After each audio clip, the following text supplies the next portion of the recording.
you gonna pull on me today? I found a place that'll actually take us into their organization. You're welcome, by the way. Stu, what are you going on about? You know how we got turned down by both the Black Hat organization and the League of Villains? Yeah, only because you couldn't shut your trap for 2 goddamn seconds without insulting them. I mean, yeah, but I can't exactly insult this guy when I don't know what he looks like underneath. Stu, who exactly did you pick out this time? Billy, have you ever heard of the tragedy No. Darth Plagueis the Wise? No!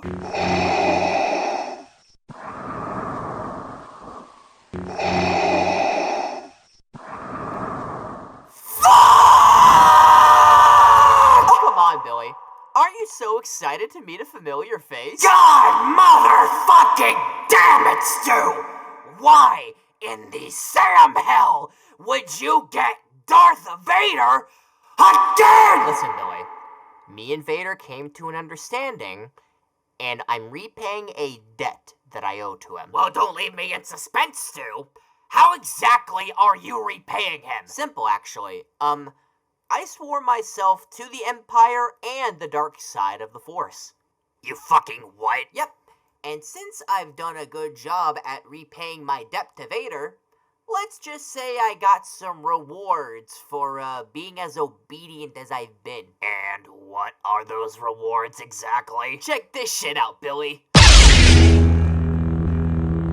I'm a Sith Lord now. Oh god, you have a lightsaber? Wait a goddamn minute, can you force choke people? Yep, watch this. Okay, not gonna lie, that's actually kind of dope. Exactly. So, you want to get in on this? As much as I'd like to, I'm afraid I'm gonna have to decline your very generous offer. I find your lack of faith disturbing. As do I, Lord Vader. Billy, why wouldn't you want any of this? Listen, Stu, as cool as those powers are, nothing is going to convince me to serve under fucking Darth Vader. What's wrong with them? Stuart, nothing is ever going to convince me to follow under an asthmatic, cybernetically enhanced master of the Sith arts who not only helped organize Order 66, which ended up killing several hundred Padawans, but is also the whiniest bitch in the Star Wars universe. He complained about not being on the fucking Council of Jedi, despite being the fucking chosen one, and sacrificed literally everything just to get a chance to get laid. You see the problem here, right? You do realize you said all of that while he was right here, right? I'm pretty sure he could cut you in half with his lightsaber if he wanted to. Shit, he could just have me do it. And I do it without any hesitation. Alright, but last time we faced off against him, we were willfully unprepared. But I'm ready now. Alright, Vader, show me what you got! You have failed me for the last time. Oh, god damn it! Hi, Billy. Hi, Stu. So, how was the library? In all honesty, it was actually pretty nice. You know, not having to deal with the constant bullshit that we go through every day, as I sit in silence reading my book with a comforting ambiance in the atmosphere. Any chance I take to do it again, I'm 100% doing it. Well, that's the spirit. I'm glad you got something else to accompany you other than a big bacon from Burger King. So, did you rent any books out? Oh yeah, I pretty much rented volumes 1 through 4 of Scott Pilgrim vs. the World, and I would have chosen another book out had the librarian there actually suggested that I didn't pick out. Really? What was the book? Twilight. What the fuck, Billy? Hey! I didn't want to read it because I enjoyed the movies, which I don't. I more or less picked it out so that I could hate read it. Even so, you are one dumb motherfucker to willingly read Twilight in any capacity. Who the fuck is the librarian that told you to use your brain? Why don't you ask her yourself? I beggeth your finest pardon. I'm Twilight Sparkle. What's your name? Twilight Sparkle? Billy, I told you to go to the nearest library, not fucking Equestria! What are you talking about? I didn't.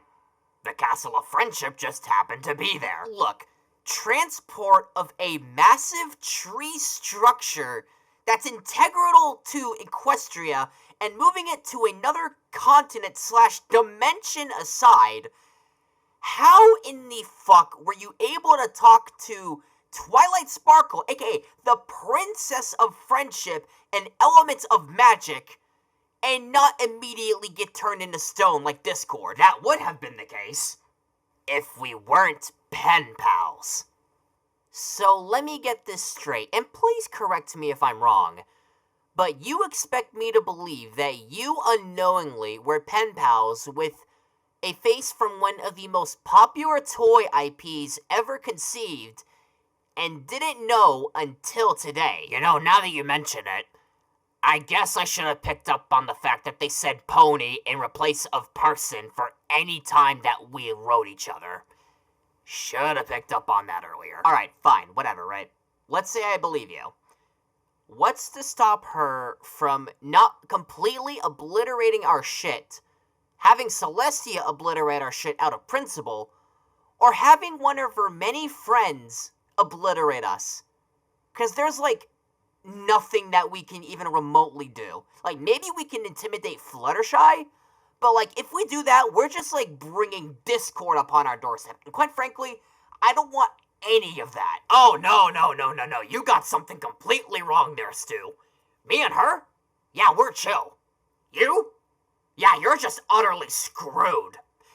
5K likes on this video, and we do versus Discord. Oh, what the fuck? I didn't even do anything this time! True, you didn't do anything today. This is for Doofenshmirtz, you idiot! Twilight!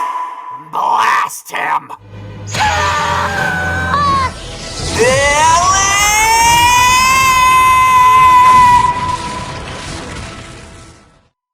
Can we pretend that? Alright, Stu. What do you got for me today? Tell me, Billy. Are you determined? Determined to do what exactly? Die again? No. I mean, like, spreading your love around, being tolerant and friendly and all that. Did Twilight hit you too hard? Yes, but that's beside the point. Then spare me the details and tell me who we're fighting off against today. You see, that's the thing, Billy. I'm actually advising that you don't fight him, because if you do, you're just gonna end up with a bad time. So you're telling me that you called me here, the place where we go to fight people, just to tell me to not fight this guy? Is it opposite day and no one told me because you're not making any goddamn sense? And that's saying a lot considering what you usually tell me. Look, are you gonna fight the guy or not? You know what, Stu? Fuck it!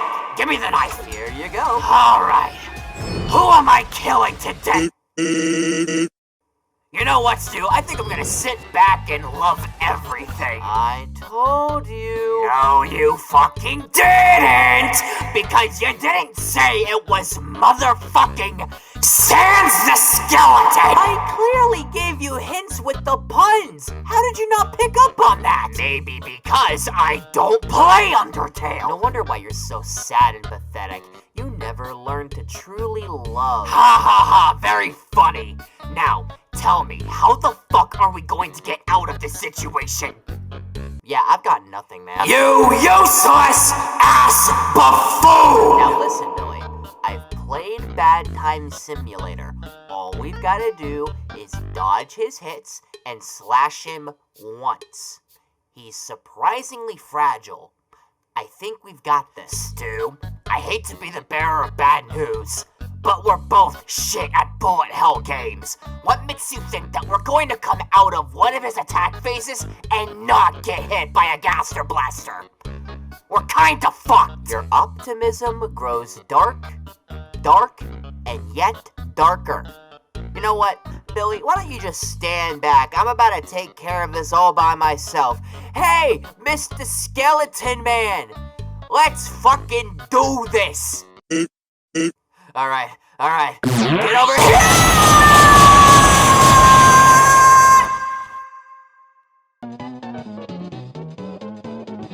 Stu, did you get the computer up and running again? Nope.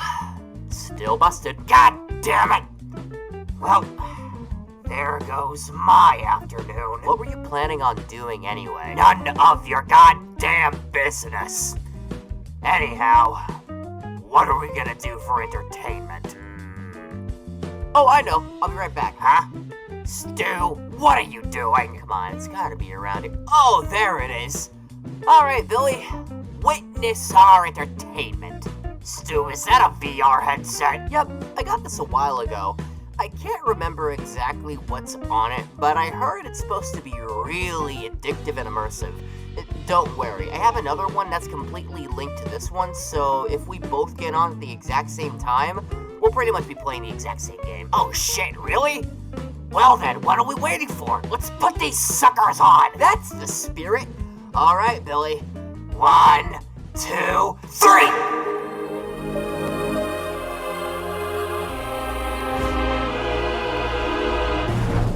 Welcome to the amazing digital circus! My name is Kane. Alrighty then. My! It appears a new human has entered this realm! Oh no. Billy, do you know this guy? Stu, if I had the ability to right now, I would rip your head off your goddamn shoulders! Oh, what I can say, damn! The inconsistencies of this circus make no sense to me whatsoever. Oh, I recognize this place now. This is from that one YouTube show that got made into like a bunch of content farms and then got like made into a Netflix show. Amazing Digital Circus, right? No! What gave you that idea? Jeez, no need to be sarcastic about it. Oh, you're telling me we can't swear in this place? Ah, Stu, you dumb pile of bricks! Yeah. Insult me all you want. What are we gonna do about this guy? What, you mean Kane? Yeah, no, we're completely helpless here. Do not antagonize him. Why? He looks and acts like a bumbling buffoon. I'm pretty sure there's nothing he could do to you and me. Stu, he is the ringmaster and essential god of this virtual reality. That should tell you everything you need to know as to why we shouldn't mess with this man. Yeah, I'ma call Cap. Right. Look, Stu, I'm gonna go find the other inhabitants of this place and maybe make friends with a certain jester. But I'm gonna leave you here with Kane, cause you seem to have an idea of what you want to do with him. And I don't want to be around for when you end up getting your comeuppance, so I'll see you later. Or never again. Depends on how this goes. Bye-bye, Stu. I worry about that man sometimes. But look, Kane, was it? Alright, man. Look, I hate to be this kind of guy, but I'm gonna have to take you down. Alright, get over here You so I can parasite! get you like a Whoa! Clean up on aisle U! I'm on it, boss! Ow. Ow. Why are you like this? Alright, Stu. Why'd you call me over? To peek at your brain, my friend. So this is somewhat related to who we're fighting off against today, but if you were to have any kind of power, what would it be? Not this shit again. Alright, I'll humor you. If I was to gain any kind of power, Stu, I would preferably like one that lets me stock up all of my anger and animosity towards you and this fucking world that I live in, and unleash it all at once into some kind of, like, massive attack. Really? Being me, I would have just gone with the pyrokinesis. Anyway, did you bring me all the way out here just to ask that stupid-ass question? Because if so, I'm leaving. Oh, no. It's not that simple, my friend. You see, our opponent today might have a little bit more than one ability.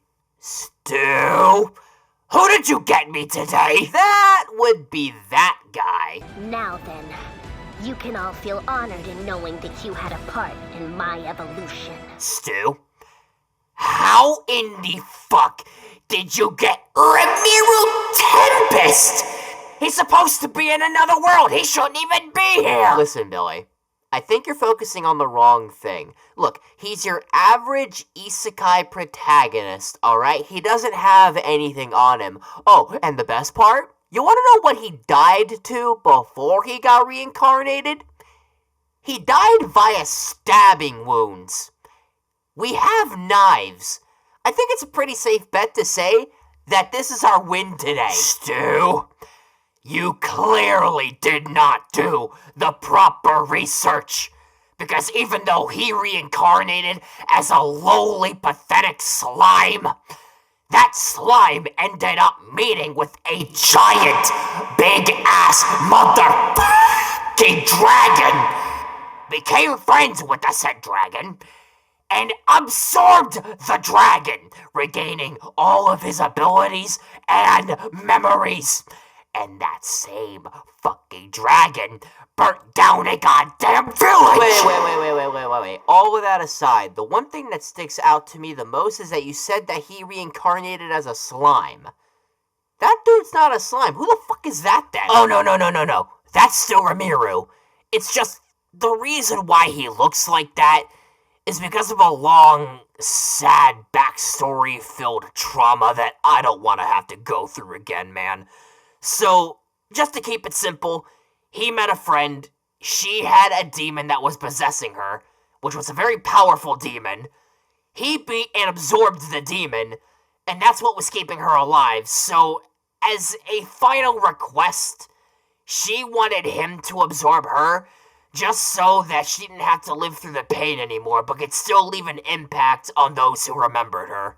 It's pretty sad shit, man. Okay, but that doesn't explain as to how he can kick our ass. Stu, like I said earlier, he absorbed and copied everything off of a giant fucking dragon and a fire demon. If that's not enough to explain to you how we lose this, then you're delusional. Come on, you gotta be bluffing. He's got a fucking supercomputer in his brain, and apparently, from what I've heard from the visual novels, his shit goes universal! Oh, come on, that's bullshit. Anime logic for you! Wait, isn't he also the same guy that on his deathbed asked a friend to delete his browser history? To dump it in the bathtub and fry it.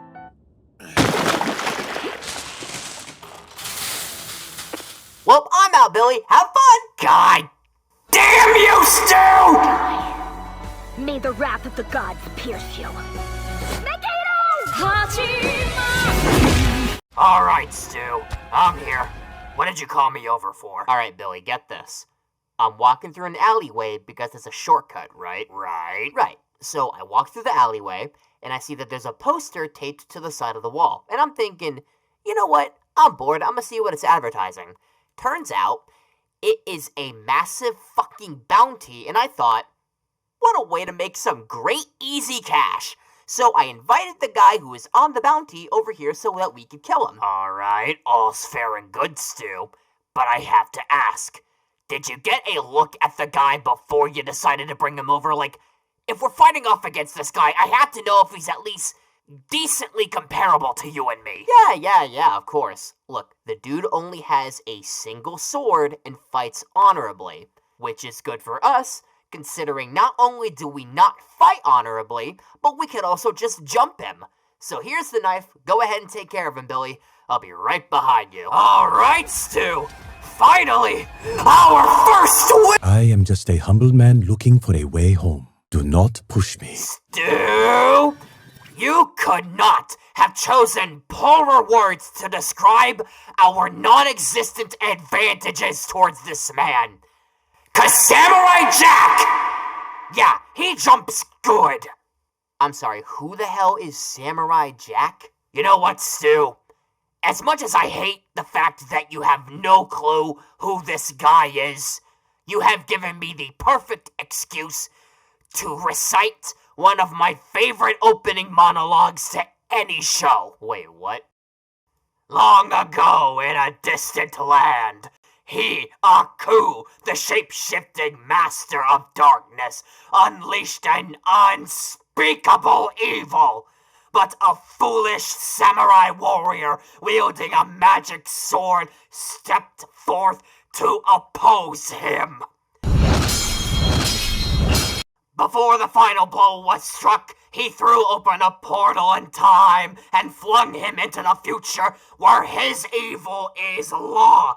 Now the fool seeks to return to the past and undo the future that is a coup. Alright, so I understand his motive.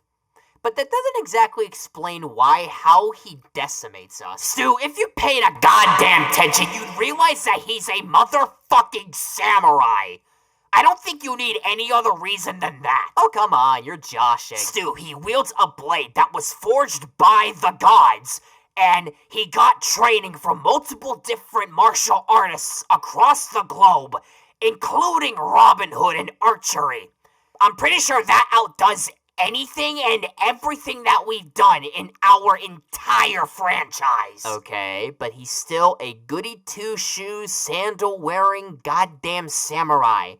One sneaky backstab off him spy style, and we'll be in the clear. Stu, he fought against a shinobi. I'm pretty sure sneaking up on him isn't going to do us any favors, and even if I didn't have that example, he fought Aku in what was supposed to be an honorable battle, but Aku ended up doing dirty tactics to try to get the upper hand. The guy lost! Alright, so the dude's got a holy weapon and has fought against dirty opponents. But I'm pretty sure we can jump him, right? This gateway to the past is once more beyond your reach. You can fly? No. Jump good. Oh, you gotta be kidding me! Stu, Samurai Jack has gotta get back to the past. And as a wise man once said, fuck this shit, I'm out. Goodbye, Stu. Oh, you motherfucker! You know what? I feel fine. Who else wants some? Stu? Yes, Billy? This clearly isn't our usual meetup spot. What the hell did you do this time? Oh, I didn't do anything. I just thought a change of scenery would be nice. Sure, let's go with that. Anyhow, Stu, who are we fighting off against today? Alright, Billy, I'm about to level it with you. So, there's a rumor going around that every few days, there's a girl that walks up this trail. And I figured that this would be the perfect opportunity to finally jump someone and coat the knife with blood that isn't ours. What do you say? I guess I could follow through with it.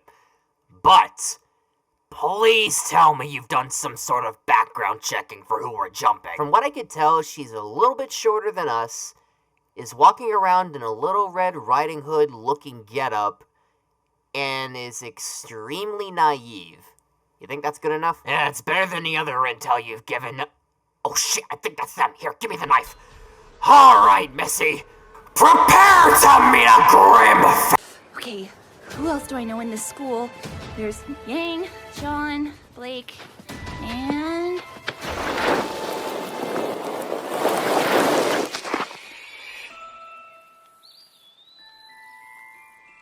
Oh, god damn it, Stu! Here we go again. Stuart, I would have been more happy if you got us the fucking girl from Hoodwinked. How is your luck this horrendously bad that you get the Little Red Riding Hood looking character that could turn us into remnants of our former selves? Do I at least get a cookie for trying? Stu, that is Ruby motherfucking Rose. The only thing you're going to get is dust jammed down your throat. Oh, come on, I think you're overreacting. Look, she doesn't even have... Whoa! Is that a scythe? It's also a customizable, high-impact sniper rifle. Oh, what? It's also a gun, Stu. Oh. I mean, for Christ's sake, Stu, do you really want to face off against the girl who can not only disintegrate you using her silver eyes, but has also fought alongside the Justice League with her other party members? I'm pretty sure that wasn't canon. Even so, my point still stands. Okay, fair enough. But we at least have a leg up on her in one category. And that is... We're not homophobic! Maybe even finally get our feelings sorted out. Good for you. By the way, we're all so happy for you. All right! Hey, Stu, point at her and laugh! Because I'm just supposed to have something to say? Because I don't. Well, there goes our hubris. You know you ought to take your own advice sometimes. Yeah, I know.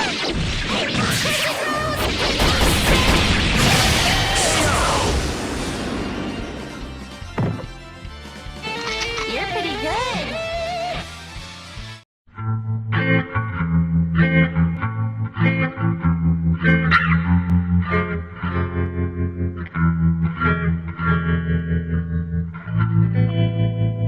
Hey, Billy. Yes, Stu? You ever wonder why we're here? You know what, Stu? At one point in time, I did think about why we're here. But then, I figured that if we were here for a reason, it would to be for never-ending entertainment for a god that gets his rocks off from having us die and come back every single fucking day. What? No, I meant like, why are we here in the middle of a box canyon? Oh. What was all that stuff about God you were going on about? Look, let's just move past all of that, okay? So, the reason why we're here is because we got drafted. No, I know that, but I'm more or less talking about, like, why the hell are we in the middle of a box canyon when we should be out there fighting wars? Listen, Stu, all I know is that at some point we need to capture the flag on the enemy base and then report back to management. Maybe if we do that, we can earn some brownie points and actually get into combat. Well, why didn't you just say so? Come on, let's go get us a flag. Hey, get back over... Sergeant's gonna kill us for doing this. Wait for me! Alright, Stu, I'm here. Stu? Care to explain yourself? Hi, Billy. So while I was in the middle of stealing this place's flag, this fine gentleman came up, and now we're the bestest of friends. Sorry, Billy, you might have to take second place. Stu, do you even know who this bewildering idiot is? Oh, come on. No need to be rude, dude. But that does give the excellent opportunity for this man to introduce himself. Why don't you hit him with the same one-liner you gave to me, buddy? My name is Michael J. Caboose. And I hate babies! Oh, god damn it, now there's 2 of them! Aw, Billy jealous. You know, on one hand, I'm glad that you're making friends outside of me, but on the other hand, I can't handle more than one redundant idiot in my ear! You know, I guess that's a good thing that he's on the other side of the canyon, meaning that you don't have to tolerate him. I, on the other hand, am happy to indulge on a like-minded individual. Stu, what are you talking about? There is no mind! Yes, and I said funerals are sad, and we should have a birthday party instead, yes! Yes, let there be cake! Hallelujah! Gesundheit! Don't you see, Stu? He's just speaking nonsense! I don't know, Billy. Sounds logical to me. Look, Stu, I know you're kinda stupid, but you can't be this stupid! Why don't you pick on someone your own size? Oh, I'm sorry. Did I make you sad? Too bad. I'm gonna continue doing it anyway. Now, give me the flag or we're gonna have a problem. Don't worry, I got this. Oh, is that so? Well, come on then. Show me what you got! That was the greatest throw ever of all time. Oh, Stuart! Well, aren't you optimistic? Oh, I have every right to be, Stu. Do you know what happened earlier this week? Oh, right. Gamescom, yeah? Correctamundo, Stu! And do you want to know what they revealed as one of the last few things at the Xbox showcase? Oh, you're talking about Silksong, right? I can't believe it. It's finally existing! Yeah! Silk Song! I'm excited for that game that you just mentioned.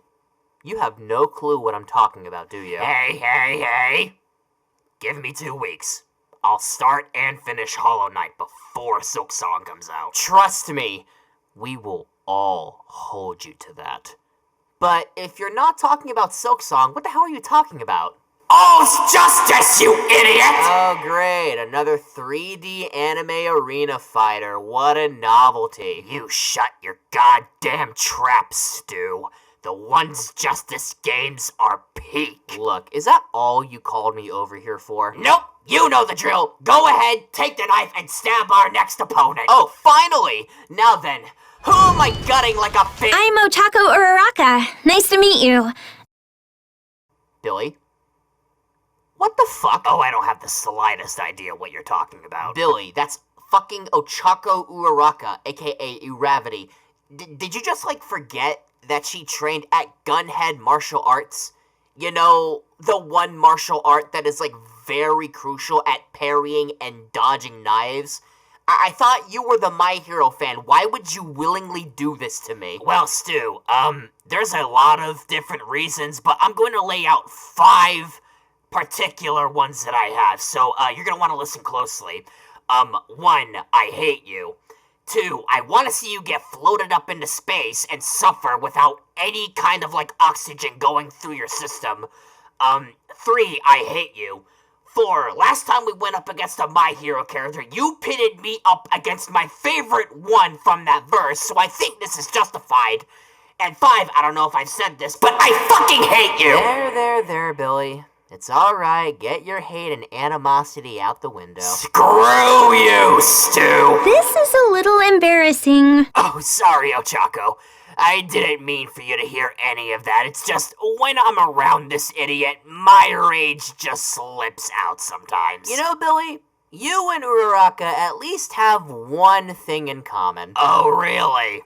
And what would that be? Whenever your true feelings slip out accidentally, you both make poor excuses. No! Fuck you, Stu. And there it is. How about this? Billy? I appear to be floating. Ah, get floated, fool. Yeah, very funny. Now, if you could let me down now, that would be kindly appreciated. Rise up! Yeah, I don't think she's dropping you anytime soon. Oh, come on now. Seriously, let me go. No, I don't want to go to space! This is my house! You know what? Let's add more salt into the wound. Ochako, if you could reiterate that line, please. And I will float you and my boyfriend Deku.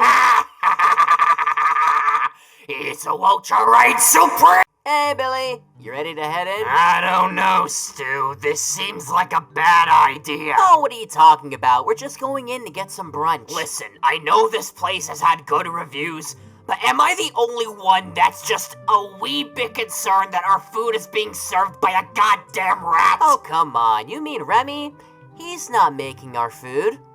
The guy he's controlling via hair is. So not only is a rat responsible for frying this rice, but also he's brainwashing unwilling participating chefs in the mix.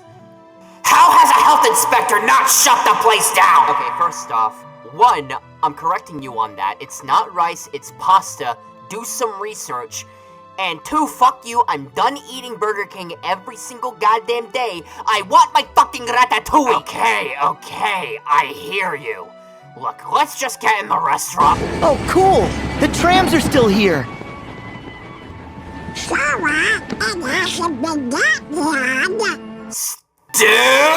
you fucking lied to me! Ow, my ear, Billy.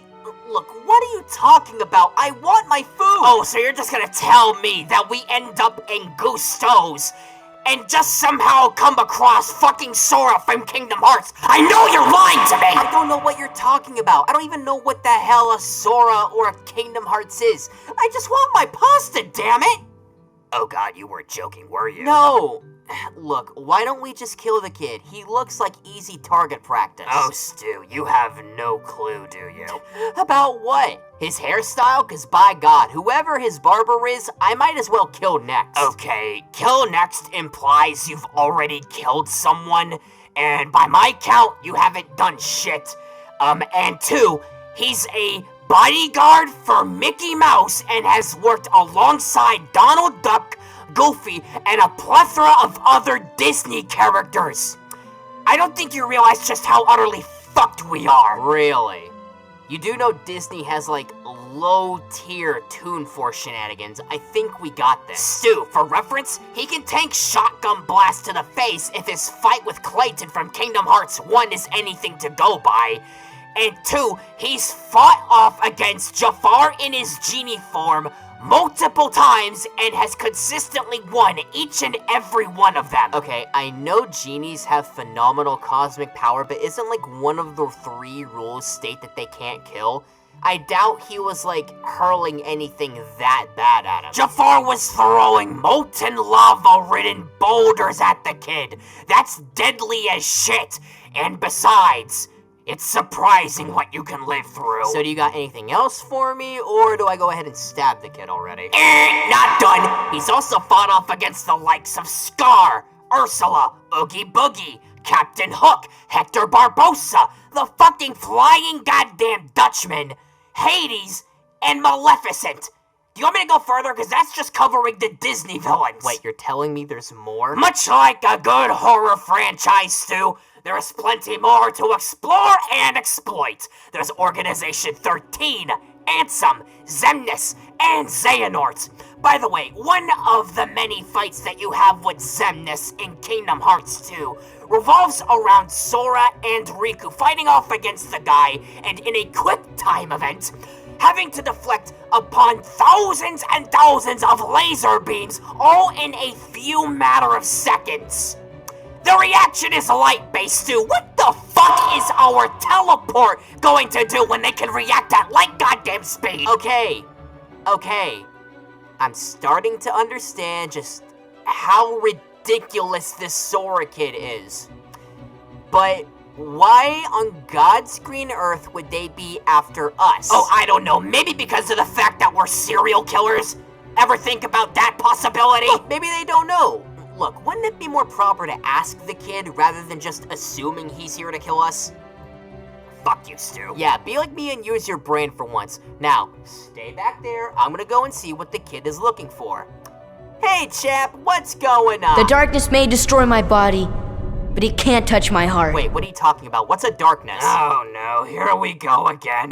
Donald, no! No, wait,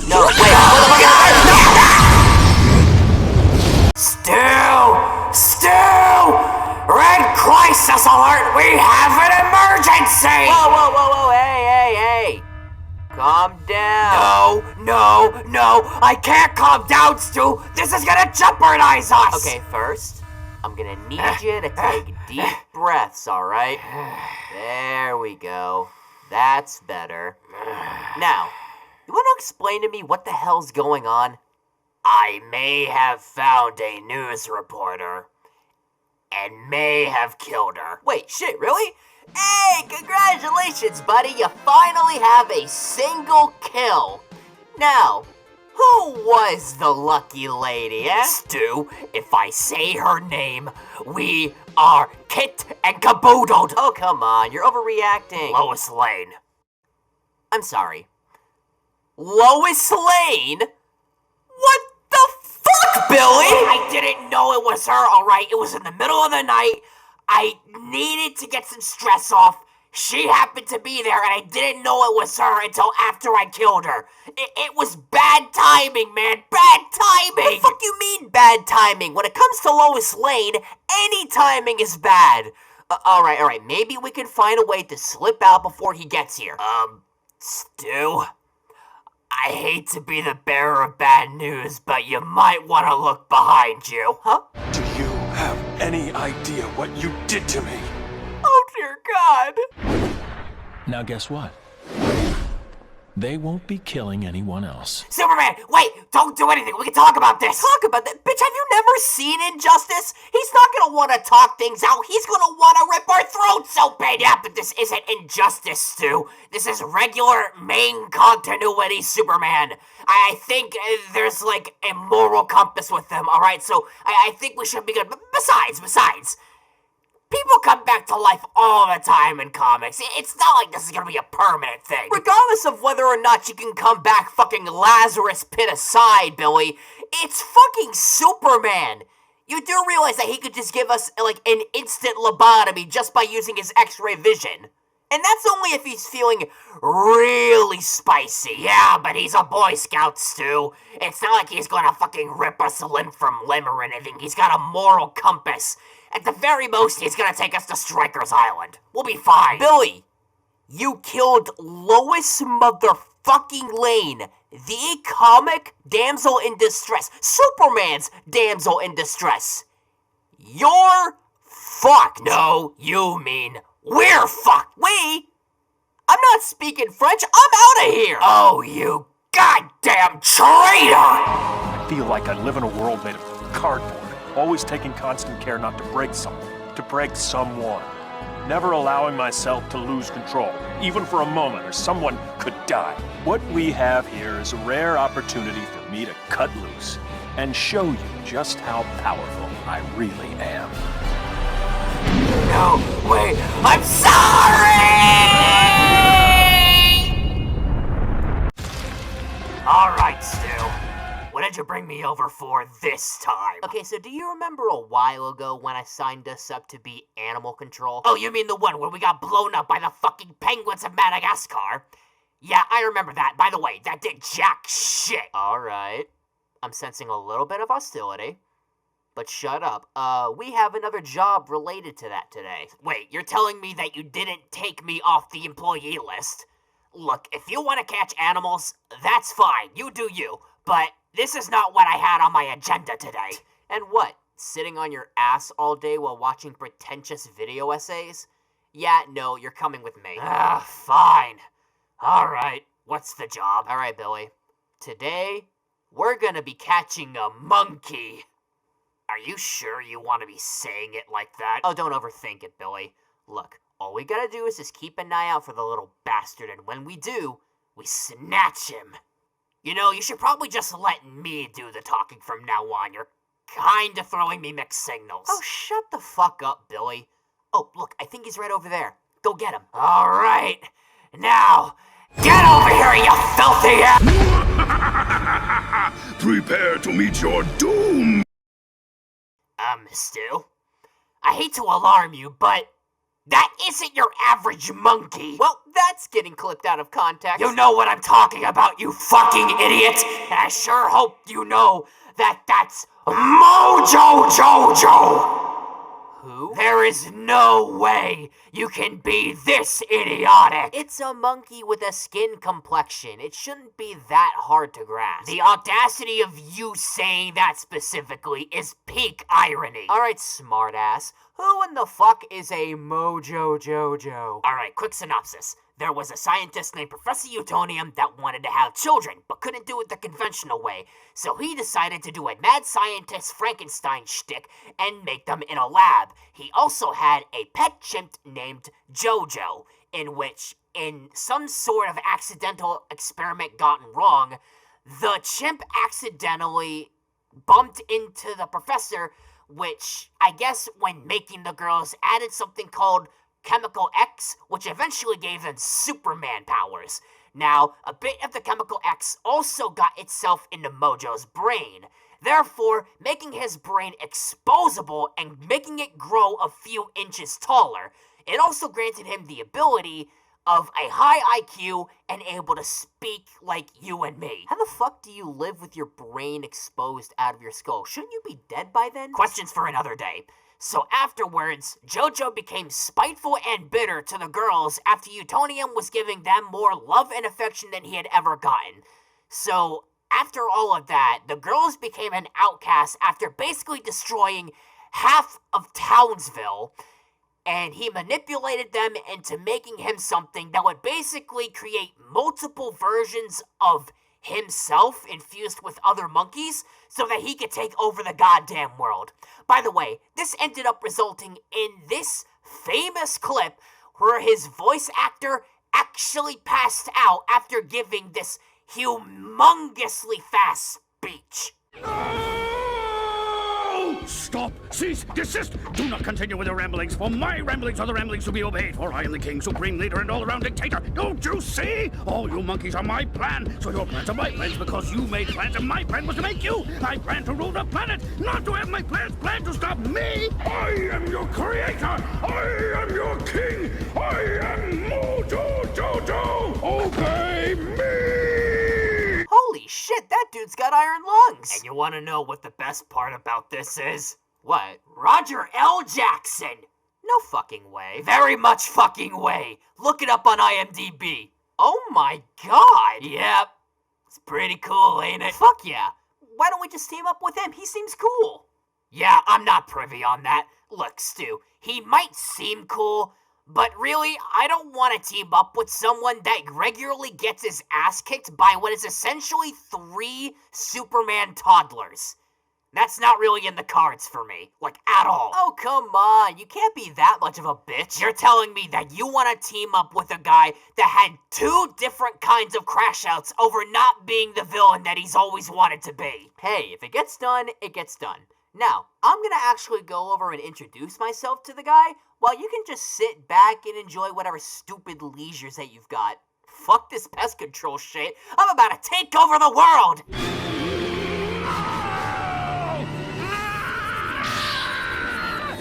Oh no, I'm not gonna be around for this! Bye-bye, Stu! Where are you going?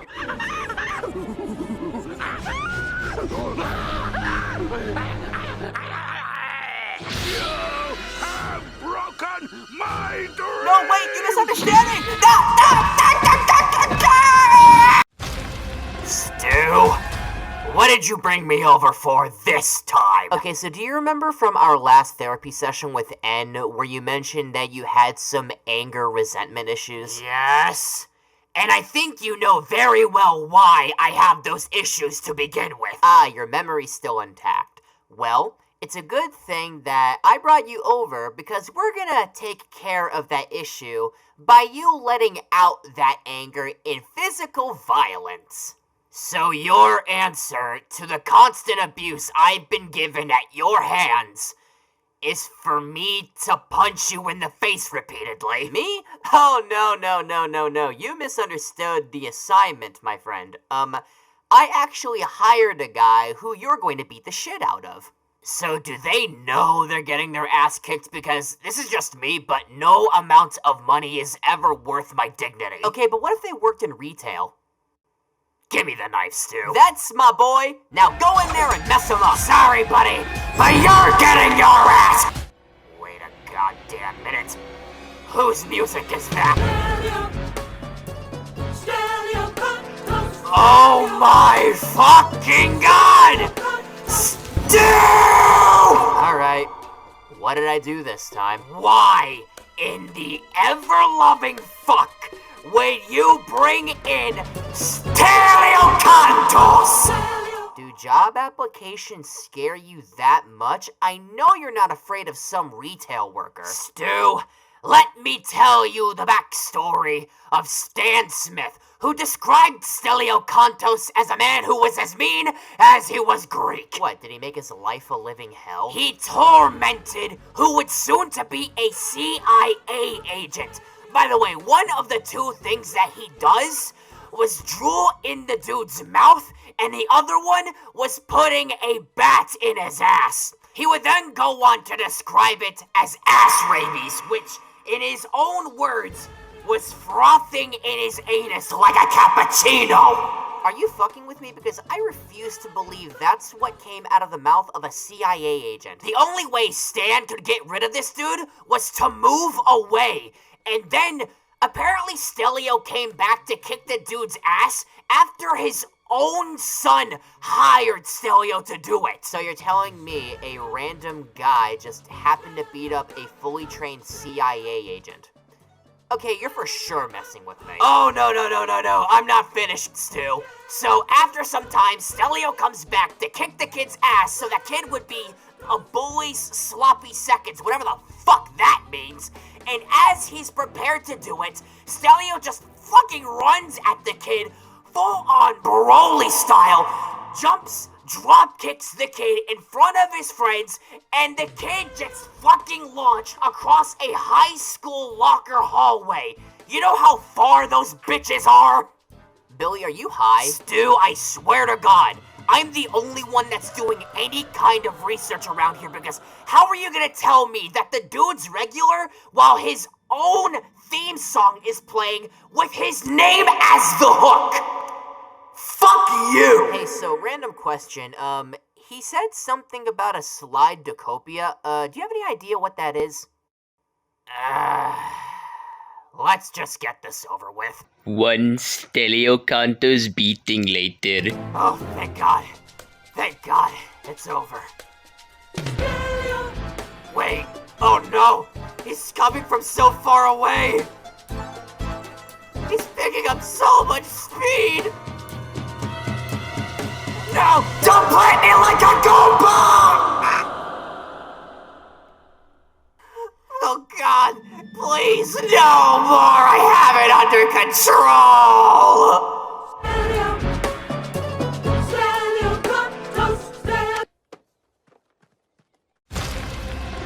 Hey there, Billy. Good morning to you. Morning to you too, Stu. What's up with you? You sound like you didn't get good sleep last night. That's because I didn't. And why were you up all night? Look, it's not like I didn't want to sleep. There was some dickhead that was messing around with his car all night, and I didn't get a chance to sleep. Oh, really? you don't say. Stu, are you yet again responsible for my misery? Hey. All I'm saying is that if you looked at the vehicle, you would understand why. When the fuck were you able to drive? Last I checked, neither of us have our licenses. Billy, we're pretty much breaking the law every day we go out to find people to kill. I'm pretty sure a driver's license won't change the fact that we're still criminals. Whatever, Stu. Look, are you gonna show me the car or not? Oh, right. Do me a favor and look over there, will ya? Alright, let's see what we're working with. Wait, why does that pattern look so familiar? My name is Optimus Prime. We are autonomous robotic organisms from the planet Cybertron. Oh, come on! You've gotta be kidding me! Did the truck just transform? Oh, hell yeah! Stu, don't celebrate! That's Optimus Prime! Name doesn't ring a bell. So you're just gonna sit there, lie to me with a straight face, and say you don't know Optimus Prime and yet know who Twilight Sparkle is? Do you take me for an idiot? You do know who you're talking to, right? Okay, look. Optimus Prime comes from an alien planet known as Cybertron. They're big, giant fucking robots, and they can transform into a lot of things. Cars, trucks, planes, fucking guns somehow, you name it. Anyhow, there are two factions on Cybertron. One are Autobots, one are Decepticons. He's the leader of the Autobots, which are fighting for a good cause. Then there's Megatron, who is fighting to take control for supremacy in dictatorships. So, a robo-fascist then? I don't know if I'd go that far. Anyway, Optimus, right? So not only has he been a war-born leader for the Autobots, but he's also been doing it for 4 million years! And when he came down to Earth, the war only continued. So, coming to the battlefield, he comes strapped with an arm cannon, the ability to switch out his hand with a fucking axe, and essentially has a piece of Robo-God in his chest. So is he like some sort of messiah, or... Stu, he's a giant fucking robot. If he wanted us dead, I'm pretty sure he'd just fucking stomp on us. I mean, fair enough, but from how you described him, it seems as if he's also a little goody two-shoes. I'm pretty sure he wouldn't kill us if it meant dishonoring himself with an unfair advantage. He can be a little bit too nice for his own good. I mean, stuff like that is why he's died, and I shit you not, 26 times in his own fucking franchise. Yeah, he seems like a pushover. You know what? You stay back. I'm gonna go ahead and take care of this. Look, man, I hate to do this to you, but you gotta be turned into scrap metal. At the end of this day, one shall stand, one shall fall. Autobots, roll out! Transformers, more than meets the eye. Hey, Billy. Thanks for coming on such short notice. Yeah, whatever. Look, what's going on? I'm currently facing with a dilemma, and I need your advice specifically. Really? You couldn't have just asked me about this over the phone? You never pick up the phone when I call for you anyway. What made you think that I was about to do it now? And besides, I had to go through the effort of walking to your room just to get your attention. Alright, I'll pick up the phone for you. Now, what's your dilemma? Which is better, hot dogs or chili dogs? Shit like this is exactly why I leave you on read. Oh, come on, it's important. In what context? Killing yourself by eating too much at a food competition? Not exactly the competition I was going for, but sure, let's use that analogy. Fine. Let's just say hot dogs are better, because it doesn't look like you put dog shit on it. Why the fuck are you wasting my time yet again? Because he's right there, and you just insulted his favorite food. Oh, there's someone here? Great, I'm in a mood to kill anyway. Give me the knife. Now, prepare for divine judgment! Sonic's the name, speed's my game. Stu? What the fuck? Should've just answered the phone, Billy. Then you wouldn't have to be a part of this. No. You don't get to switch this around on me. Fuck you and your phone. Why the hell is Sonic the Hedgehog here? Look, I was stopping by a food vendor to get some lunch, and I wanted to get some hot dogs. However, he chimed in saying that chili dogs were a better option because it had more protein. So we went back and forth about which is better. Neither of us agreed with what we were saying, so I figured I could bring in a third party to kind of make this more objective. And now, you described his favorite food as dog shit.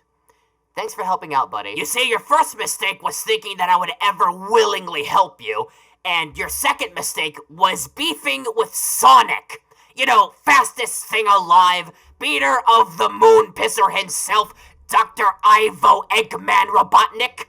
And, your third mistake was thinking that I would ever agree to this, knowing that he was involved. You know, your last point sounded awfully familiar to the first one. Oh, you don't say! Well, let me make another few points for you to live and learn with.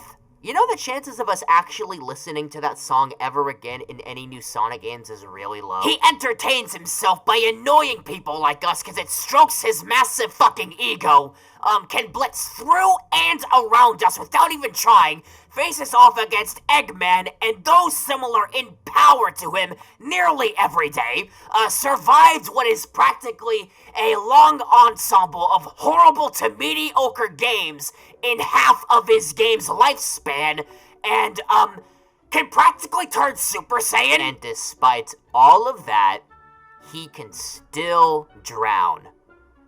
You really want to think about that for a minute. You should start using your own brain for once, you goddamn idiots! I swear to God, I don't know who gets hated more. You by me, or Sonic by his own fucking fan base. Talk about low-budget flights, no food or movies. Low budget? Okay, smartass, you wanna go there? Fine, let's go there. Let's see. Shadow the Hedgehog, Sonic 3D Blast, Sonic and the Secret Rings, Sonic Forces, Sonic Free Riders, Sonic R, Sonic Shuffle, Sonic the Fighters, Sonic Lost World, Sonic Boom, Rise of Lyric, Sonic the Hedgehog 2006, your moveset in Smash Bros., your first ever depiction in your live-action cinematic debut's first ever trailer, and the Adventures of Sonic the Hedgehog, and that's just only going into the official stuff you've done. I swear to God, you have just about as many losses in your entire existence as we have deaths. Holy shit, are you good there, man? No, cause yet again I'm dragged out to deal with your incompetence, and the worst part about it is that it's not even past 12 fucking o'clock in the day. You know, you could have just ignored me. Ignore my nuts! I don't roll that way. You know what? I quit. I'm done. Goodbye, Stu. I'm done for the day. You have fun with Sonic, Maurice the Hedgehog, and whatever little dick measuring contest you've got today. I'm gonna go home and maybe play some Mario Kart World. Oh, yeah. Yeah, that'll be good. Bye-bye. Fuck the both of you. You know, he's kind of a jerk. Now I'll show you! Oh, yeah, right. There's no way I'm talking you out of this, is there? Well, it was fun while it lasted. Stu? Where did you get the budget for a new locale? And just as expected, you are not appreciative of what I've done. Actually, yeah, you're right. I should be a little bit more thankful. But seriously, how the hell did you afford this place? It looks expensive. Not really. I mean, I put down a $16 deposit for it, and I pay $30 every month. How the hell were you able to pay? You know what? The less that I think about it, the better off I'll be. Yeah, good idea. Anyway, you have our guy today, yeah? Oh, you mean the fat kid? Yeah. I went ahead and texted him the directions for this place, so he should be here any minute now. Okay, you know, it's good to see that we're both on the same page for once. You know, it does feel good. Though I will have to warn you, the dude's a little bit more on the heavier side than I anticipated. Okay, like how fat are we talking? Okay, so he's one of those guys that rather than just admits that he's fat, he says that he's big boned. Oh, god damn it, not one of them! Well, at the very least, I'll be putting him out of his misery. Neato. Oh shit, I think that's him. Alright, Billy, go ahead and do your stuff. Thank you. Now then, prepare to die, fat boy! God damn it! Who the fuck do they think they are? This is the last fucking straw! I am going to fucking kill everybody! Oh no! It's Eric Cartman! Stu! What have you done to me?! Whoa, calm down. You told me to get the fat kid, and I got the fat kid. What's the problem? Oh, I've got 3 fucking issues to lay out to you, you idiotic piece of shit! First, you got the wrong fat ass! 2, you got someone who isn't even remotely in the same grade as us, and 3, you got Eric Cartman! You do know what he's done, right? Billy, I think you might be overreacting just a slight bit. He fed a kid his own fucking parents at a chili con carnival, Stu! I'm sorry, run that back by me again? He got scammed by a kid named Scott Tenorman by buying his own pubes, and when every other attempt at trying to get his money back didn't work, he said, "Fuck it, I'm about to feed him his own goddamn parents!" And you're sure you're not, like, misinterpreting that as something else, or... There was a finger in that chili pot that had a fucking wedding ring on it! Don't you dare tell me I'm exaggerating! Oh god, that's disgusting! And it gets even worse from here. How does it get worse? He faked having a disability just so that he could get into the Special Olympics, scammed people out of their money when making a Christian rock band, rode in on fucking Cthulhu and committed genocide on San Francisco alongside banishing his so-called best friends to an alternative dimension out of pettiness and spite, and, the debatably worst one of them all, regularly dresses up as a certain dictator we're not going to mention, because he rips on another one of his best friends for being Jewish. What the Who is writing this? And that's only scratching the tip of the iceberg when it comes to Eric Cartman, Stu. How I want to be like him one of these days. You wanna be a Hey, shut the fuck up, Stu. You wanna stay monetized? Then pick your next words very, very carefully. You wanna be Elon Musk? Better analogy, but no. I'm so sick of this fucking scheme! Oh, kid, can you shut the fuck up?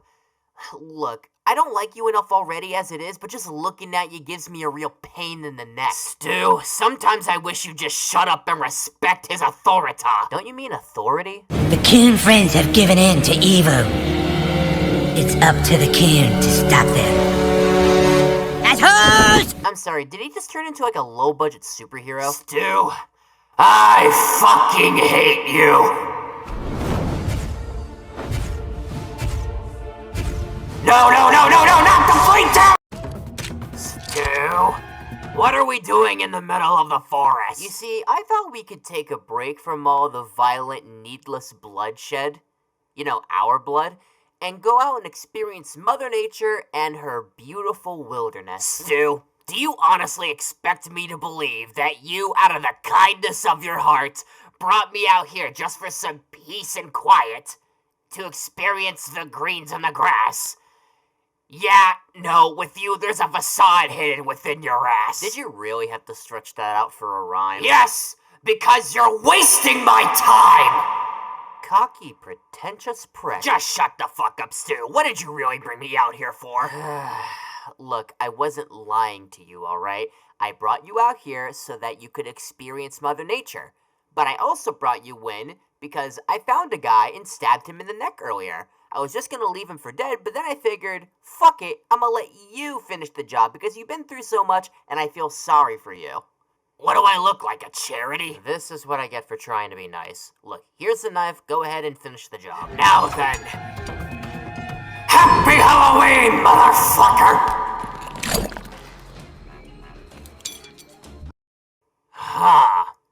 I see.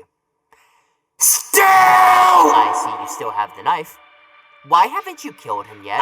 Stu, I'm gonna need you to not bullshit me right now, because I know you can't be this stupid. Oh, you're talking about the mask, right? I mean, come on, if it were actually Jason, I wouldn't have gone after him, but come on, it's clearly a costume ready for Halloween. I think we'll be alright. Okay, either all the oxygen has been cut off from your brain, or you have lost the sense of sight, because you clearly did not witness the fucking dude pulling a knife out of his goddamn neck. I'm pretty sure that if it were just a guy in a costume, he'd be lying dead in a pool of his own fucking blood. He's probably just a really tough dude. There is no conceivable way that you are like a real person right now. Look, even if this were Jason, which I highly doubt, I'm pretty sure we could still kill him by slashing at his skull repeatedly like Tommy Jarvis did. Okay, how is it the fact that even though we're both horror nuts, I seem to be the only one that remembers the fact that Jason can not only clearly punch a guy's head off of his shoulders in one blow, but also remembers the fact that he's a fucking deadite.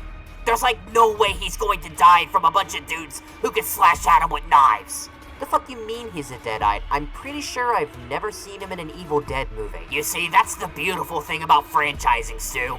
You can do a lot of crossovers. Look, I already know about Freddy vs. Jason and the fact that he got into multiverses, but you can't seriously expect me to believe that he fought off against Ash Williams. There is an entire comic line basically going over Freddy versus Ash versus Jason in a sequel to the movie, and in behind-the-scenes factoid from that said movie, there was going to be an end credit sequence where Pinhead from Hellraiser showed up to greet both Freddy and Jason. It was going to be the start of like some cinematic slasher multiverse. This was gonna be before the MCU, Stu.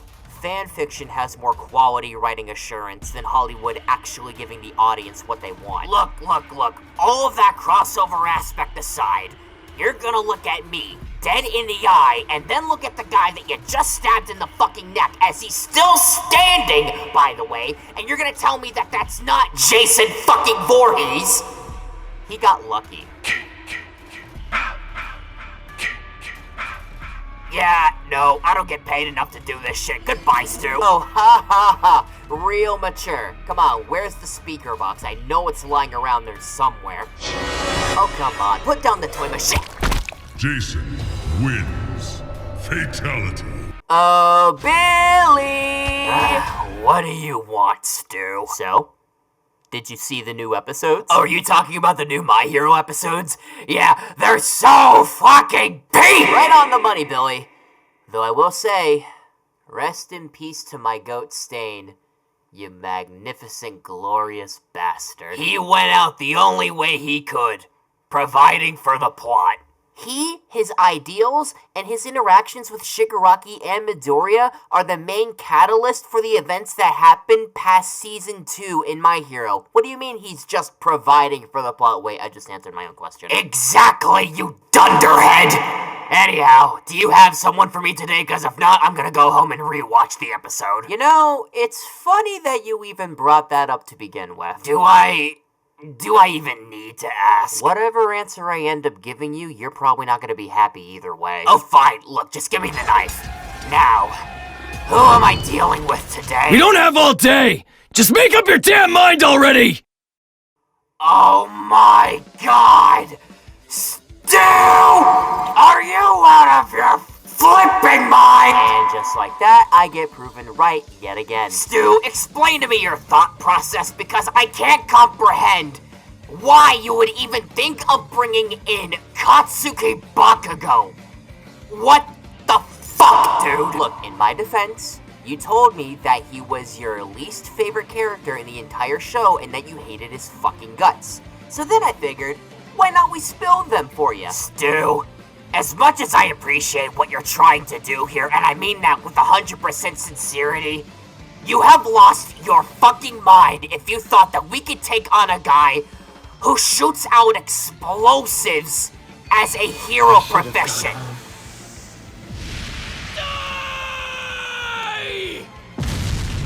You clearly did not think any of this through. Okay, so he's a Michael Bay asset. So what? He looks like a Pomeranian with a hero name about as lengthy as big as his ego. Call me Great Explosion Murder God! Dynamite! Got it! I think you're overestimating him just a teensy bit. Stu, he constantly threatens to not only kill his classmates, but his supposed childhood friend. And had he joined the League of Villains back in Season 3 when they kidnapped him to recruit him, he definitely could have. But you see, that's the thing.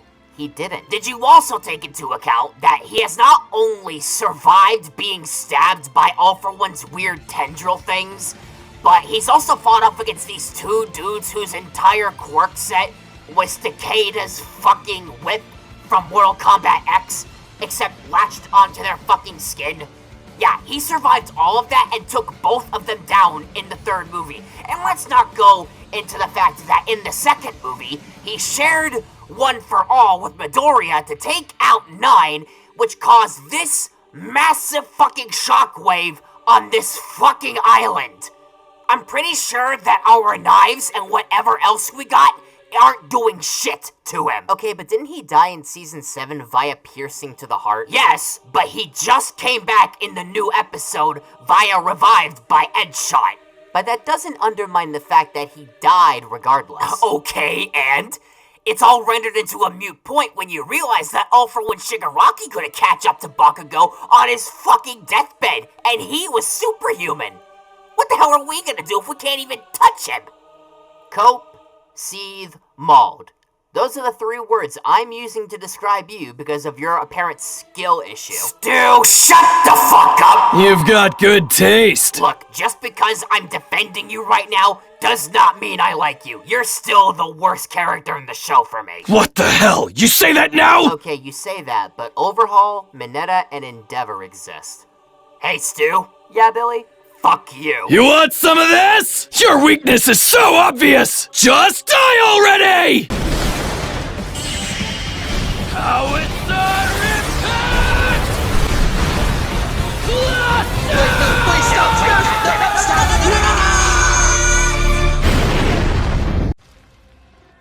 Hey, Billy. Good morning to you. Morning, Stu. Jeez, you sound awful. What the hell happened to you? Stu, have you ever developed insomnia? No, but I know how bad it is. Why the hell aren't you getting any sleep? I may have fallen into a bit of a binge, and now I'm too deep into the rabbit hole to pull myself out. Alright.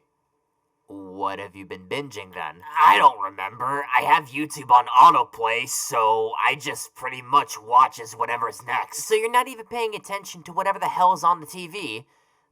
Dude, I think we need to, get you to a hospital. This is, not healthy at all for you whatsoever. No, I'm not about to pussy out now.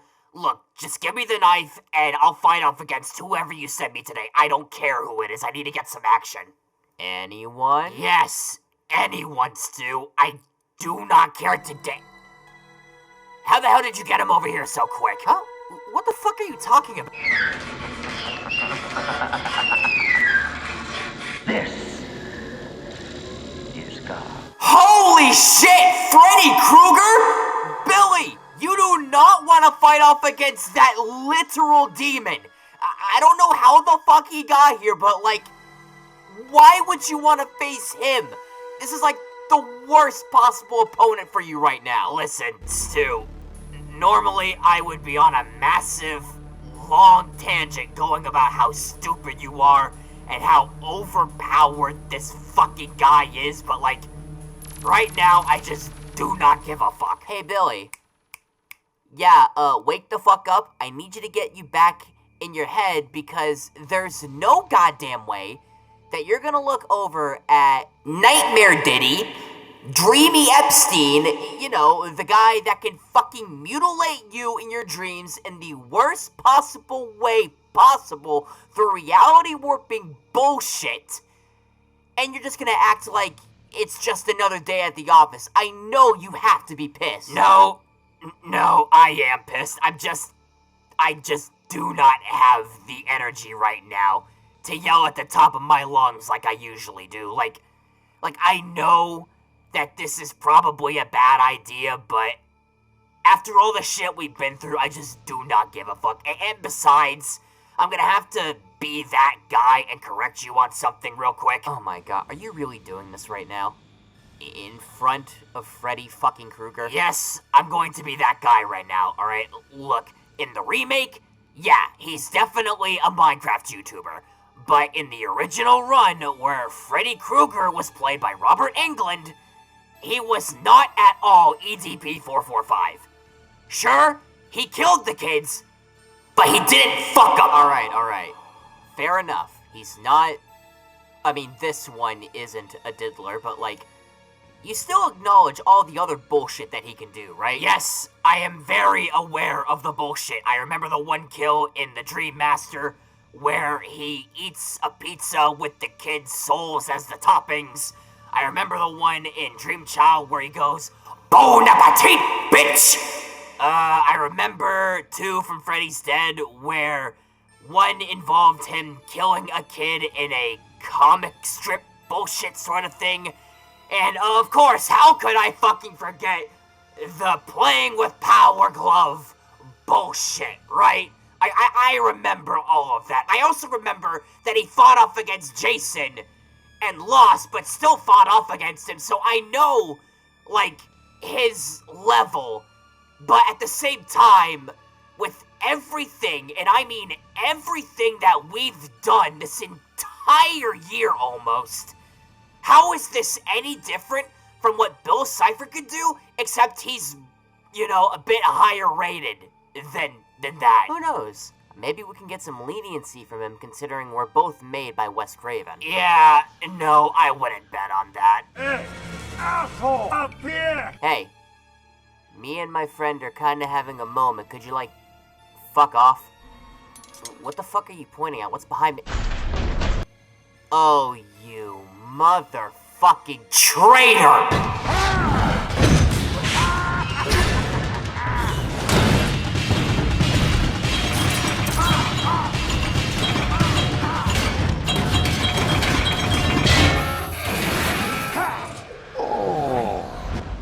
Killed.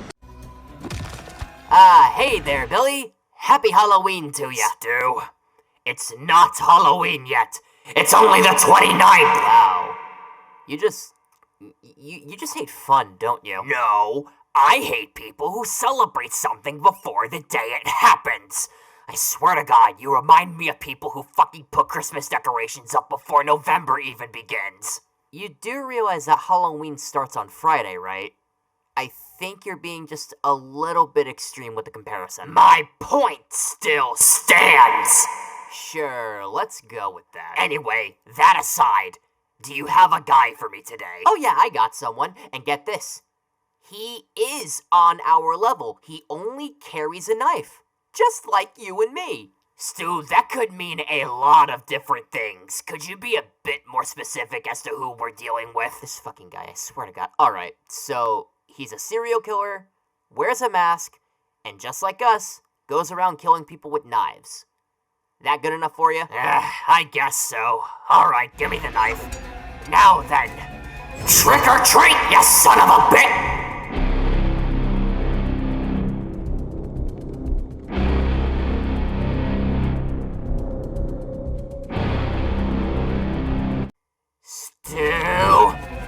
mind telling me who that is? That, Billy, is Michael Myers.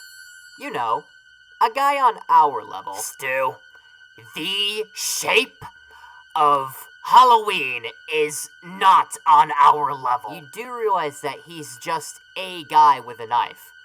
We're two guys with knives. I think you can do the math here. Stu, you're talking about a guy that was shot numerous times in the chest while falling off of a 2-story building right afterward and got up like it was nobody's business. Survived being ignited into flames, fought with Busta Rhymes, and was shot out in both of his eyes, causing him to be blind, and yet still kept on trucking through kills. I'm pretty sure he has a massively high pain tolerance to where we aren't going to do anything that he hasn't been through already. Billy, I literally burnt down my old house earlier this morning. I don't care if he's been through it already, I'm gonna do it again. Wait, you did what? I'm gonna burn it all down. Mother... Why did you burn the house down? I needed to collect the insurance money. Stu, you're a Hollywood actor. Couldn't you have, played in another movie if you were that desperate for cash? Look, I'll inform you on all of that later, alright? But look, we're not gonna skim over the fact that it's just Michael. Alright, he's a dude with a knife and has, no supernatural abilities. I think we got this, and I mean it, legitimately this time. Wait, what about The Curse of Thorn? You're really gonna bring up that stupid movie? First, that didn't even get, brought up until, late into the original timeline's, run. And even then, they were setting that up in the 5th movie to where they didn't even know what they were setting up to begin with. They had to, make this to explain why that guy was helping Michael out to begin with. Alright, we're not gonna acknowledge Curse of Thorn, alright? But how the fuck do you explain Michael mollywopping a group of firefighters at the beginning of Halloween Kills? Raw strength and pure, unadulterated luck. Stu, I fucking hate you. Hey, Stu, what you got going on over there? Huh? Oh, hey, Billy, nice to see ya. Don't mind me, I'm just trying to find something to watch on TV. Ah, gotcha. You find anything so far? I thought I did, but most of the time that I try switching to any of the channels, it just pops up with some lame-ass commercial. I miss the days when the commercials were at the very least exciting. You remember the old goldfish ones? Oh yeah, they were all under the kid's bed going on wacky adventures, and you have to tune in for the next commercial to see what would happen next. Those were the good days of cable television. Yeah, but now we have to endure with streaming services, those goddamn greedy corporate executive sons of bitches. You see, this is why I like weekly releases as opposed to dropping half or full-on seasons on streaming services. With weekly releases, you can let it live and garner a fan base so that it builds up hype. With the first fucking season drop, you're not gonna get much outside of that first month, and yet these companies wonder why their shows aren't getting renewed. It's because your business model is absolute shit! I was not expecting you to be so passionate about this sort of thing. Of course I am! Stu, what the fuck happened to our TV? Huh? What are you talking about? Our TV's just fine. And now, ladies and gentlemen, put your hands together for... Mr. Puzzles! Grazie, merci, danke. You all look exceptional! Oh, come on, man. I just paid $10 for that TV. You know how hard it was to find something that cheap in this economy? Stu, I know you're pissed, but I'm gonna need you to shut the fuck up real quick because that's Mr. Puzzles! Who? Oh boy, here we go. So, do you remember SMG4? Are you talking about that one YouTube show that had, Mario be incredibly stupid and was, obsessed with spaghetti? Yep, the same one. Oh my god, has it been that long? Last I remember watching the show, he added an OC that reminded me a lot of Vanamillen. Alright, so essentially, right, Mr. Puzzles is the main antagonist of SMG4 from Arc 8, titled Puzzle Vision, until pretty much the end of the series. And he is also partially responsible for some, if not most, of the events that happened during It's Gotta Be Perfect and Western Spaghetti. Alright, keep going. As a kid, he didn't have many friends, if any at all. but he had a comfort and fondness towards television as it granted him a lot of entertainment. So much so that later when he grew up, he, fucking cut off his own goddamn head and replaced it with a television. A box television, to be specific. How is he, like, still alive? Stu, this is SMG4. Nothing in this fucking show makes sense. Alright, fair enough. He grew up to be an entertainer and a perfectionist, and later on down the line, made his own streaming service titled Puzzlevision, hence the name of the arc. And in order to achieve the 5-star rating that he's always wanted to become all-powerful, he had to orchestrate events and manipulate the SMG4 crew into doing exactly what he wanted. So he's basically Vox from Hazbin Hotel, but like, remove the demon aspect. Oh please, Vox isn't even comparable to Mr. Puzzles. Mr. Puzzles is an actual character. Ooh, we're gonna get some flack for that one. Which is a perfect transition into his abilities, which are a fuck ton more than Vox.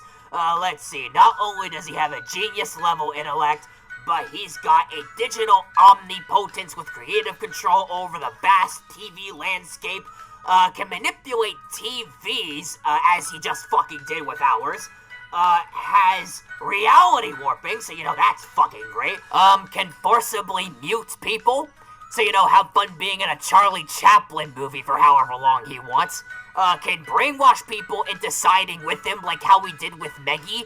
Oh, and one of my favorites, has fourth wall awareness. So yeah, you guys, Buster, Silva Crow, everyone else that's reacting to this right now, yeah, you guys are fucked. I'm taking you with me! Hey, calm down. That's a bit too far. We love these guys. But for real, so you said he was mainly out here harassing SMG4 and his posse. Why is he here? Lord knows if I don't, Stu. The last time anyone saw him, he died in Watby 2025.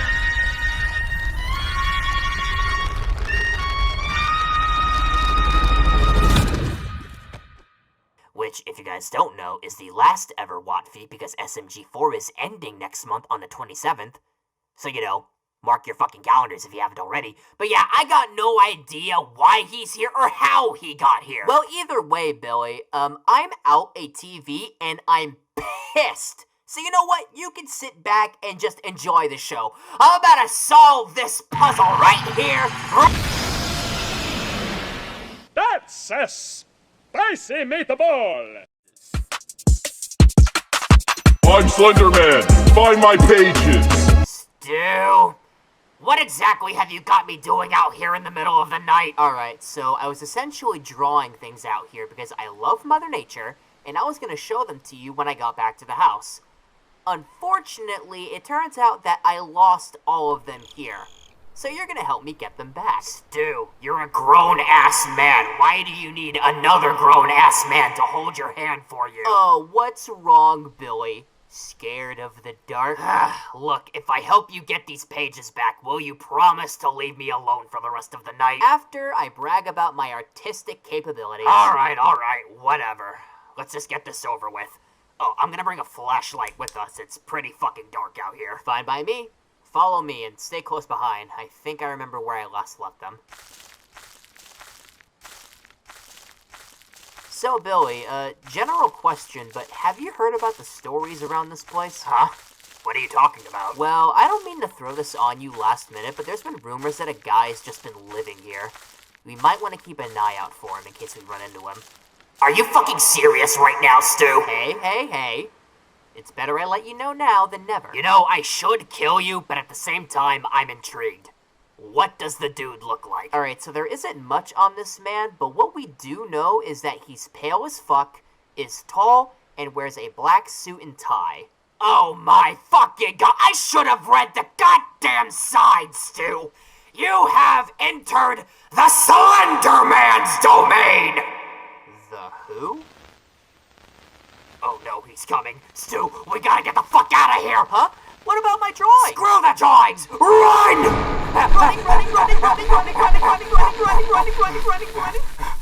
Billy, what the fuck is going on? How are you gonna be this chronically online and yet not know who the Slender Man is? For fuck's sake, there's an entire HBO documentary about the guy and a goddamn Family Guy cutaway joke. Kill yourself. How are you this stupid? Okay, I'm not as chronically online as you think I am.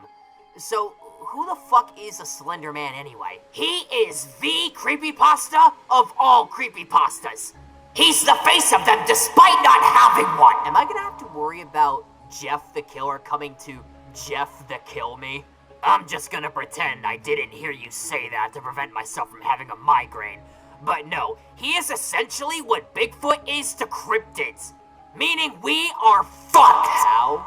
He's just a tall, pale dude with a black suit and tie. There's no, like, protection under that thing. I'm pretty sure we could stab him once, and, like, he'll pass out on the floor, dead as a doornail. Did I forget to mention that he can not only teleport, but as tendrils he can stab us with and can blind us permanently with his static vision?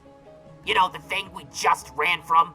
You know, now that you say that, we might have a bit of a problem on our hands. A bit, huh?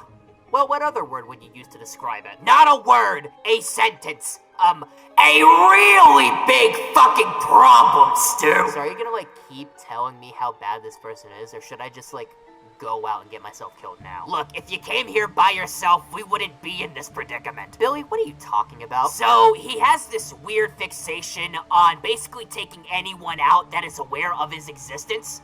If you came here by yourself, the most that he could have done to you is, like, stalk you. Like, I know that's bad, but that's, like, the most he could have done to you.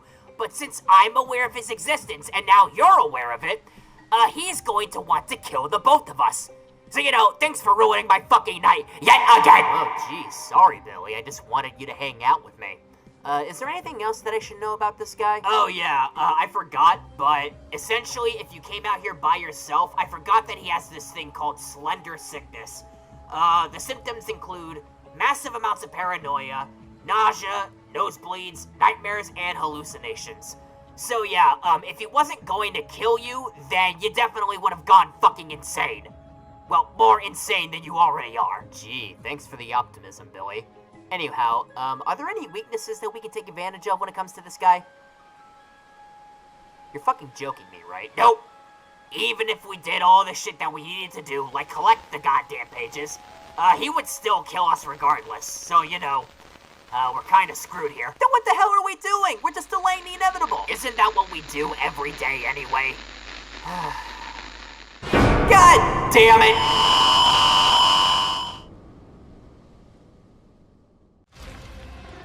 Hey, Billy. Glad to see you around. Alright, Stu. This better be important. I was in the middle of something. Oh, please. What have you got to do on a Monday? Trust me, sitting my happy ass down in my bed while eating junk food is the only sane way to start my week. Okay, Garfield, you shut your goddamn trap. Anyhow, what have you got me over for today? Okay, so, the opponent that I got for us is someone who is loyal to their corporate branding to an absolute T. Alrighty then, but like how loyal are we talking? Okay, so for a frame of reference, right? We're dealing with someone who's about as loyal to their corporation as SpongeBob is to the Krusty Krab. Like that's how bad it gets. Alright, so they're a corporate show who just happens to be a jobber. Is there anything else I should know about this person? Oh yeah, they used to work as a maid. So you know, we'll be doing the cleanup job this time around. Alrighty then. Anything else? Oh yeah, one last thing.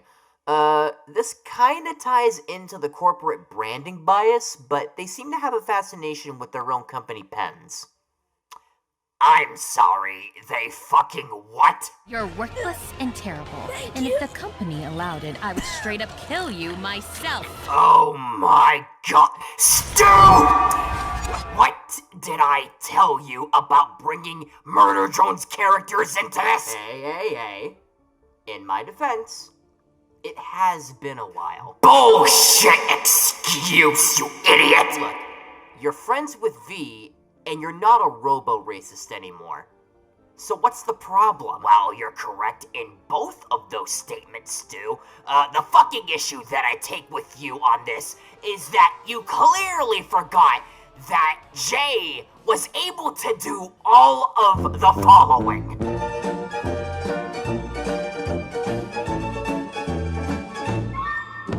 You catch my drift here? Considering we survived off against Sin, Uzi, and V, I consider it a skill issue at this point. Wow, you're really gonna pull that card, huh? Considering the fact that we've been doing this for about a year at this point, yeah, it kinda is a skill issue. Honestly, I blame the bad writing. Oh, come on! I just moved in here. Give me a break. Anyway, back to the original conversation. I failed to see the problem here. Alright, look, she could do all of the same shit that V could do, except she's a lot less hesitant to pull it off. Like, in the fucking pilot episode, the moment that N even remotely questioned the J.C. Jensen Company, she fucking went ahead and stabbed him with a virus implant, and it almost killed him if it weren't for Uzi. Oh, right. That reminds me, you see this pen that I've got in my hand? Stu, is that a fucking J.C. Jensen Company pen? Why do you have that? Where did you get that? Not an important question. Anyway, watch closely, Billy. Holy shit. Yeah, that's what I'm talking about. Now then, let's jump the bitch. Wait, Stu, you don't want to do that. Too late. Whoa, hey, watch where you're pointing that. Damn the well-made, quality-assured durability of J.C. Jensen products! Lamau, bye-bye. Stu? Did you just do what I think you did? Yep. I knew all that training would pay off. You know what, Stu? I'm proud of you. Come on, let's go get something to eat. My treat. Yay! You know, out of all the ways that I thought I was going to spend my afternoon, tending to a giant underwear Homer while talking to a blue frozen banana peel isn't exactly how I thought I was going to be spending it. But you know what? You gotta start somewhere, right? Activated. Hey, where the fuck are you going? I miss Stu. Man, it's great to have Godzilla on our side. Wait, what do you mean we're bringing lizard breath into this? And could you turn that damn music off? You know, I can tell you that you guys clearly just traced over a Godzilla PNG you found on Google Images. You're not that slick. Also, look at Homer getting jiggy in the background. He's got some moves. Alright, so you guys ready to do this? Cause, like, I completely forgot what we're doing today. Line. All our friends are ready to rift back to the island. A big lizard? Robot? Lots of people in tights. Wait. What do you mean by that? Cause, like, if you plan on bringing in Superman and Izuku fucking Midoriya, then I'm gonna have to back out. Me and those guys aren't exactly on the best terms. What's that? Oh, okay. Perfect. Now to fire this thing up. Here we Boys, don't Jonesy, what the fuck did you do? Did you finish the calibrations? Of course. And you accounted for dimensional variance? Are you telling me you're operating a interdimensional travel without any, like, fine-tuning? Okay, guess we're taking the across. Why am I blue and polka dotted? At least this trip's interesting.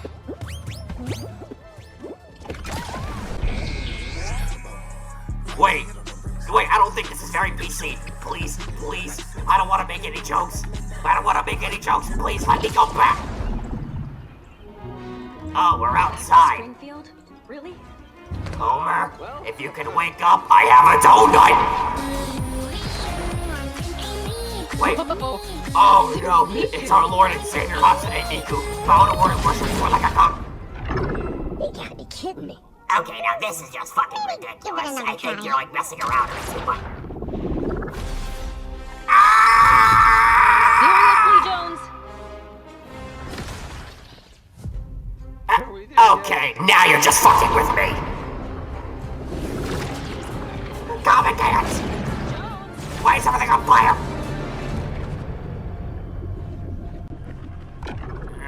Did my we head. make it? What? This doesn't look like the island. What the fuck happened here? And that looks like just a whole lot of trouble. Oh yeah, no shit, Sherlock. Okay, seriously, what the fuck? Well, it's about time we say our prayer. No shot. Godzilla! boys! Superman. It's literally everyone. Time to take back our island. Alright, I don't know what the hell is going on, but we got this. Let's get this big purple son of a bitch.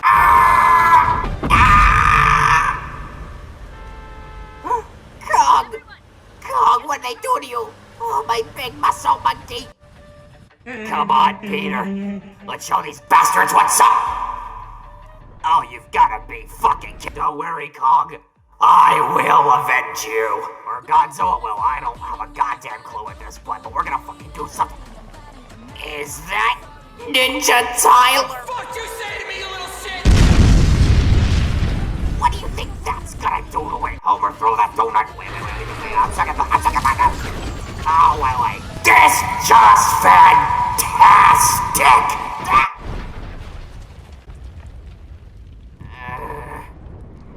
Where am I?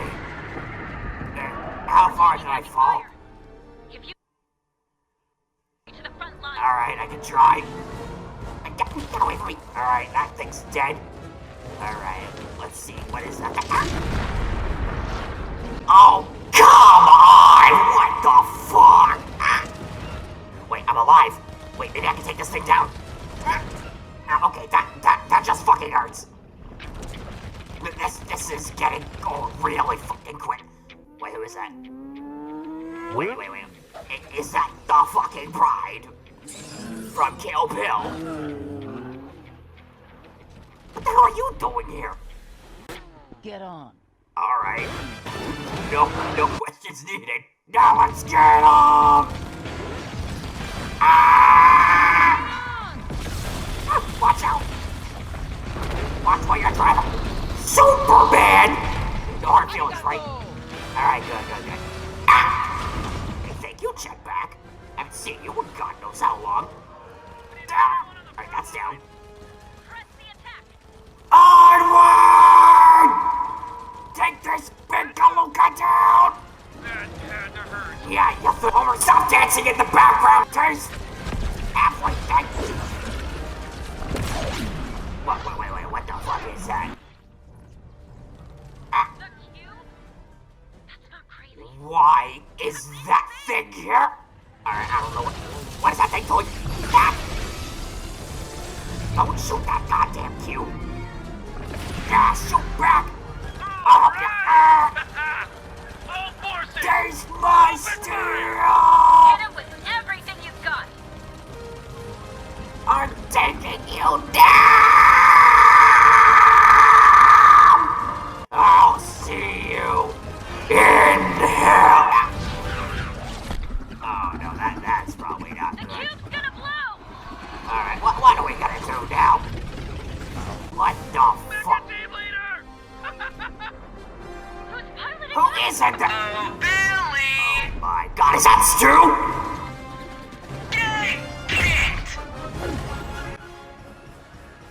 Holy shit, we did it!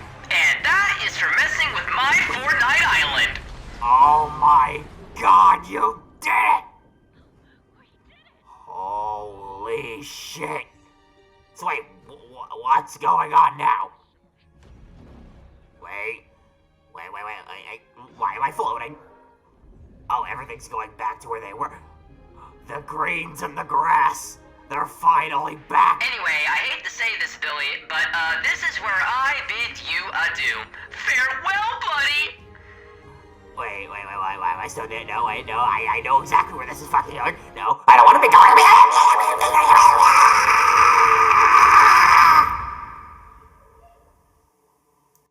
Stuart Mocker. Billy Loomis.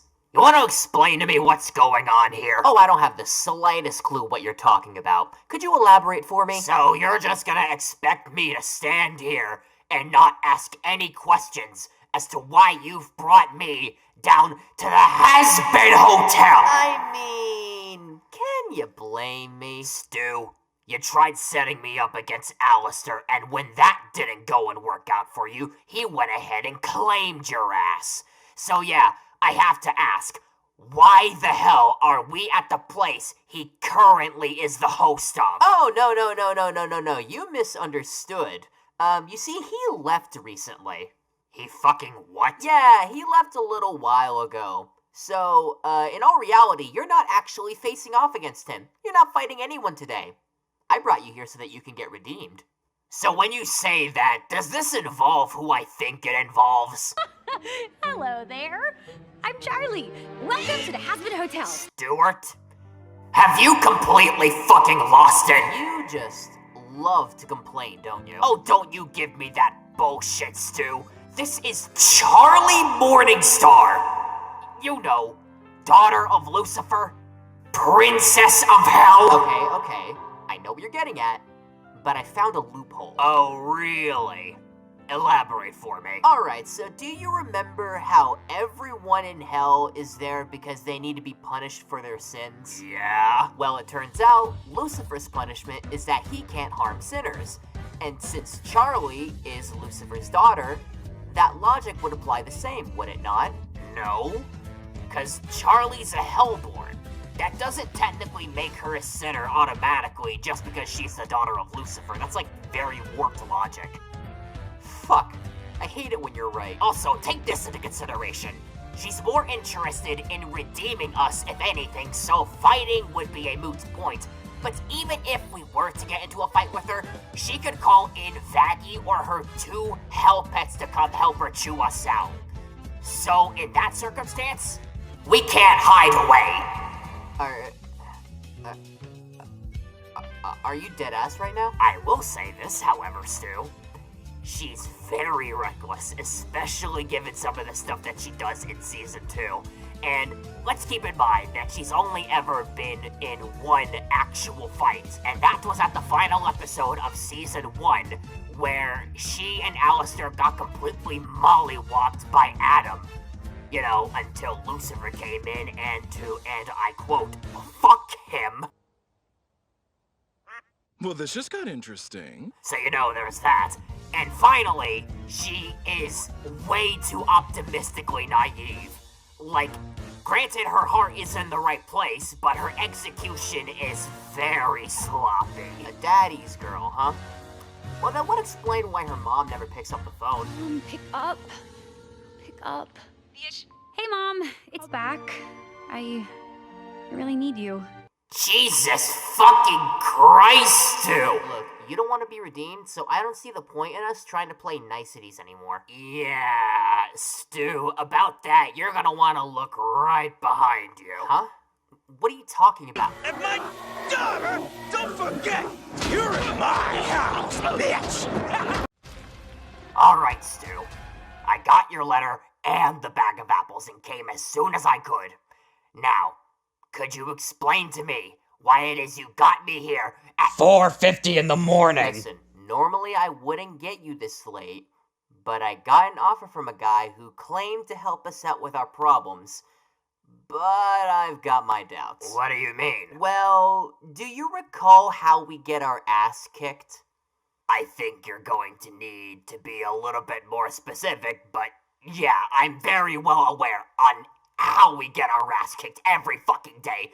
No thanks to you, by the way. Oh, no problem. Anyway, earlier today when I was on my way back from the soup kitchen... Wait, volunteer at a soup kitchen? I have hobbies outside of killing people. Anyway, back to what I was talking about earlier, I found this plain black notebook on the ground, and next thing I know, this guy is telling me about its power to kill anyone. To be completely honest, I was very doubtful, but I figured I'd let you know in case you want to talk to him and check it out for yourself. He's equal parts scary and kinda doofy. I'm sorry, fucking what? It's just as I thought. Humans are so interesting. What the f- Hey, calm down. Wait, I just realized, how were you able to do that thing with your voice? You know, the whole echoey bit? Stu, I'm gonna need you to just shut the hell up, because there's no goddamn way that you have contact with goddamn Ryuk from Death Note! That thing has a name? Yes, actually. Ryuk is a Shinigami. A god of death who can kill anyone with his death note. Not to mention with his Shinigami eyes can see the names of anyone, even those he doesn't know. Well, hang on now. I read the rules on the front page of his death note, and it says you need to know the user's name and face. We're wearing masks. I think we're good. Even if that were the case, look at him! He towers us by at least 2 feet, can fly, has long arms, and has teeth sharper than our knives. He eats entire apples in 1 or 2 bites. Well, that would explain why he asked me to bring him over a set of apples. Wait, are you seriously claiming apples as an impressive feat now? Have we really hit the bottom of the barrel? Stuart, he eats them whole, including the core and even the seeds, which, for a friendly reminder, contain fucking cyanide! That doesn't mean we can't stab him. Did you go deaf just a minute ago? He's a god of death.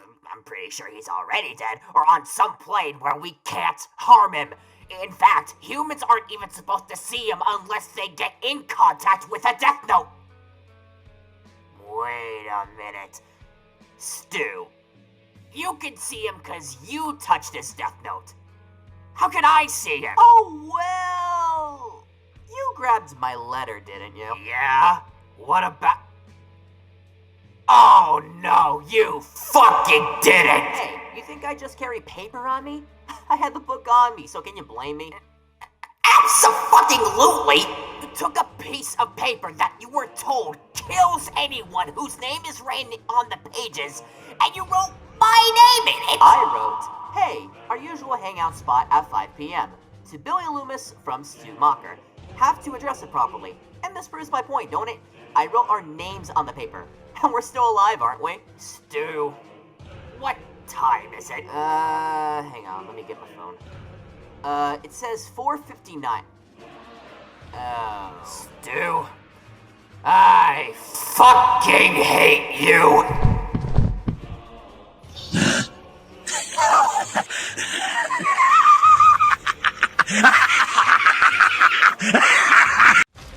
Alright, Stu.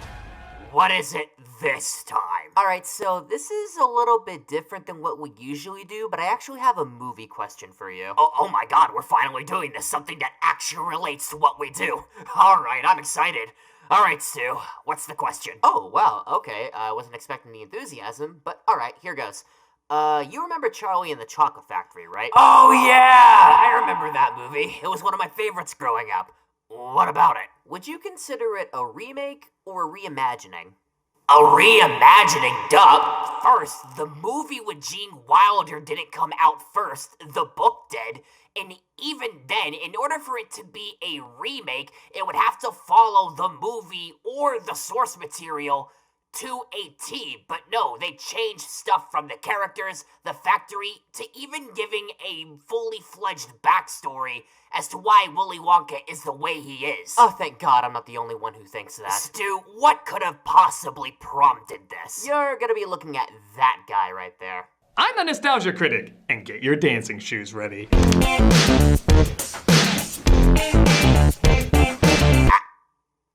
Is that the fucking Nostalgia Critic?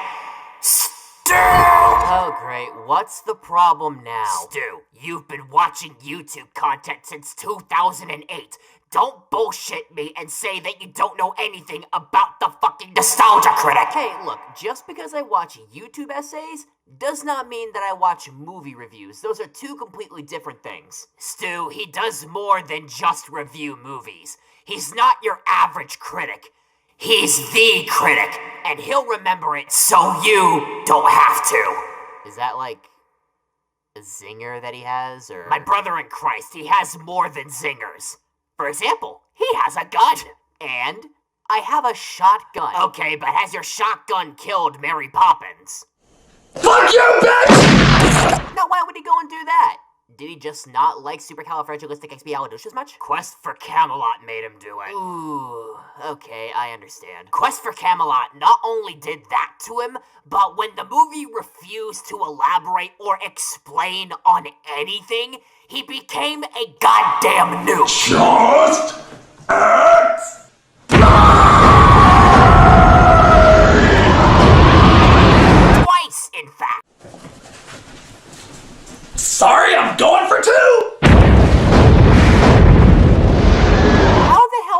learn how to do self-destruct more than once? I'd recommend keeping him and Pokemon separate at all times. Okay, well, since you seem to know a lot about the dude, what else has he done? He has fought the angry video game nerd multiple times in their decades-long internet beef, has a secret cameo alongside him in the anime Zettai Karen Children, is canonically a demon slayer in Smiling Friends, and I shit you not, this is actually real, is a playable character in the video game Spirits of Fury EX. Yes, this is real. You can juggle strings with the fucking nostalgia critic. There's no goddamn way that you're telling the truth. Oh, you think I jest? A lie you claim this is. Okay then, here's another crazy fucking fact for you. The nostalgia critic has historical, cultural relevance within the nation of Molossia. Yes, this is also real. What the fu- How did we go from reviewing movies in about 15 to 20 minutes to invading a country? I don't care how fucking brief it was. How did we let it get to this point? This was in 2010! 2010! Yeah, it gets pretty nutty. Oh yeah, a bit off topic, but there was another reason why I asked you to come over. I was gonna ask what you wanted for Christmas. Oh, well, how very Thanks for what you said. What? Wait a goddamn minute, did you just say Christmas? Yeah. What's wrong? Do you not like Christmas? Oh, great. Now look what you've done. You got them all riled up. Oh, come on, it can't be that bad.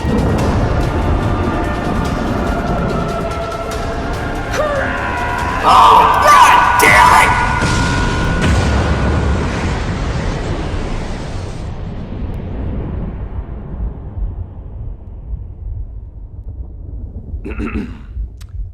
I win.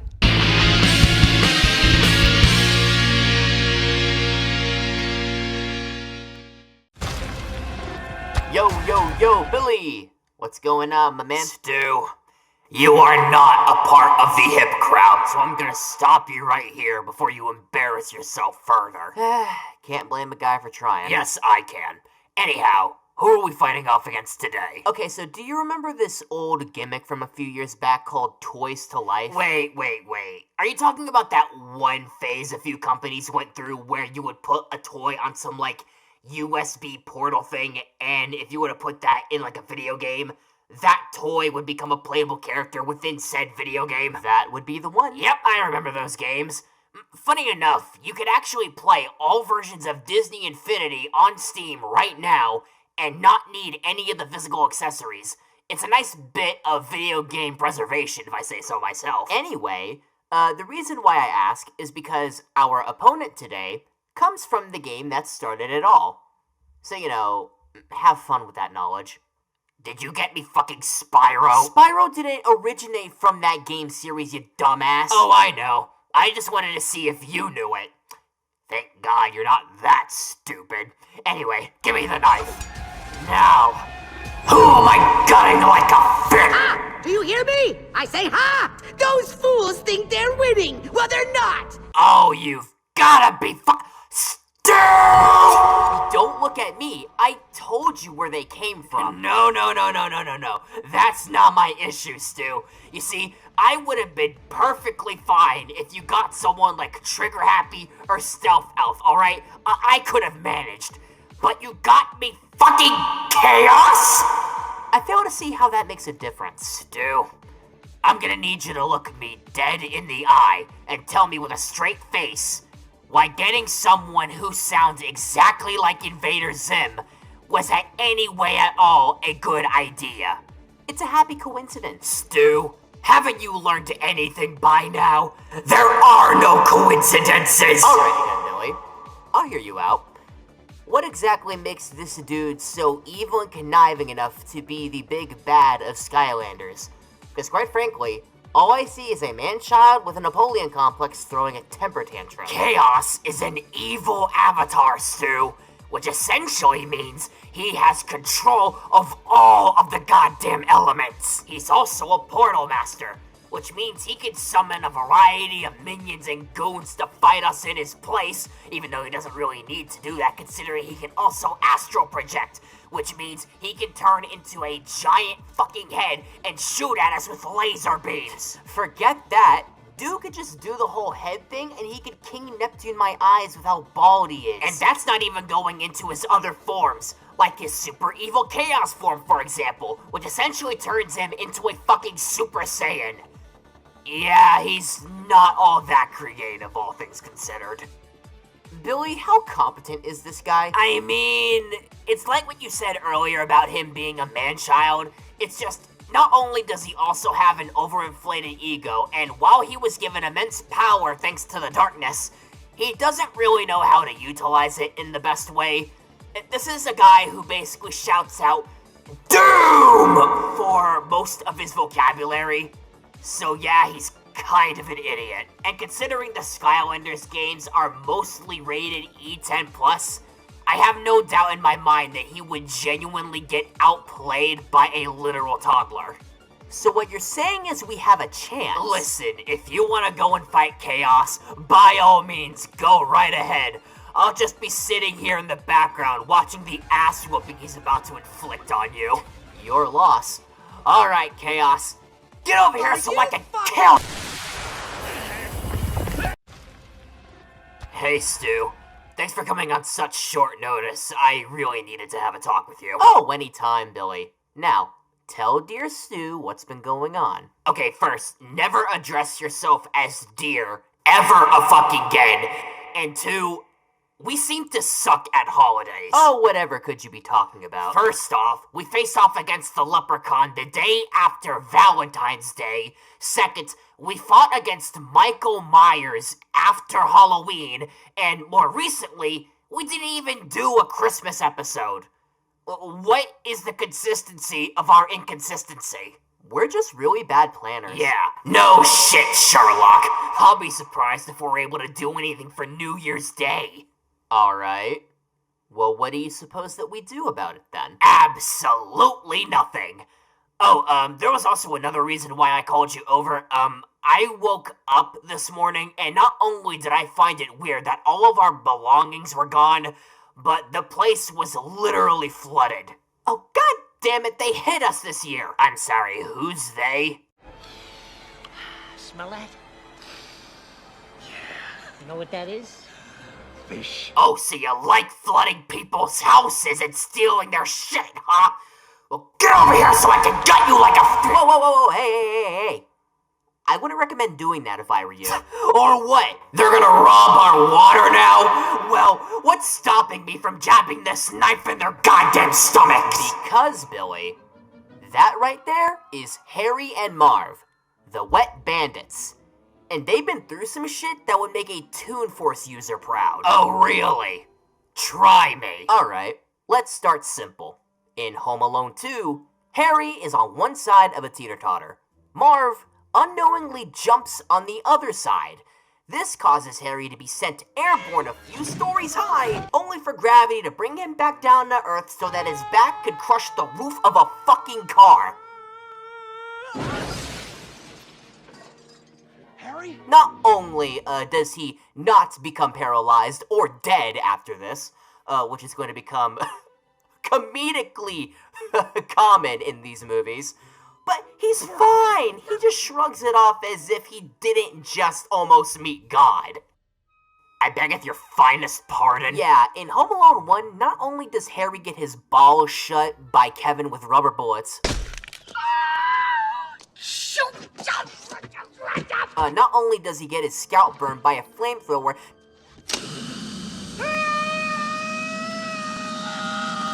not only instantly speeding up the process of male pattern baldness and third-degree burns, but in another scene with Marv, gets hit in the skull at a fast speed by fucking paint cans, only hanging by a goddamn thread. Don't worry, Marv, I'll get him for you. And they're both fine. They just comedically cause a pratfall. Now, I'm gonna show you this clip from Better Watch Out to show you what actually happens when you get hit by a paint can.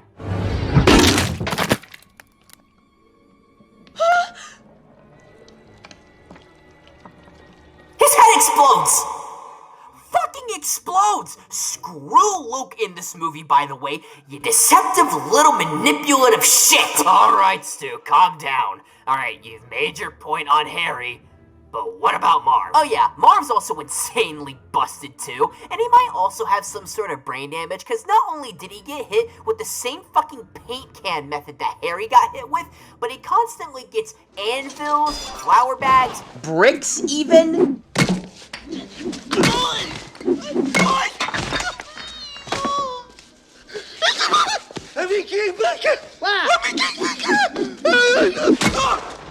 Like, I'm surprised he's even able to think straight afterwards. But not only that, he gets electrocuted in the second movie to the point where his skeleton is visible.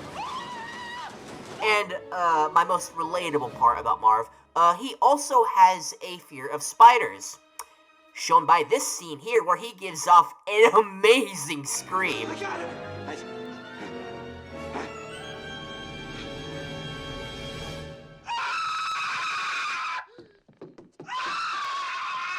You know, usually I would be the one saying these sorts of things. I feel like this is a complete role reversal. Yeah, true, but let's be honest. Who's really keeping count on how many times we've done this already? You got me there.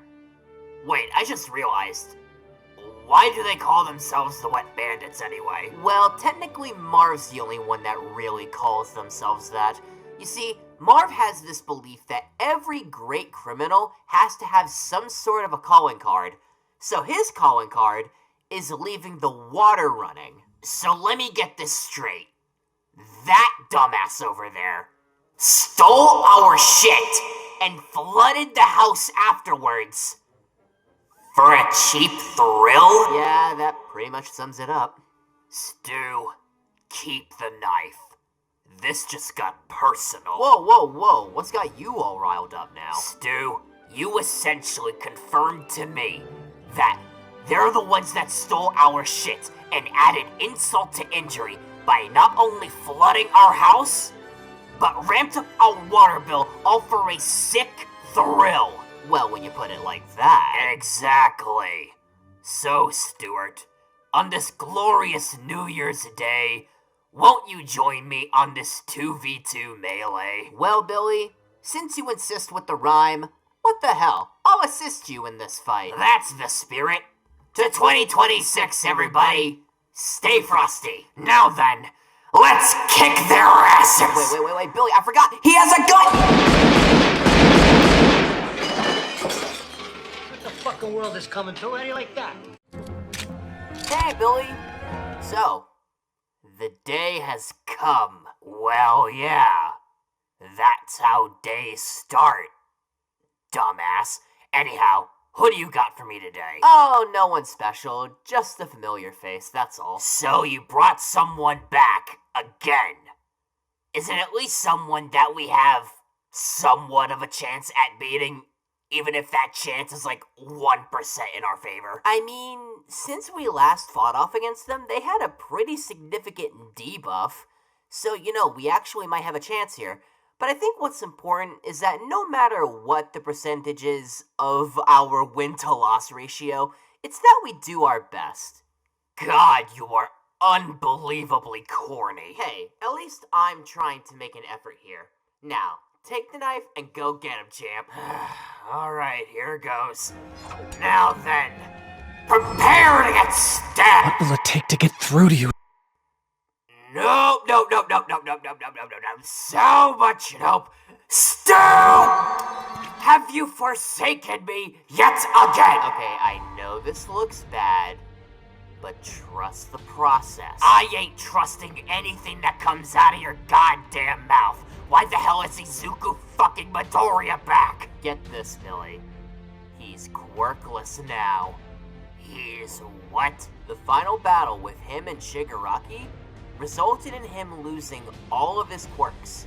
Sure, he's got a little ember of them left, but as far as I'm concerned, he's quirkless. Therefore, it makes us killing him so much easier. Stu. As much as I appreciate the quote-unquote effort that you've put into this, I'm sorry, but no, just because he's quirkless doesn't mean that he can't throw hands. or feet in his case. That's exactly what it means. In order to obtain one for all without his limbs shooting off of his body the moment he got it, he spent 10 months cleaning out a trash-ridden beachside, and by the end of it, he was completely ripped. Yeah, and I'm about to rip into him for what he did to me. Wait, no, I don't want to go to Detroit! No.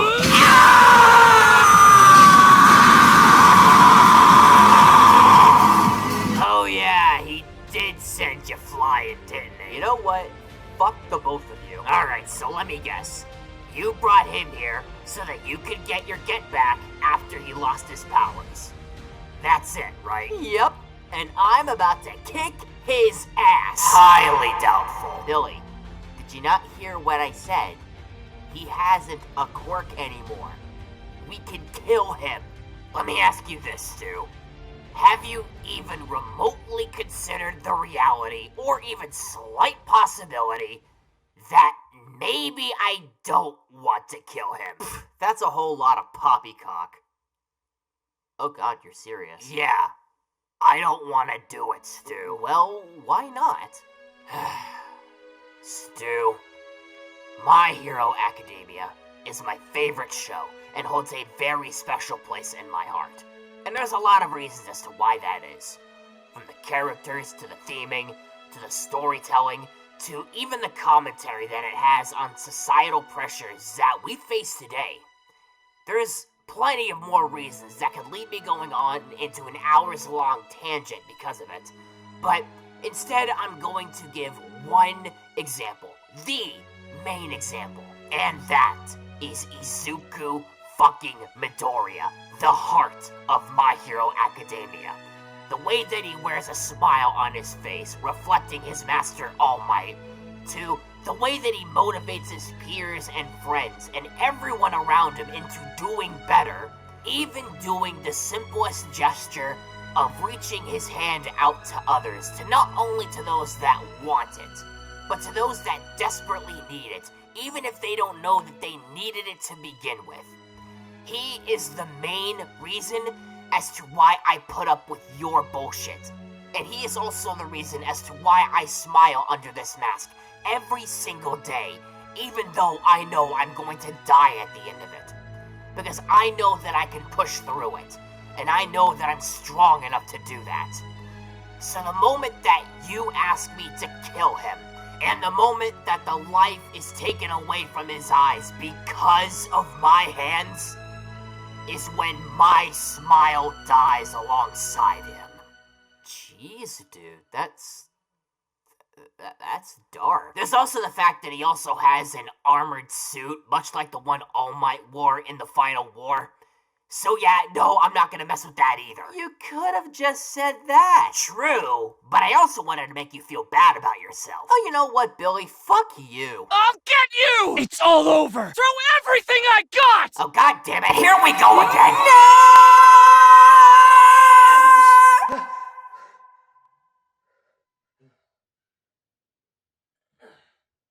Had another one of those fucking dreams again. Damn it, when will they leave? Where are my glasses? Oh, right here. Now then, what was I doing before? Huh.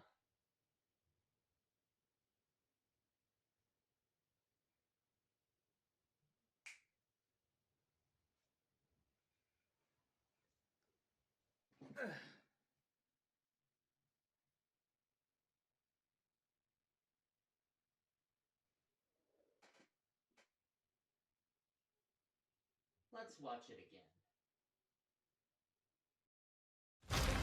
Alright, Stu. How did you screw up this time? Billy, let me ask you a simple question. Do you ever get bored with it just being you and me? I mean, it can get a little repetitive at times, sure, but what's this about? Well, I thought it would boost our street cred if we had an extra member on our side. That, and it would make things a lot more interesting for our dynamic. Stu, we work perfectly fine as a duo. Bringing in someone else just complicates things even more than they already are. Oh, come on, don't be such a downer. And besides, she has other friends. It's not like she's gonna be around us 24/7. Wait. Other friends? Stu, you didn't! You gotta be kidding me. Yep. Of fucking course you did it! Stu! How is it every person I bring along, you have some kind of beef with them? No. It's not that I have beef with them. I have beef with you. Because what do you mean you brought over Spinel? So you do know her. And once again, you're missing the point. I was unaware you even had one. Alright, let me put this into perspective for you, Stu. There's someone named Pink Diamond, and 6,000 years ago, at the very least, was with their best friend / playmate, Spinel. These two would play with each other all the time. Then, many years later, Pink Diamond outgrows Spinel and finds Earth. Pink Diamond ditches Spinel under the pretense of it playing under a game, and she would go down to Earth to basically live the rest of her life, all while Spinel is just standing there long enough for roots to grow on her legs. She never comes back. Then, many years later, her son, Steven Universe, would essentially broadcast himself to the known parts of the universe, including where Spinel resides. Spinel, now full of anger and vengeance because of the fact that Pink Diamond left her, sets her course onto Earth to kill Steven. That is who you brought today. My bad, gang. I did not know. Every time a single word utters out of that cacophony of a mouth, my brain cells end up drifting away. Alright, so she came down here to get revenge on Steven. What is it exactly that she can do to make that happen? First, she can extend and stretch her limbs in a cartoony fashion that would make any Rubber Hose character proud. And she's got a Rejuvenator, which is a scythe meant to reverting gems back to their original state. Alright, sounds dangerous for gems. But I don't know if you've noticed, but we're flesh and blood. Which should send as a friendly reminder that it's still a goddamn scythe, Stu. I can manage. Yeah, just keep lying to yourself. I know it makes it easier for you to cope. Alright, so what exactly has she done that warrants us being afraid of her? Let's see. Reverted the crystal gems back to their default states. Fought off against Steven to a standstill on top of a massive injector which was pumping in toxic waste into the planet, effectively killing it, and held off Monster Steven in future. Is that all? Oh, I'm sorry. Does that not impress you? I don't know, man. With everyone else that we fought against so far, I feel like I've heard this same exact shtick, over and over again. Then I guess you won't mind if I do it again. Speaking of which, this is the part where I head out. Bye-bye, Billy. Wow, gee, isn't this just swell? Miss your friends already? Well, don't worry. You're right behind them! Hey, Billy. You ready for your next fight? Begrudgingly so, Stu. Anyway, give me the deets. Who am I fighting off against today?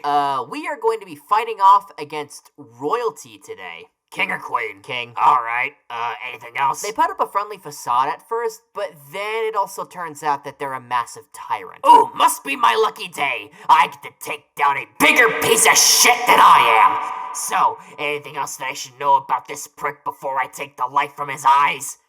Happily this time. Yeah, on top of them being a tyrant, they are also a conqueror that once traveled worlds/dimensions just to conquer humanity. Okay, I'm sorry. Run that back by me again. Oh, too late. They're already here. Now go ahead and take the knife and stab them. Alrighty then. Now, prepare to die, tyrant!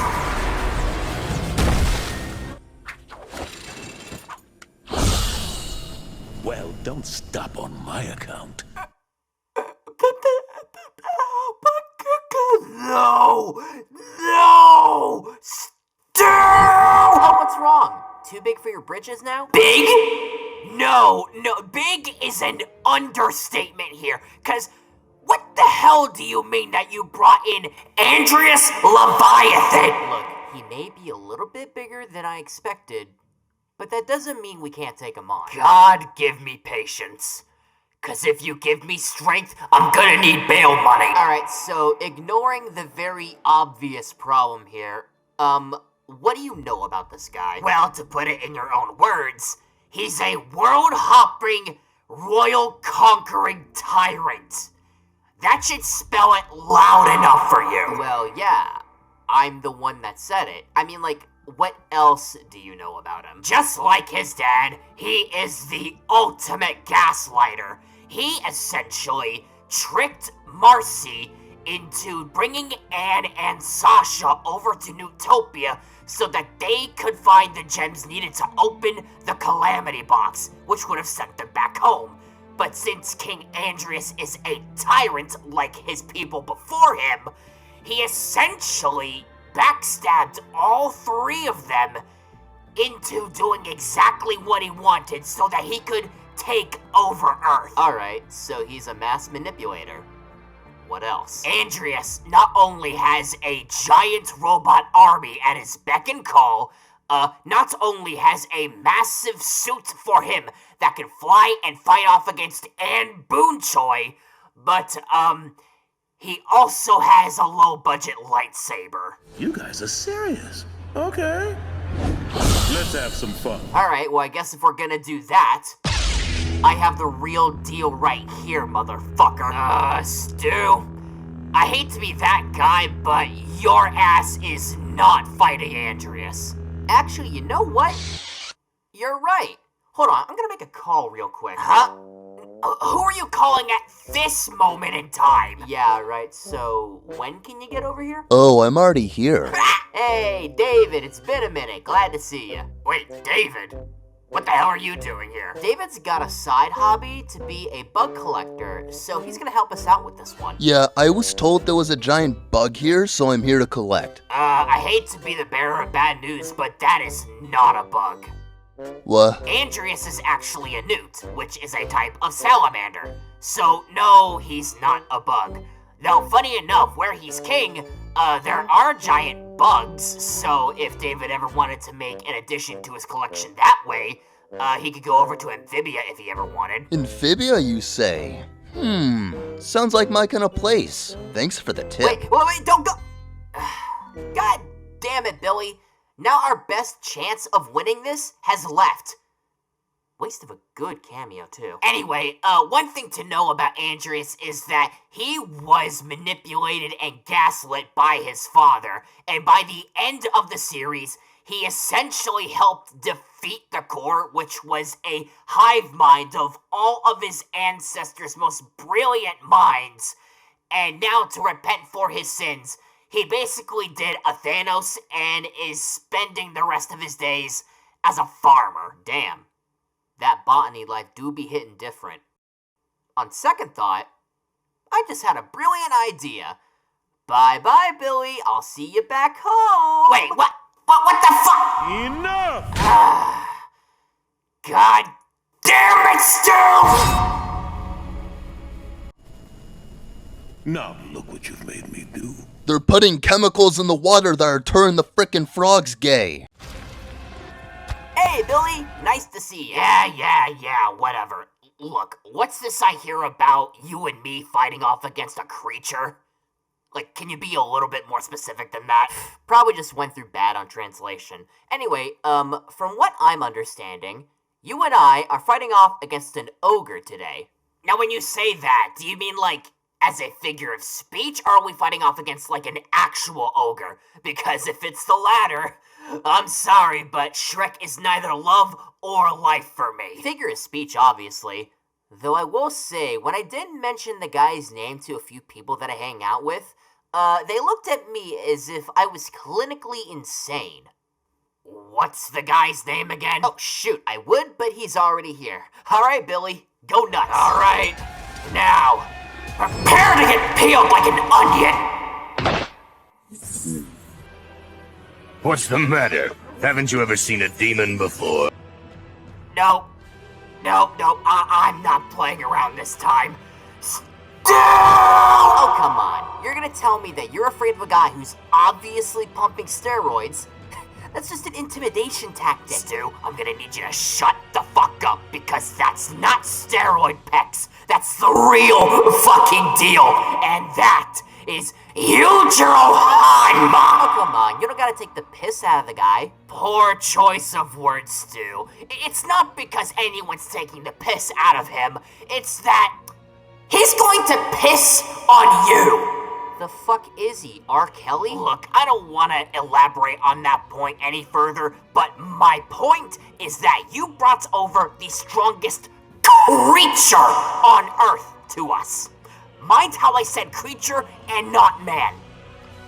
That's not human! Alright, Billy, make me understand. What has this creature done that has provoked such fear in your eyes? Stu, have you ever met a man who just casually punches an earthquake away? No? Well, now you have. And trust me, this is just scratching the tip of the iceberg when it comes to Yujiro fucking Hanma. He punched an earthquake away. Billy, do you think I'm stupid? Yes. Keep talking. One day, an African elephant the size of a dinosaur just shows up, and the military is called to take care of it. The military did not do a goddamn thing. So Yujiro pulls up out of fucking nowhere and beats the fuck out of the goddamn elephant with his bare hands and feet, kills it, and eats it! Seems a little overdramatic to accept their son's challenge, no? You're missing the point, Stu! By the way, one of the other fights that Yujiro has was against a guy named Ryu Kaio, who is a veteran warrior who has been around for at least 100 years. And when they fought off against each other, Yujiro digs his fingers in his face, rips it off, and throws it to the audience! Oh, what the fuck, man? Oh yeah, last thing, but you know why they call this man an ogre? Well, it's because this man has so many goddamn muscle pecs on his body that his entire bloodline has a dedicated technique to where when you flex all of the muscles into your back, it forms a face. Not even Muscle Man can claim that power. Okay, I see your point now. About damn time! Alright, so taking all of that into consideration, what do you propose we do against this thing? Yeah, about that. Where are you going? Here we go. Oh, fuck me! You ready to brother, go home. Stu, could you please explain to me why the hell you got us out here at 2 in the morning? Because, Billy, our next opponent only comes out at night, so this was the best way that I could do a meetup with them. Besides, don't you got insomnia? This should be, like, relatively normal for you. Wow, what a way to downplay an actual problem I have. Also, why does this guy only come out at night? What, did you get me a vampire or something? Oh my god, you did, didn't you? Well, I was going to tell you, but then again, you're good on picking up on things, so I just let history repeat itself. Well, at the very least, you had the decency to let me know beforehand. But now I gotta know, what kind of vampire are we fighting off against tonight? Like Twilight vampire, Adam Sandler vampire, like, what do I gotta work with here? I didn't get much information on the guy, but what I did get was that apparently he was a part of some really weird and bizarre adventure. I'm sorry, say that again? Oh shit, I think that's him. Alright, Billy, go ahead and get him. I hope you're friends with Drac, cause you're gonna meet him in hell! How disappointing.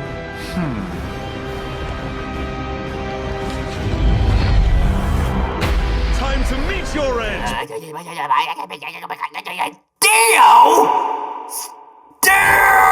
shit, right, I did forget to give you this. Out of all of the vampires you chose to antagonize, you decided to go after Dio Brando?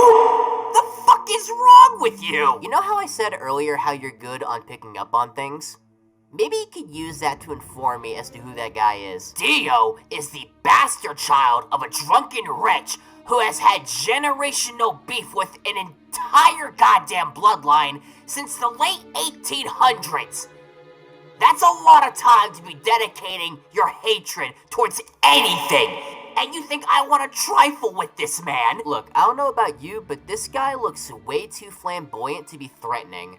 Since you know about the guy, maybe you could elaborate as to what he's done that warrants such fear in the first place. Alright, so when his father died, his father sent him over to the Joestar family because of a debt that they owed to him. Now, when Dio got there, his first instinct when meeting the Joestars, or more specifically Jonathan, was to abuse the fuck out of his dog. And trust me, this isn't the only time he does this. I hate him already. Ever since Dio moved in with the Joestars, he has consistently attempted to make Jonathan's life a living hell by not only embarrassing the fuck out of him in fisticuffs in front of his school friends, to taking his girl's first ever kiss and killing the dog in a furnace! I want him dead. Too late, this mask beat you to it, which is essentially how he became a vampire in the first place, but more on that in a little bit. Anyway, so after being found out to being the one who was poisoning George Joestar, who, for those that need a reminder, is Jonathan's dad, basically puts on the mask, turns himself into a vampire, and goes on a massacre that same night, killing the policemen who were sent to arrest Dio, kills George Joestar, and burnt down the entire house, only leaving Jonathan and Speedwagon as the survivors. Damn, that's one hell of a first time for a vampire. I'm gonna ignore that comment. Anyway, so after this happens, Dio goes to London and meets Jack the Ripper. Yes, that same Jack the Ripper, and turns him into one of his minions. Later on, he also infects an entire town into becoming his zombie slaves, and this is one of the worst fucking things that Dio's ever done. Shout out to CJ the Champ for pointing this out, but in one instance, a lonely mother with her baby goes up to Dio and asks him to spare their lives. Dio says, no, fuck that, turns the mother into a zombie, and makes her eat her baby! Oh, God, what the fuck, dude? And it gets even worse from here! Fucking excuse me? Jonathan and Dio then have their final fight, which results in Jonathan cutting this fuck nugget's head off. Now, you think that this would kill Dio. Fucking course it doesn't. But what happens instead is that on Jonathan's wedding day on a ship that he and his wife are on, this motherfucker and another one of his minions sneaks aboard the ship, sneak attacks Jonathan, burns the fucking ship alive with the wife and their newly born child, leaving to fend for themselves as to escape the flaming ship, and Jonathan is essentially dead. Dio, in a last-ditch effort to survive, cuts off Jonathan's head and mounts his own on top of this motherfucker. Just took his adopted brother's body.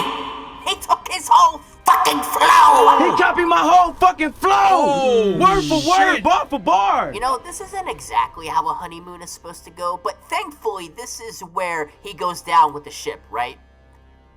I know, that was a stupid question. He's standing right there. How the fuck did this man come back? A century goes by, and the coffin that Dio was hiding in resurfaces. And since then, Dio has been hiding out in Cairo, Egypt. And to exact his revenge on the Joestar family, he sends over assassins and murderers to kill them.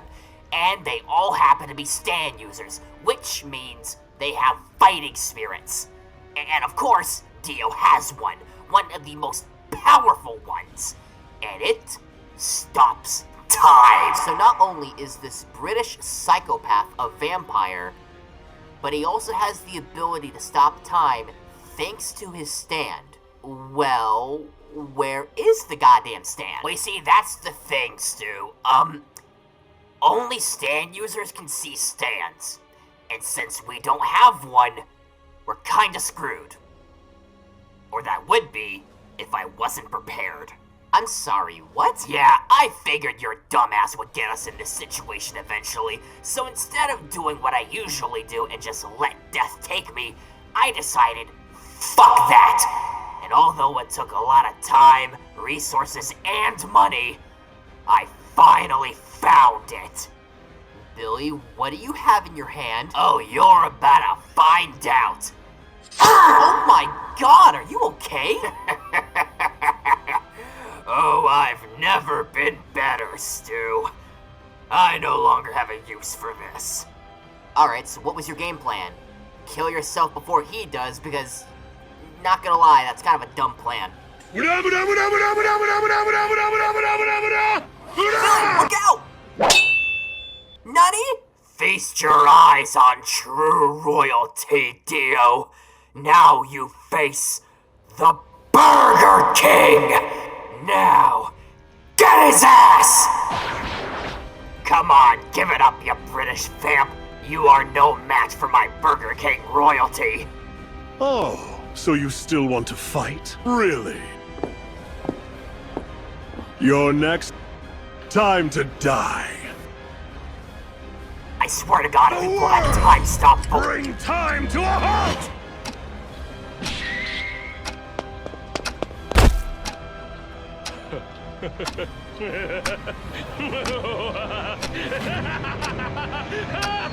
I'm going to roll all over you!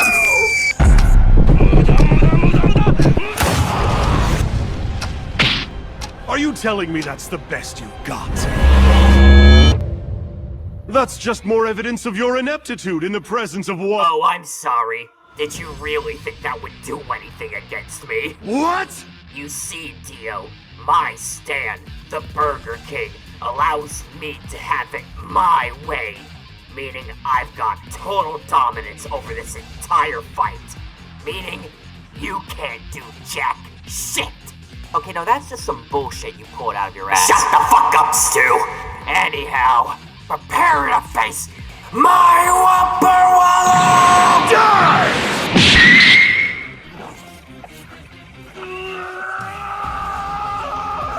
What the hell? Impossible! I am the immortal Now do me a favor and stay dead! I just want to live. Give me one good reason why I shouldn't pulverize you right now. Because whether you want to admit it or not, I am the only one keeping you from going mental. Because if you knock me out, you're going insane. Ugh, I hate it when you're right. Anyhow, so what exactly are we doing here again? You and I are aboard this vessel, taking pictures from the depths of an underwater blood moon, all because of the fact that you won against Dio, and apparently that was not in God's plan. Well, that explains why everyone else vanished afterwards. Wait, so you can win against Jay, but I can't win against Dio? What kind of favoritism bullshit is this? Hey, Billy, I don't question the system, I just roll with it. Oh, of course you would, you fucking sheep. But I guess if this is how we're gonna serve our punishment, we may as well do it. I just want to go home already. That's the spirit, Billy. Now, I'm going to be the coordinator, and you're going to be the driver. You tell me when we meet our destinations, and when we do, I'll go ahead and push this green button in the back. This'll take the pictures. Alright, let's do this.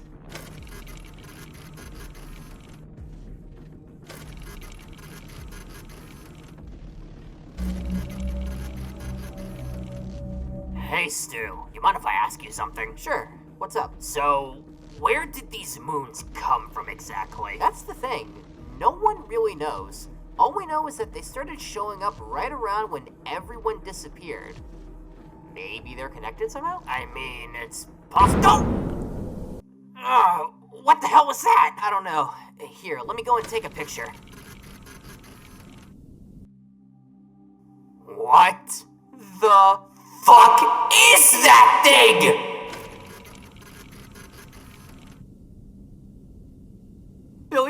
get down here anymore. Oh, I'm sorry. I didn't realize you were supposed to have fun on this voyage. What do you mean there's a monster down here? I mean, when you think about it, it's an ocean, so it just comes with the territory that there's fish down here. Fish? No, don't bullshit me and say that's a fish. Well, it could be a frog. If we don't get out of here, I'm killing you before that thing does. Let's just get to the next point.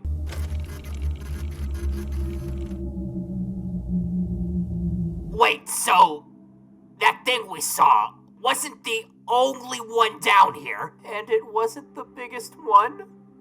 Stu, remind me why we're taking these pictures again. I don't know, something about a COI, Garden of Eden. I don't know, man, but like, whatever the reason is, it is not worth doing this. Whoa, radar's going off. Take a picture, what else is there? Holy shit!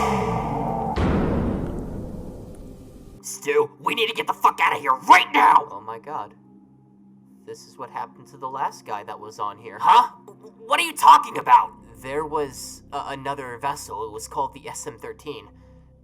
The guy was piloting it. His name was Simon, I think he was. I never got a good look at the guy, but he looked vaguely familiar. They sent him down here because he did something to the Garden of Eden. I don't know, but whatever it was, he never came back up. We all thought it was because of low oxygen, and he just didn't have enough time to make it back up to the surface. But no, knowing that there's things down here, those things must have killed him. Oh my god. They sent us down here knowing that we would get eaten. We're dead! Dead! Stu, get a hold of yourself. Look, we don't have that much oxygen left. It must be doing something to your brain. You must be hallucinating. Look, all we gotta do is go to this last checkpoint, right? So, let's go there, take the picture, and let them know that we're coming back up. Because I'm not dying down here! They're not coming for us. They never had the intention to do so. They knew what was down here, and they sent us anyway. Why? We won. We deserved to win. Come on, man, give me those coordinates. We gotta get out of here! I just don't get it. Why would we come down here after all this? Great, he's won? losing it. What are the coordinates? Left. Alright, guess we just gotta go here. I don't know. So get the fuck out of here. Concrete. Concrete. Concrete. Concrete. Concrete. Concrete. Concrete. Concrete. Concrete. Shut the fuck up! There. Now, let me just...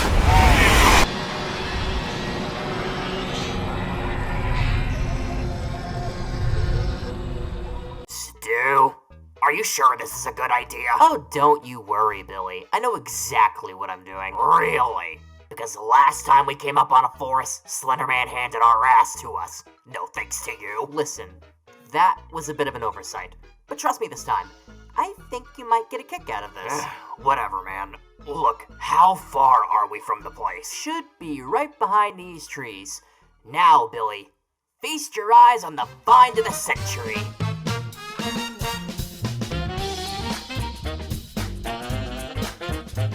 Holy shit! The showgrounds? Stu, how did you find this place? It was on Google Maps. Right. Anyhow, so... is the main man here, or...? Nah, he's pretty much out for the day. But there is someone else here that's agreed to fight you today. Wait, really? Well, who is it then? That would be her over there. So you're the dude I've been hearing so much about.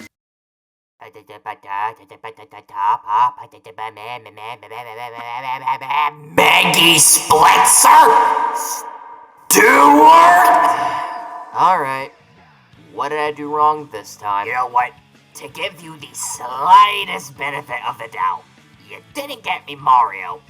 But I'm now throwing that benefit out of the same door he stuck his pingus in. Wow. That was an actual sentence that came out of your mouth. What I'm saying is that you have fucked up yet again. Because what do you mean you brought over Maggie Splitzer? An SMG4 and a few months ago. You see, about that, I was stumbling across town lately until I came across Maggie here. Turns out after SMG4 ended, it just meant that the YouTube content stopped, not their lives outside of it. So Maggie has just been chilling out like how she usually does. Yeah, though I admit, I wanted to get back into the action for a bit. Your friend here told me about this thing you two got going on and decided it wouldn't hurt to get some screen time. It sounded like fun! Huh. Well, if you don't mind, I'm gonna go on a bit of a preamble because I'm a bit of a fan of your work. Wait, what? Yeah, I'm siding with her on this. You're a fan of hers. Oh, how could I not be? Maggie's a total badass! Ever since her debut, Maggie's not only been one of my favorite characters, but she's had some of the best moments and development throughout the entire series. I mean, she was one of the finalists in Mario's Challenge, survived getting squashed into a tiny Goomba version of herself multiple times, transitioned from being into an inkling to a human, no thanks to that bastard otaku, won the final Splatfest in the name of her rival, stopped Benedict Cumbersnatch with the help of Ari Bori from obtaining immortality in her spin-off series, Sunset Paradise, overcame her self-doubt, saved SMG4 from a lawsuit case made by that bastard ape, survived college and became a coach, defeated One-Shot Ren and Mr. Puzzles, and regularly trades blows with the other high-tier characters like Mario, SMG4, Bob, and Psycho. There's a lot to be impressed by. Does he usually do this? It's kinda creeping me out. Yeah, you'll learn to get used to it after a while. But he doesn't really do this when it comes to praising people. This is kind of a first. I think you have a secret admirer. What? Hey! Look, I just happen to appreciate really good storytelling. A shame a good majority of older fans don't seem to appreciate it like I do. Right. Anyway, this is the part where we start fighting, right? Well, if you say fighting, you mean dying. Yeah, that would be the case. Huh? What do you mean? Oh, you're gonna want to sit down for this one. You see, it all goes back to around a year ago. One Ghostface versus summary. Later. So you two don't actually fight who you set each other up against? You just die on the spot and come back to do the same thing? Yeah, that pretty much sums it up.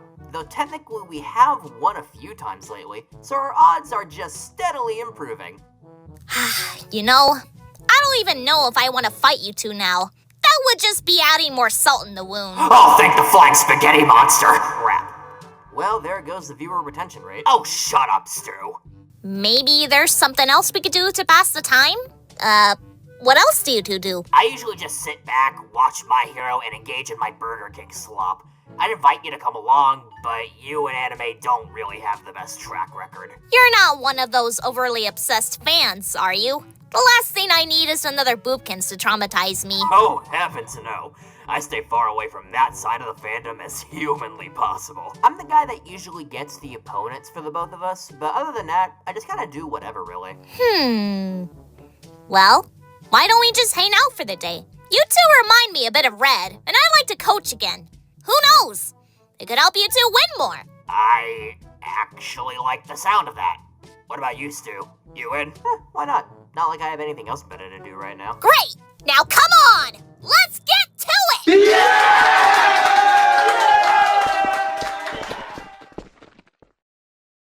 What the fuck? She gets to have a whole ass episode, and I get the sideline. That poll was rigged.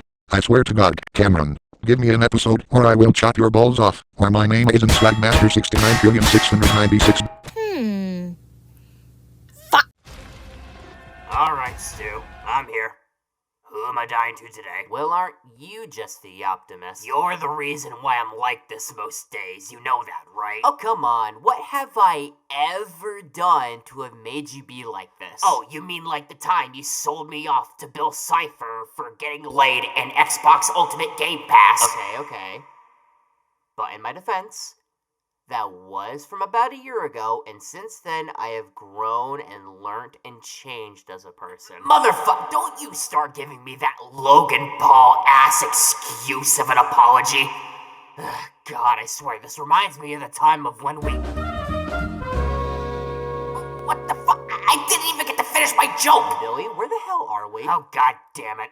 Stu, I unfortunately seem to have transported us to the one place I hoped we would never go. Quahog. Wait... You don't mean that same Quahog, do you? Oh, for the love of... Just look behind you, man. Can't touch me. Peter Griffin. Yep.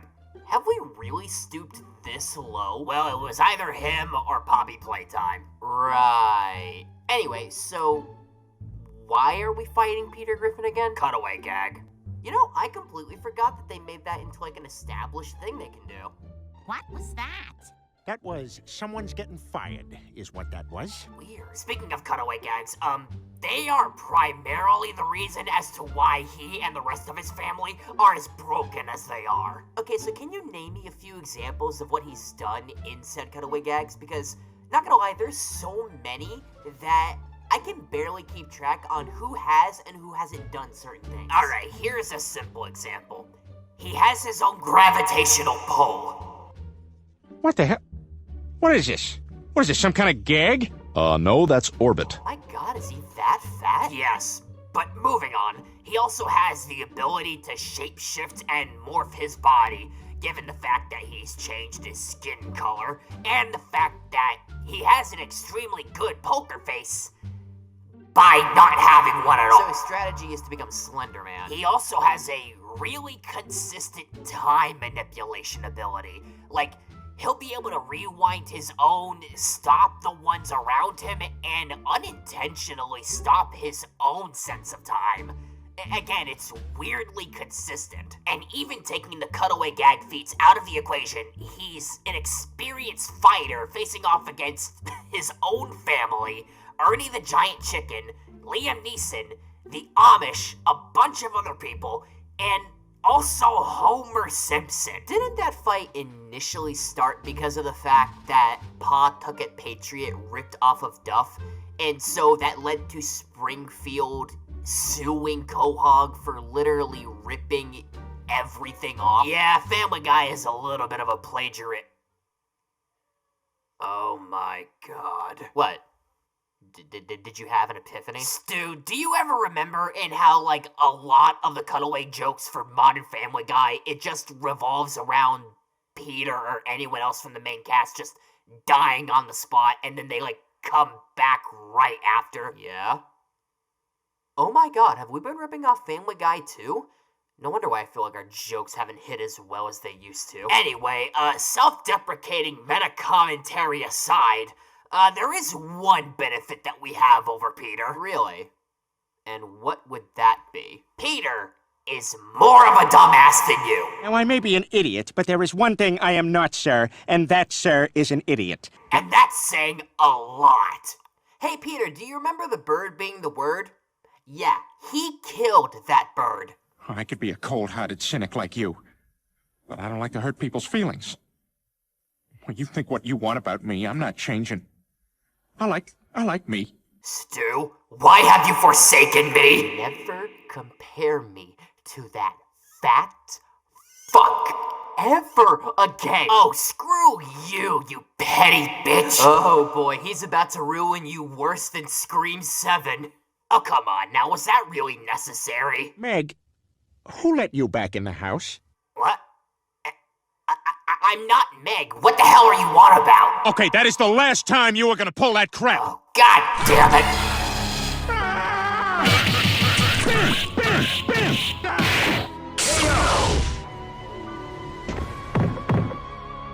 Oh, yeah. Hi there, Billy. Question. You're a gamer, right? That has to be the most eyebrow-raising sentence I think I've ever heard from you. But yes, I am a gamer. Alright, great.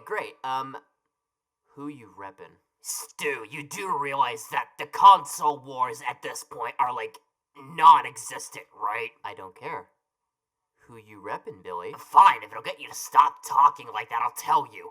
I usually play stuff on Xbox and Switch, and maybe I'll dabble stuff on Steam here and there, but other than that, I don't really play all of that much.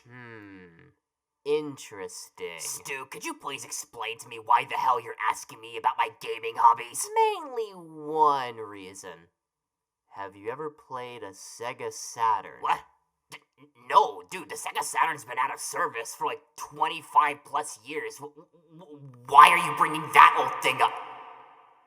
Oh no, you fucking did it. Sega to Sanshiro? Don't look at me. You should have played a Sega Saturn before I even jumped the question on you. No, don't hit me with that bullshit. Where the fuck did you even find Sega to Sanshiro? I thought he died. Billy, do you recall when Mr. Sanshiro leaped off of a massive building to stop a missile from exploding Sega headquarters and then just reversed the fucking thing all the way into orbit and exploded and then presumably died? Yeah, that's like one of his most famous moments. Are you telling me that he lived after that? Alright, pay attention, Billy. You see this comet that's flying through? Yeah, that's not a comet. That's Mr. Sanshiro re-entering orbit after the explosion. And you brought him here. Why exactly? Don't look at me. He's the one that came here with a big giant Sega Saturn strapped to his back and a giant controller to accompany with. Look, the moment I saw that, I knew I was safe because I am the mega ultimate gamer. Oh, really? You're an ultimate gamer. Alright, well, let me list off some of the things that Sanshiro has done. And I want you to tell me if you remember any of them. Try me. Alright, here goes. How many moves did it take for him to be out a single nightclub? 2 judo throws and 1 chokehold. Alright, good start. Second question. When he throws this man in this empty wasteland of a desert, what happens to that man? The man explodes. Twice. Alright, good. Now, when he's trying to save these 2 people in this burning building, what game is he promoting? Burning Rangers, and a bit of a correction. We don't know if he actually saved them. He just gave one of them mouth to mouth. We never see them leaving the building. Do his judo throws work on zombies? No, in fact, he gets overrun. Who is he currently dating? Sakura from Sakura Wars. And apparently, as of 2020, Segata has a kid. What's his latest game appearance? Project X Zone 2 on the Nintendo 3DS in 2013. You can fight him as a boss, and while you don't play as him, you can use him as a solo unit character assist to help juggle your combos. Great, you know your trivia. Now, my last question. Taking all of this into account, what can we do against him? Same thing we always do. Stab him. He's outnumbered. That's not gonna happen because he can duplicate himself 100 times over, including a giant version of himself. So yeah, what's a singular knife gonna do? Are you forgetting the fact that you got a Burger King JoJo stand and I have Sith Lord powers? I think we got this. Okay, first off, I don't have any big bacons from Burger King on standby, so, that guy isn't coming out unless I have one on me. And 2, remind me, when was the last time you actually used your Sith Lord abilities in any sort of fighting scenario? Fuck, you're right. Uh-huh. So this is the part where we die now, right? Yeah. Oh yeah, by the way, buy our YouTube memberships. We just opened them. Oh, you corporate shill!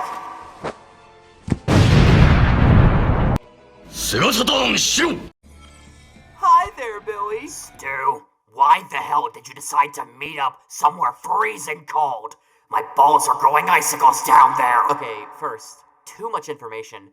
And secondly, I've got some intel from an inside source saying that our next opponent has been hiding out here for the incredible war crimes they committed. Uh-huh. And when processing this information, you didn't think to wear a jacket or even let me have the option to wear one too? I could have used one. Billy, if I had either one of us wear anything outside of our usual getup, we would have been immediately recognized, and quite frankly, I'm not doxing us. Stu, that basis immediately falls on deaf ears when we call each other by our names every time we see each other.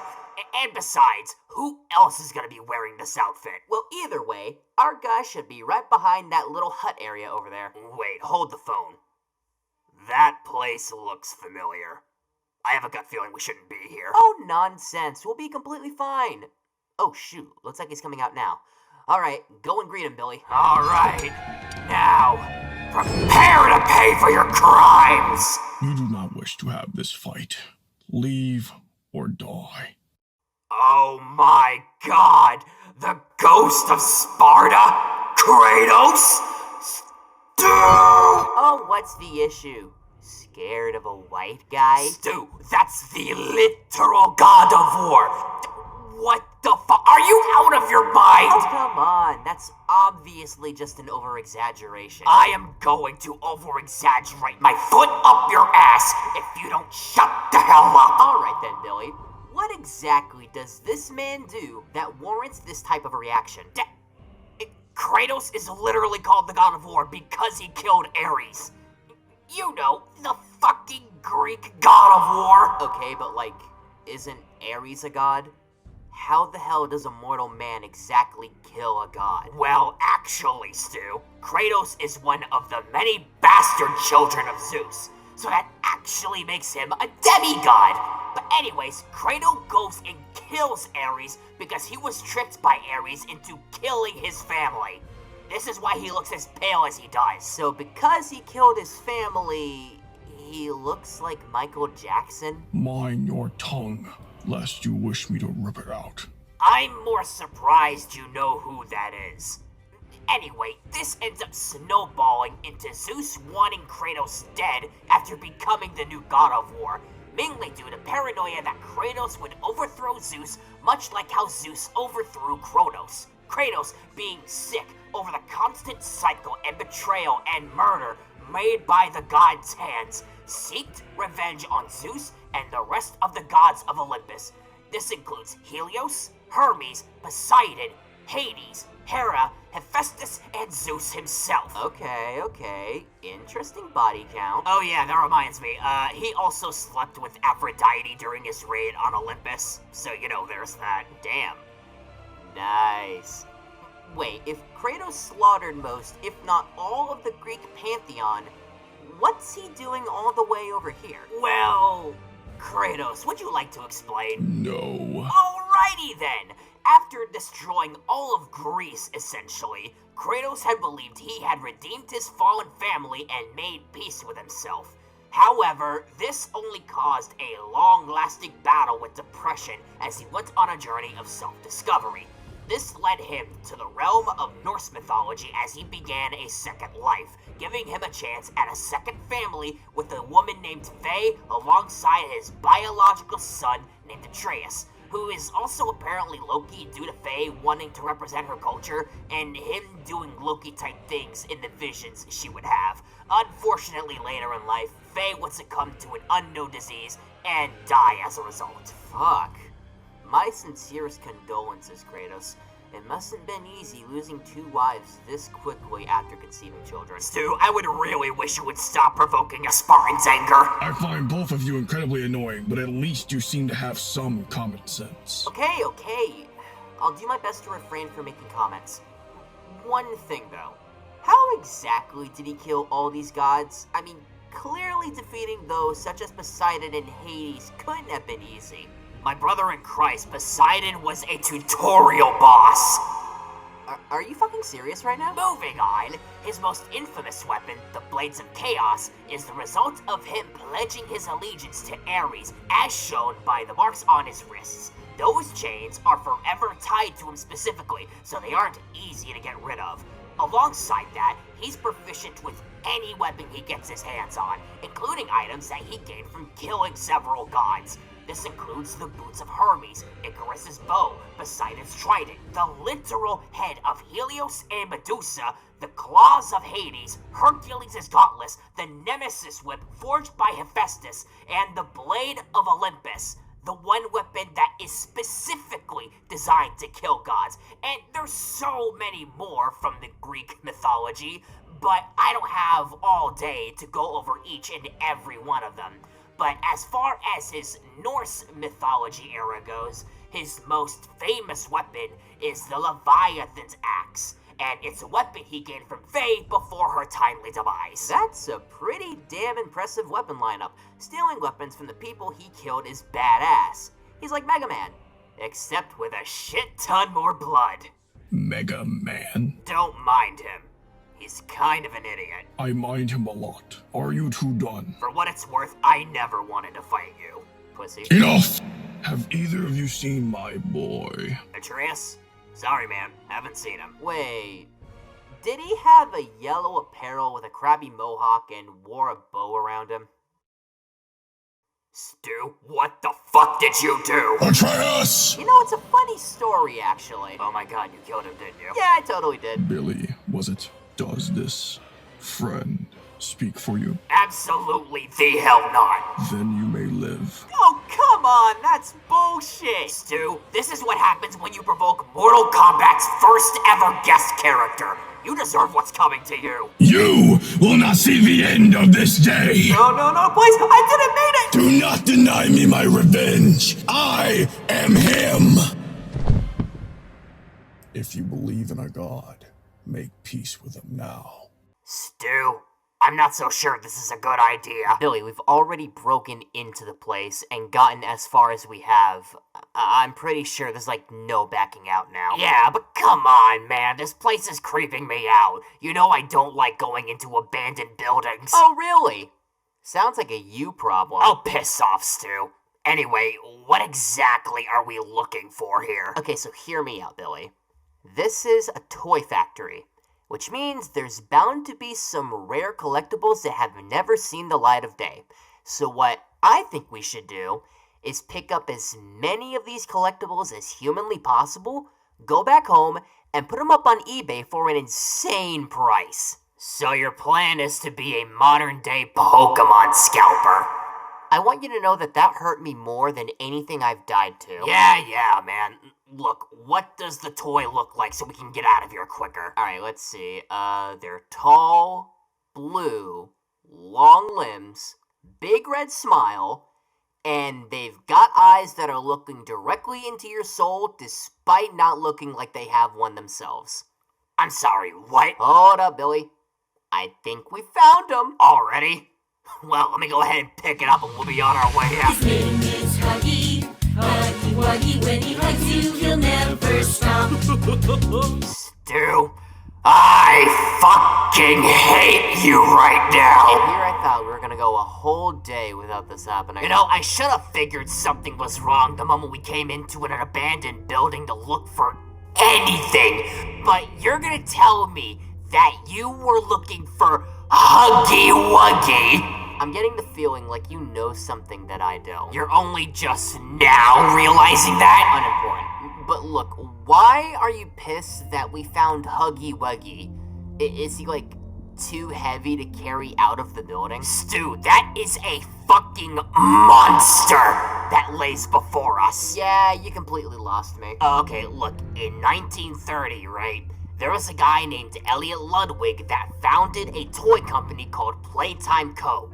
We are in Playtime Co. right now, and in the decades that they were the most well-known and popular toy manufacturer, they released Huggy Wuggy, aka their company mascot. In between this time, in the 1960s, a close family member of Elliot Ludwig, namely his daughter, passed away, and as a result, to cope, Ludwig began experimenting on dead rats and trying to revive them with poppy flowers due to the life-altering properties they had. But initially, there was no success.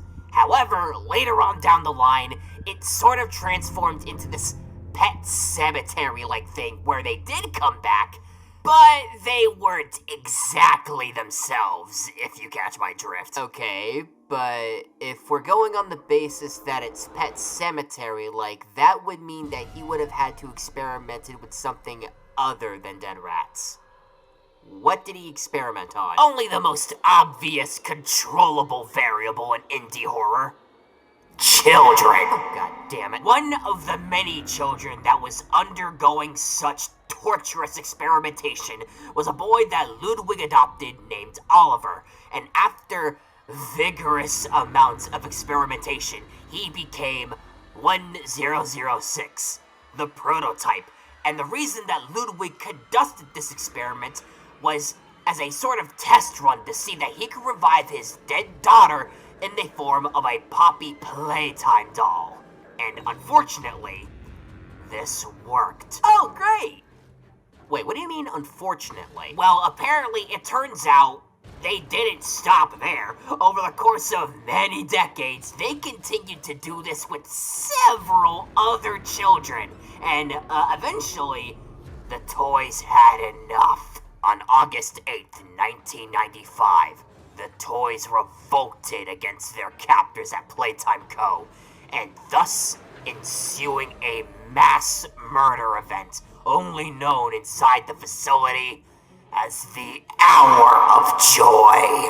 Well, that explains why the business hasn't been active in 40 years. Anyway, so where exactly does Huggy Wuggy fit into all of this? Now, correct me if I'm wrong, but I'm pretty sure Huggy Wuggy was very unstable during the experimentation, so the prototype used that to his advantage and influenced Huggy Wuggy to commence the Hour of Joy. So what you're saying is that I can't say that he's mint condition when I eventually put him up on the eBay page. Sure, you believe your own self-delusion there, buddy. Anyway, thanks for the history lesson, but I think I'm ready to take this guy and go... Billy, where the hell is he? He was just here. Oh, God! Damn it, we're dead! I'm gonna hug you until you pop. He's right behind me, isn't he? Yep. And Stu? Mm-hmm. I fucking hate you! Oh, Billy!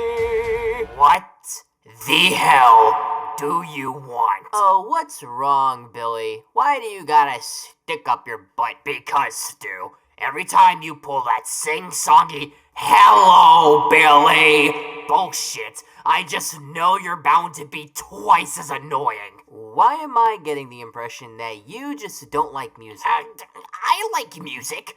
Alright, I listen to Nirvana, Smash Mouth, System of a Down, Slipknot, Frank Sinatra, Imagine Dragons. Alright, I've got taste. What I don't like is that you've been trying to push yourself into music for the past few months. Alright, you're a terrible singer. I don't know, man. I can't ever trust anyone that unironically listens to Imagine Dragons. Anyway, moving on.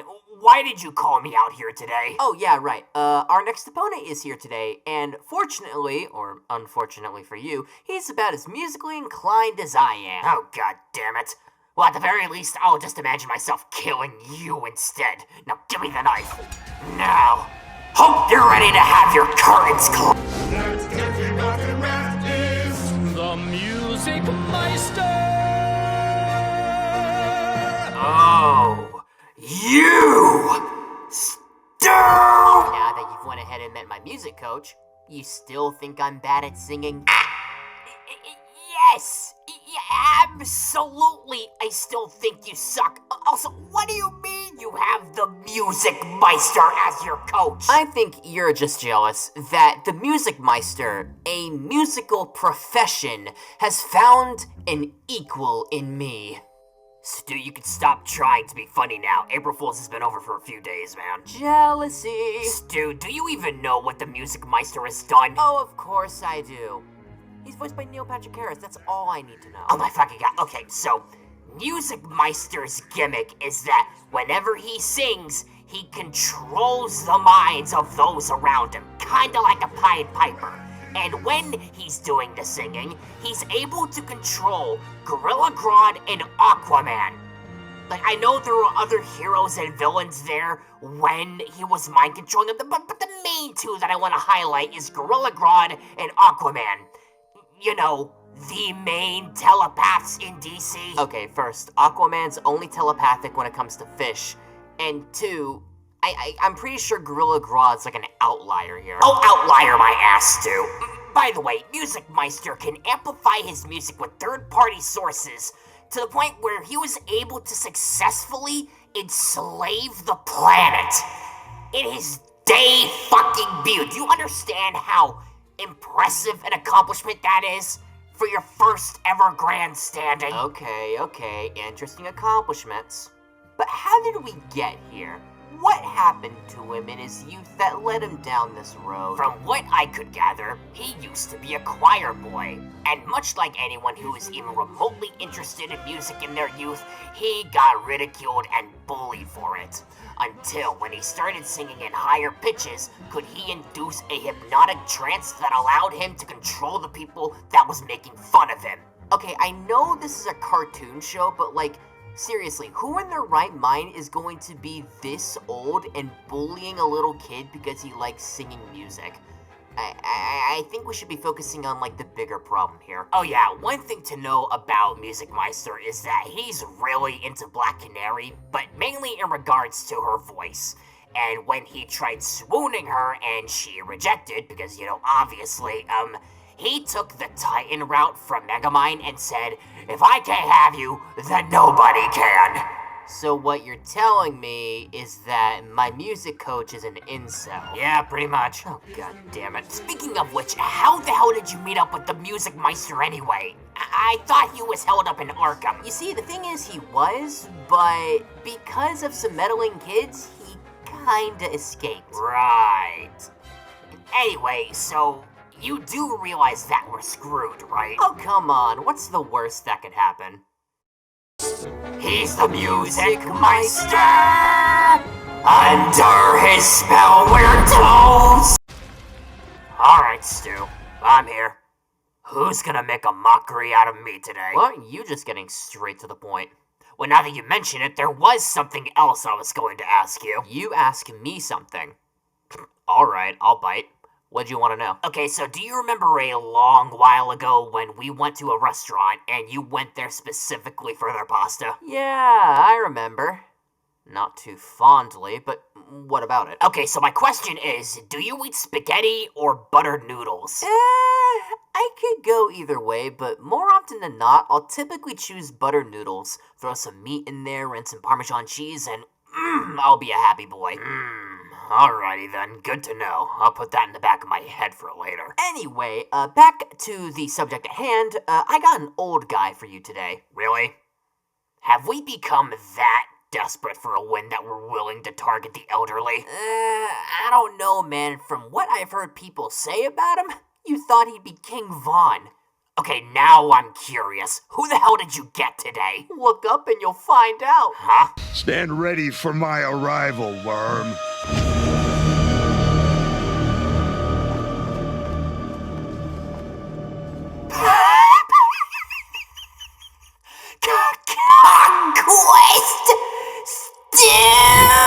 Oh my god, are you okay? You sound like your lungs got pierced through. Shut your goddamn mouth.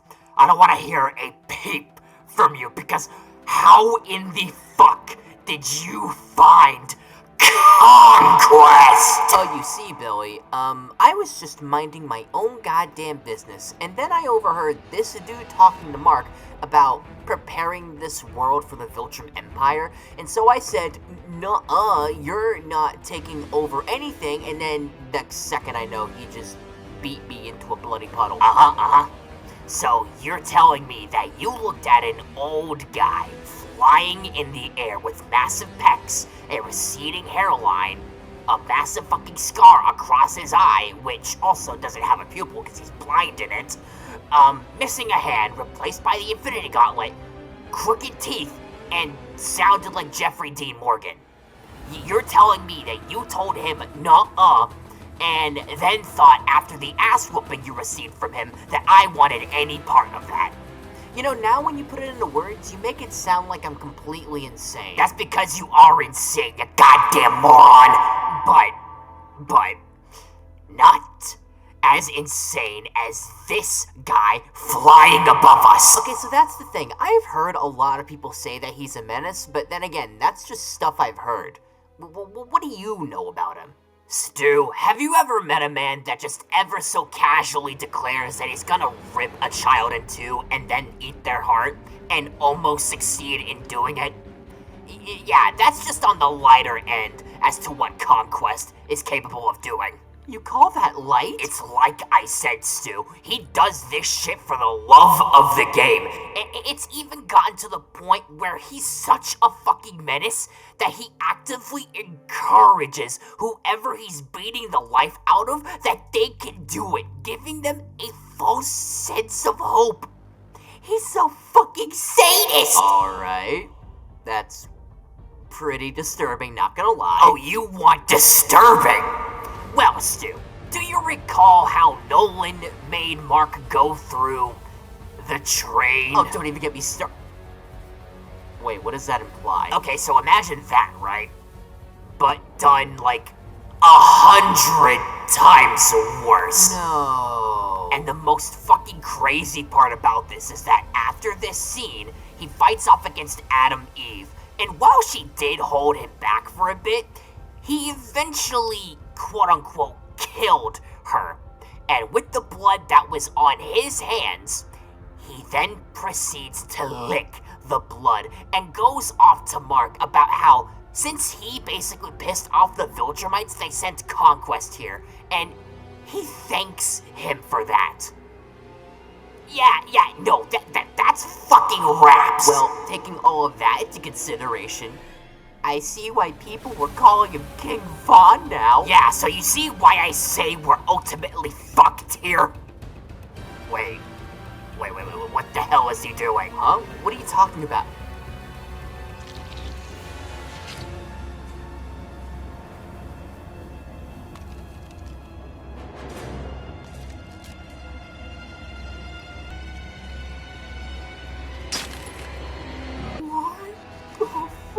I told you, man, he's unhinged. Yep, and I'm clocking the fuck out. Goodbye, Billy! Wait, no, you suffer here with me!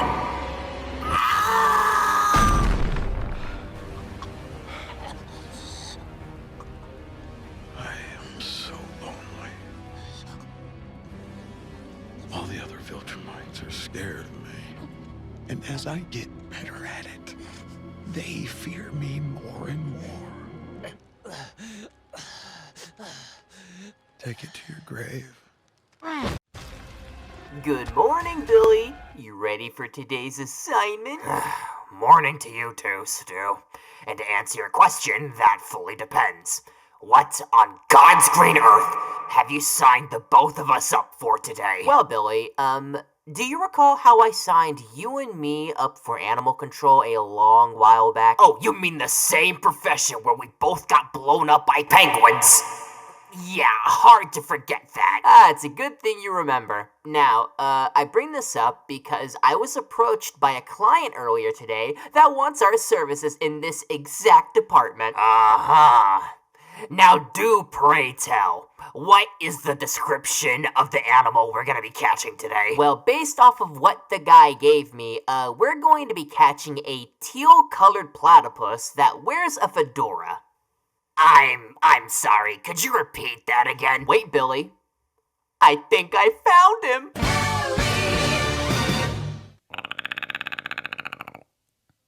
Stu, is that fucking Perry the Platypus? You know, now that you mention it, he did mention that his name was Perry, though for some reason he said it like Perry the Platypus as if the was his last name and platypus was the last name. How did you know what his name was? You didn't meet the guy. Did the client wear a lab coat? Wow, you are really good at this. Did you become a psychic and didn't tell me? Your client was Dr. Doofenshmirtz, you idiot! Oh, I remember now. He's the guy that blasted you with the smithereens while I made my daring escape. And by daring, you mean you put a fedora on my head and just left me to die. You know, when you put it like that, it makes me sound completely selfish. See? Perry gets it. You understood that? Of course I do. I speak platypus. You're bullshitting me. Alright, I'll prove it to you then. Watch.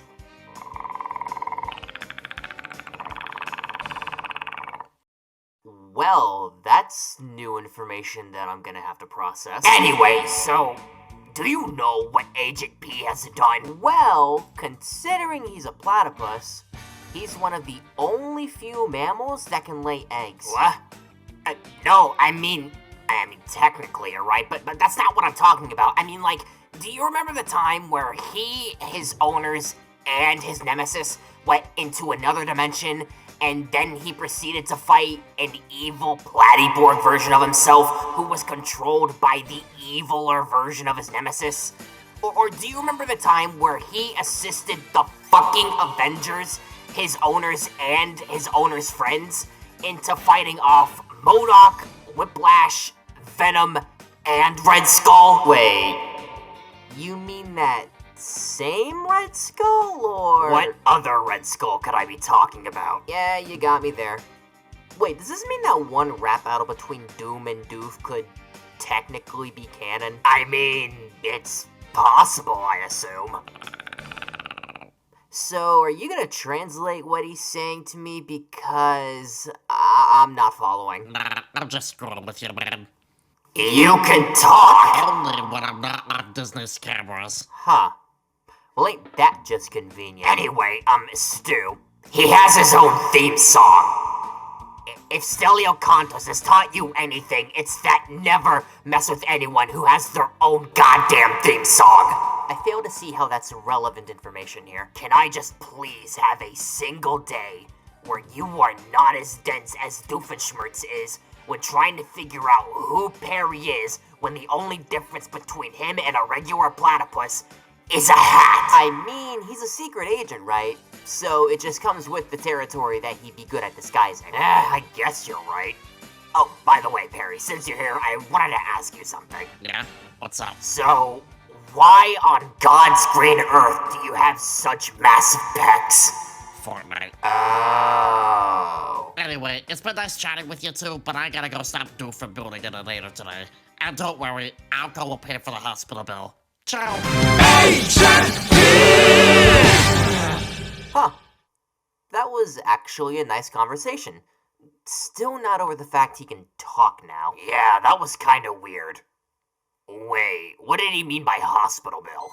Billy, you're gonna want to look below us. Wait, huh? Stu? Yeah, Billy? Curse you! Oh, I love you too, buddy. Heidi-ho, Billy. Ready for today's assignment? Stu, that implies I'm prepared for whatever bull you've whipped up for me on any given day.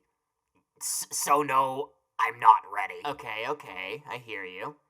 But what if I told you today's assignment was a little bit more on the casual side of things? Your definition of casual being what exactly? I'm glad you asked, Billy. Today, you're going to be learning a foreign language, and to help you out, I brought someone here who's proficient in said language. Okay, seems pretty casual, but couple of questions though. First, what is the language? Russian. Off to a great start already. Second, why do I need to learn another language? I'm pretty sure most of our audience comes from the United States. Oh, come on, Billy. It doesn't hurt to be inclusive every now and then. And besides, it'll do wonders for our audience range. More people can relate to us if we can speak in their mother tongue. Anyone that relates to either I or you specifically is a goner. Now, final question. Who the hell did you get that is gonna teach us Russian? That, Billy, would be her over there. Okay,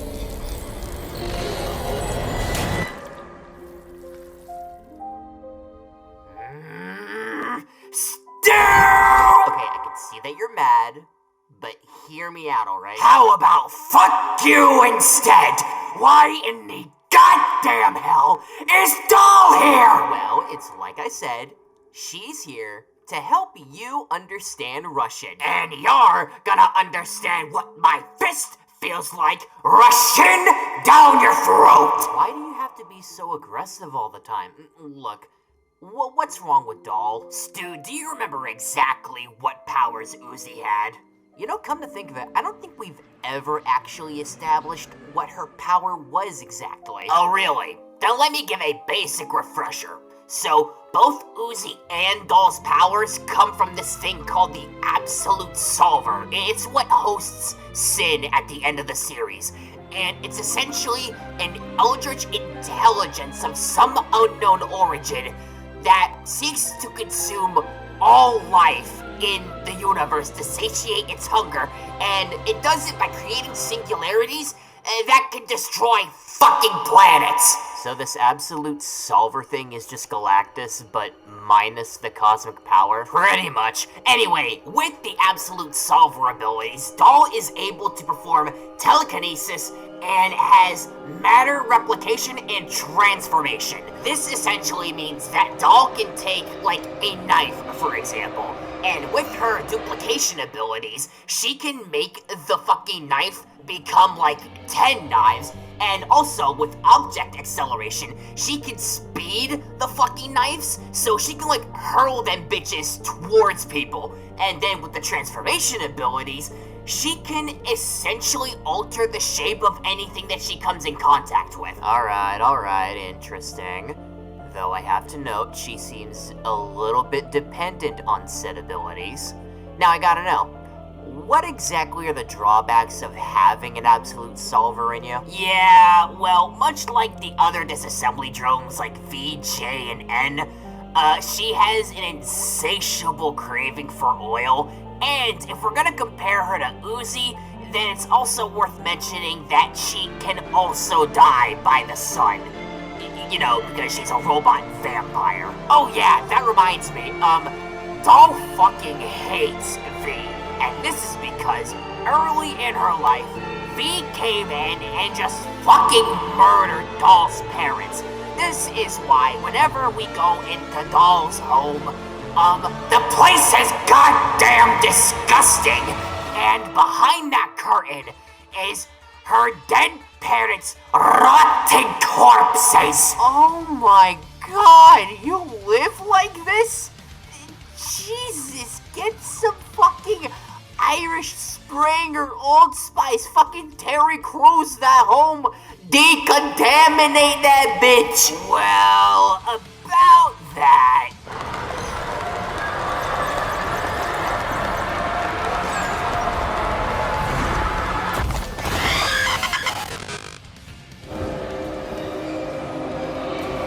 She died too? Yeah, it's sort of become a new running joke within Glitch's merchandising videos. My god!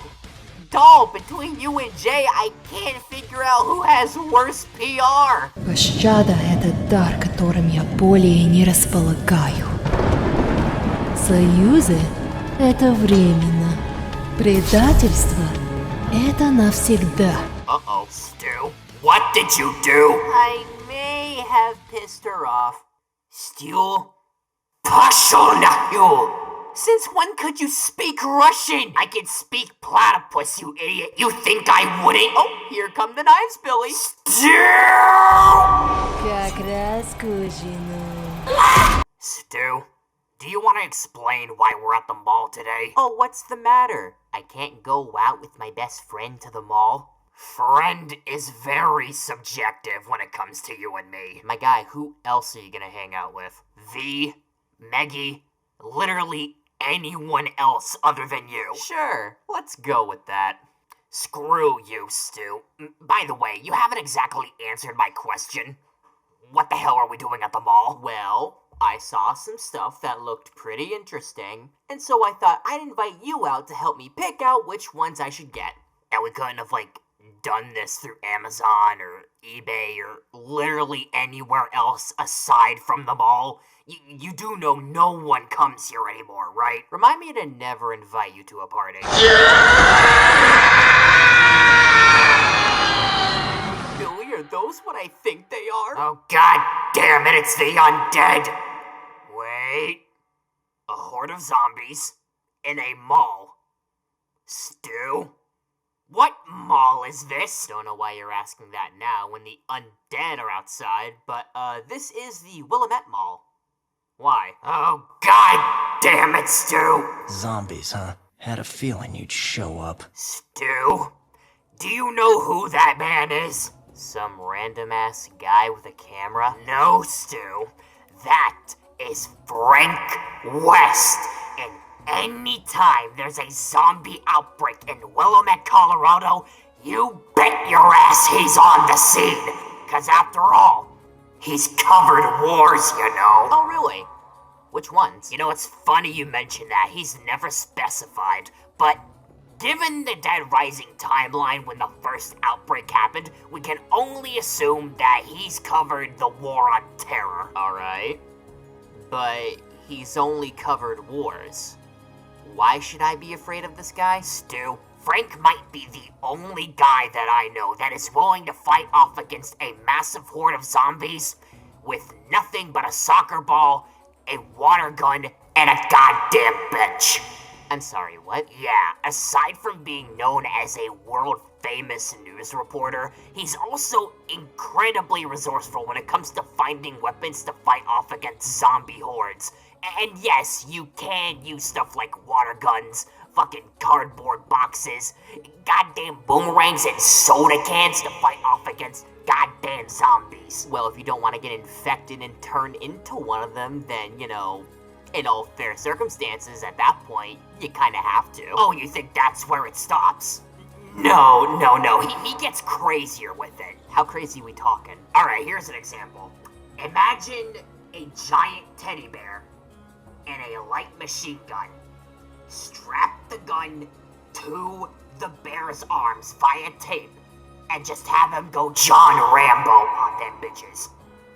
What? That, Stu, is just one of his many combo weapons. And trust me, he's got a lot more. He can make his own flamethrower with a gas can and a super soaker, can make his own rocket launcher with a pipe and some fireworks, and he's even got his own lightsaber by putting some gems in a flashlight. Between him and Andreas, I'm starting to feel a lot less special here. Nope, and you ain't nothing either. Well, fuck you too, Billy. Anyway, Frank has fought a lot more than just zombies, right? He's fighting off against the corrupt military, super bioengineered zombies made from military projects, and plenty of psychopaths, including a goddamn clown wielding chainsaws and can spew fire. Yeah, that's just one of the many ones that he's fighting off against. Alright, but I'm gonna be completely honest. This seems a little below our pay grade, and not in the fact that, oh, these guys are, like, tough, but I mean, like, no, we've fought and won against people that are plenty more powerful than your average military and zombie foes. What else you got for me? He fought off against Thanos that one time. He fucking what? You dare defy me? Absolutely. Go get him, Frank. Whoa! You want me to go up against him? He's gonna kill me! Well, they say journalism's a dying profession. Where'd you get this from? Marvel vs. Capcom Infinite. Yeah, that sounds about right. Oh yeah, one last thing, right? But I have to mention that Frank is one of the only few people that I know that got turned into one of these super zombies, got his consciousness back in the middle of becoming said zombie, and then worked his way back into becoming a human again. So what does that mean for us exactly? You know what? This one's on you. I'm out. Goodbye, Stu. What the hell? Why are you leaving me here? Take off that mask and let me get a shot of the real Oh, my eye! Oh, come on, man. A Superman goes fascist? Now that's a scary movie. Too bad you won't live to see it. Oh, but I'll see you in hell!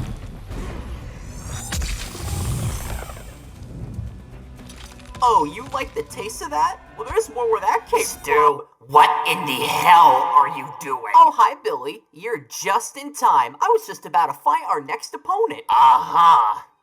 And tell me, why do you think that you have the cojones to fight off against fucking Homelander? Billy, are you gonna sit there and tell me that we can't beat this piece of shit? I mean, come on, it's fucking Homelander. Everyone and their mother has beaten him at this point. Why can't we? Gee, I don't know. Maybe it's because of the fact that, compared to Homelander, we might as well be anyone from the boys. Like, I know we've gotten powers and Sith training and all that since we first started doing this, but like, a Superman clone is still a Superman clone. Like, we're still fucked either way. Alright, Billy. Tell me what you know about Homelander. Why? Up. Get to explaining. In the 1980s, Vought paid a runaway woman to basically carry the child of Soldier Boy, and after being injected with Compound V at the same time, John Homelander was born. Though I should mention, it was very violent, the birthing process. Okay, but like, how violent? He made his way out of the womb by heat visioning through the mother's guts, as visualized in the boy's comic here. Though it's important to note that the show and the comic do not share the same continuity. Alright, keep going. John's entire childhood was him essentially being groomed by Vi after being ran through countless experiments on him and his Superman-like powers.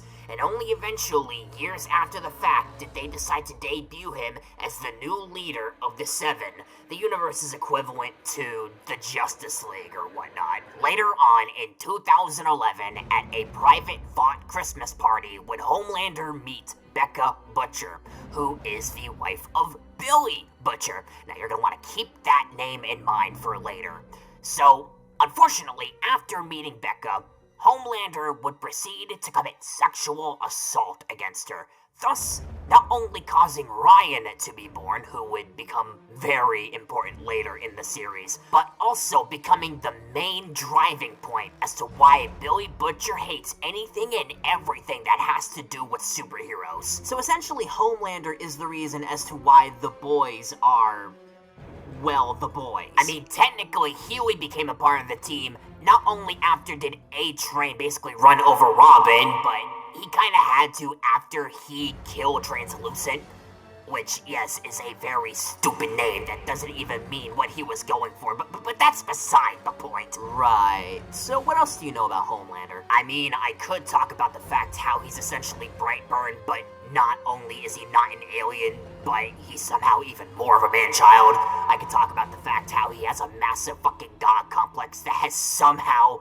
mimicked reality. I could talk about how his greatest ability isn't his superpowers, it's the fact that he's a massive fucking manipulator and how he's really great at it. Or I could talk about how he constantly needs approval from not only his parents' figures, or so he likes to think they are, but from literally everyone else that he calls a peon, cause again, adding on to that god complex wasn't enough. I mean, you could, but you did just kind of summarize it in a nice little bow. So, you know, it saved you 20 minutes of doing that, I guess. Okay, then what the fuck am I doing here, Stu? Billy, what have we died to so far? Getting ripped in half, being shot through, sent into orbit, explosions, planetary level explosions. I could go on forever, you know? Precisely. Which brings me to my point. What the fuck could Homelander do to us that we haven't already been through constantly on a day-to-day basis? I mean, we've won against people who are undoubtedly stronger than Homelander. And what has he done since season 1 after shooting down that plane with his heat vision? He's done jack shit, but after being injected with V1, his laser was said to be calced at country level. Country level. Remember, you said we survived planetary level explosions. Come on, use your brain here. I'm telling you to use your brain. That should tell you everything that you need to know. You know what? You're right. Come on, Stu, give me the knife. I'm about to show him what's up. That's my boy. Now go on, I'll be right behind you. Sorry, Homelander, but you're dying today.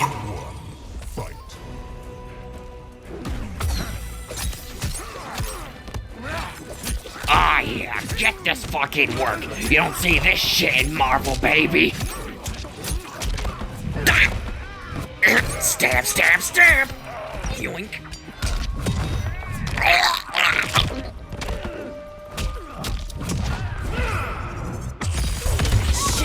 Thanks, Frost. Now, it's my turn. I am the Homelander. Fight!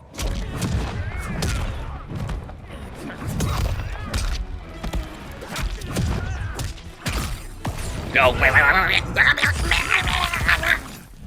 No! What? Oh my fucking you have section! Alright, I've had enough of this.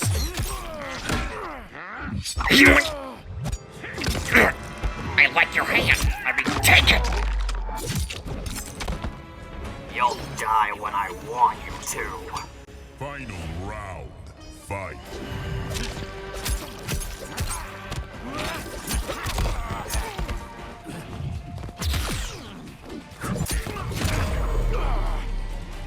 Finish him. Stop. I'll fucking suck your dick, please. I'll do anything. My God, man, have some dignity.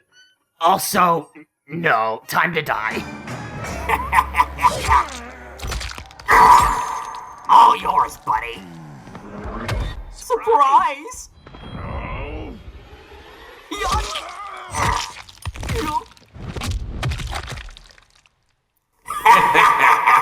Fatality. Ghostface wins. Hey, Billy? You might be in some trouble today. Gee, thank you, Stu, for not being direct. What the hell did I do this time? Well, you see, Billy, your opponent today, and yes, this is your opponent, I've got nothing to do with this, is a little bit miffed at you for what you said about them a few months ago. Stu, with how in-depth I am about a lot of people that we faced off against, that could literally mean anyone. So, could you be a little bit more specific? Alright. So, do you remember last time when you said Homelander was great at manipulating? Yeah, no, this guy has him beat in spades. Alright, keep going. They come from a place that we're all too familiar with. And when we were facing off against someone else that looked like them, and when we compared them to each other, you said that they weren't a character. Oh, God damn it! They're gonna fucking die. They're gonna die. Motherfucking Vox. Yeah, you starting to see what I mean? Don't you even start with that. I am not in the mood to hear it from you. Oh, and you'd rather hear it from him? Oh, piss off, Stu. But you know what? While we're all here, why don't you explain to me in excruciating detail everything you know about Vox, and explain why you don't think he's an actual character? You know, you've got some mighty big balls to be saying that shit towards me after everything you've put me through. But you know what? I'll do this for you, buddy. Well, what are we waiting for? Get to it. Before he was a demon, Vox was better known as Vincent Whitman, and during his human years in the early 1900s, he was known as being a weatherman. During his time as a weatherman, a new news anchor came up into the same channel that he was working in, and gained a lot more fame, notoriety, and attention.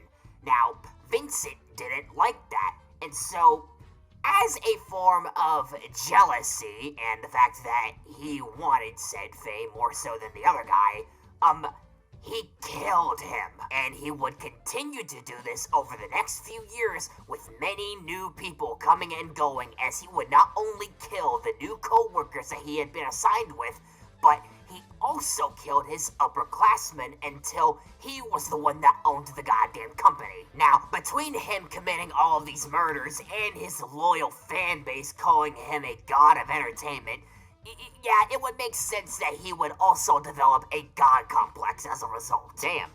See, Homelander? This is how you actually gain a following. Not by doing whatever man-baby bullshit you were pulling. Anyway, this would all culminate into his last ever broadcast as a human, where, by some miracle of God and karmic retribution, a TV set right above him just falls on him and immediately electrocutes him, killing him on the spot. And as an added bonus, one of the glass shards from the TV screen broke and fucking stabbed him in the eye. You know, between him and Mr. Puzzles, I think the very obvious lesson that you should take away from this is that if you become obsessed with fucking TV of all things, don't be surprised if that ends up becoming your head in your afterlife. Right. Anyway, moving on. So, Vincent would then be transported into hell, and he would then later rebrand himself as Vox. During his early years in hell, he would not only become one of the overlords of it, But he would also meet a very familiar demon by the name of Alistair, and these two became pretty close. But not close enough to where Alistair would ever think that Vox was a friend of his. It was kind of pathetic, really, how that all unraveled. Okay, but how pathetic are we talking? Like asking a girl to your high school Valentine's Day dance and having it be a big fucking event to where the entire school shows up, only to get rejected on the spot. Yeah, that is kind of bad, ain't it? Yeah, it's so bad that Vox grew a massive resentment towards Alistair for not teaming up with him, to where he would not only form his own trio called the V's, but when he got wind from Valentino that Alistair had just came back after being gone for 7 years, Vox immediately went to Hell's airwaves and just proceeded to shit-talk Alistair. That's how bad it gets. Oh, and don't worry, it gets even worse from there. Oh, come on, you can't be serious. I am very much serious, too. Well, then continue on, my friend. Following after the events of Season 1's finale, where Adam's death and the Exorcists were defeated, Vox hatched a plan to position himself as the new supreme ruler of Hell. And in order to do this, he had to brainwash the entirety of Hell to basically form a massive uprising against heaven and overthrow the angels. Yeah, a big fucking step up from where he was in Season 1. Okay, so I can definitely buy him brainwashing most of Hell, considering he was a cult leader back when he was alive. But how is he supposed to exactly overthrow heaven? I'm pretty sure it's established in the show that, like, the only thing that can hurt angels are holy weapons. Ah, good question. You see, he commissioned Carmilla Carmine to make a massive laser cannon to pierce through heaven's defensive barrier, and the power source was Lucifer. You know, when you take the context out of it being this version of Lucifer, using the King of Hell as a power source for your big fuck-off laser cannon? Yeah, that sounds metal as shit. Yep. And to top it all off, he's got some really good fucking songs, man. Oh, yeah. So with all of that in mind, what exactly is wrong with Vox? I've got 3 grievances against him. 2 objective ones and 1 personal one. To start off, let's go with the objectives. First, his massive hate boner towards Alistair not makes his entire rationale completely based on a tunnel-visioned hatred that he has for one person who rejected him, but it ultimately led to his fucking downfall at the end of Season 2. And the other objective fact is that being a cult leader has given him a massive fucking god complex, and on a personal note, those types of characters just do not appeal to me. Hence why I said that he just does not have a character in my eyes. Alright, fair enough. But wait, what's your personal grievance then? Oh, isn't it obvious?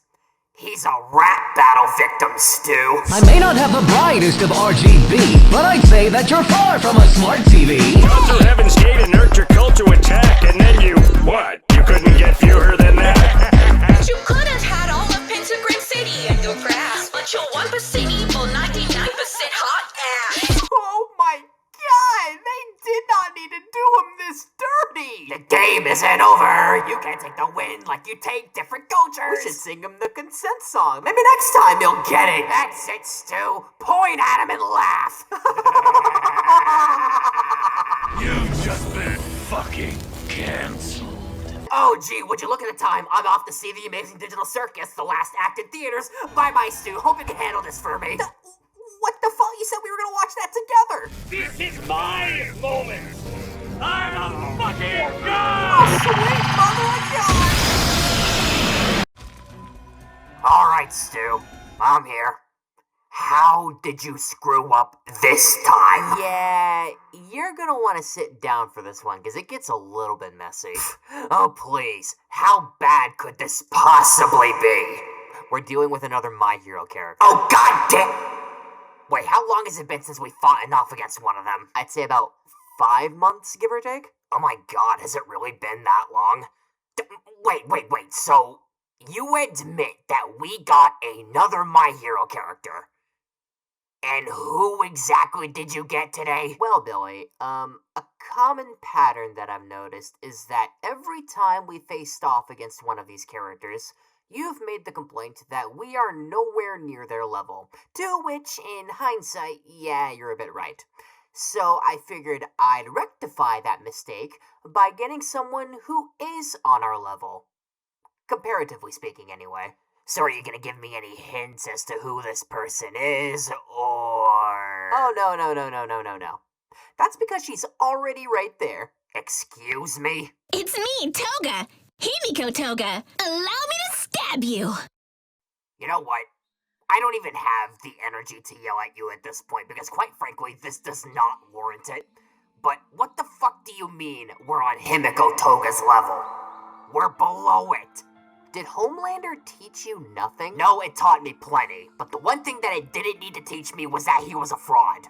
Himiko Toga is not. She is about that life. And what life is that exactly? Oh, I'm about to teach you, like every other time that we do this.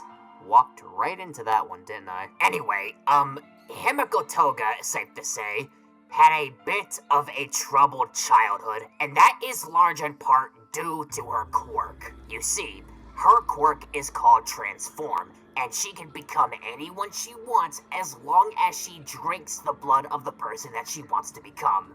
Now, obviously, as a kid, this had a bit of an effect on her as she developed a morbid interest in blood. An example of this being that she once brought home a dead bird to her parents and asked the both of them if the bird was pretty. It's the dead bird of the week! It's the dead bird of the week! Now, obviously, this terrified the parents. And even though Himiko said that she found the bird when it was already dead, this forced the parents to make Himiko suppress her urges of this behavior to make her seem more normal. Ah, yes, the classical parenting maneuver 101. If you don't understand what your child likes, instead of meeting them on their level and understanding it, just have them hide it away and pretend like it never existed to begin with. Following her in her middle school days, she fell in love with a boy named Saito, who looks like a familiar green-haired protagonist that we all know and love. And she fell in love with him because of the fact that he got into a fight and he looked pretty to her because the fact that he was bloodied up. Wait, is that seriously the reason? Yep. It's how she fell in love with Izuku fucking Midoriya, so she's at least consistent. Anyways, so after this, Himiko would then succumb to her urges and attack Saito and suck her blood. This would then become a public incident as she would go on the run after this, becoming a major suspect in multiple murders until she joins the League of Villains being inspired by Stain, the hero killer. And before she knew it, she would become a very valuable asset to this league going forward. Okay, but like, how valuable? Let's see. She and Twice were partially responsible for the downfall of the Shie Hasaikai, stealing Ochako's blood, which snowballed into her using Ochako and Twice's quirks in the latter half of the series. And due to her obsessed, crazed love for Midoriya, she would be the one responsible for bringing him over to Akuto Island in the final war, disrupting All Might's plan to bring down All for One. So what you're telling me is that she's a valuable asset due to her being a yandere. I mean, she's a lot more nuanced and complex than simply giving her an archetype, but sure, let's go with that. Come on. An anime character and nuance. Yeah, I don't buy that. Besides, she's just like us, where she only has knives. I'm pretty sure we have this. I mean, she is one of our closer matchups when it comes to My Hero, but that's not by a close gap. She still kills us, you know. Then I can suck out some of your blood and use it to get in real close to Izuku.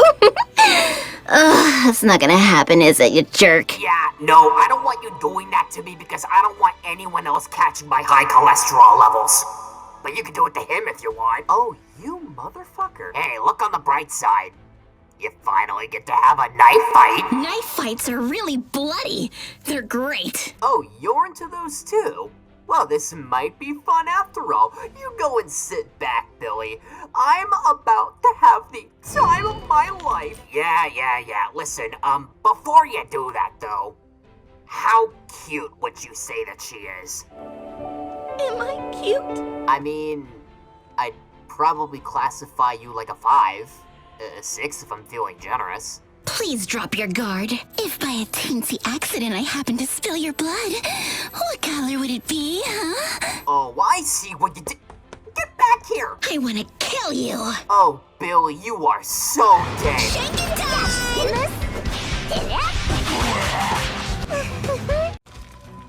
Oh, hi there, Billy. Ready to deal with royalty again? Stu, are you actively trying to set me off? Because the last time we faced off against the king, I got marcied.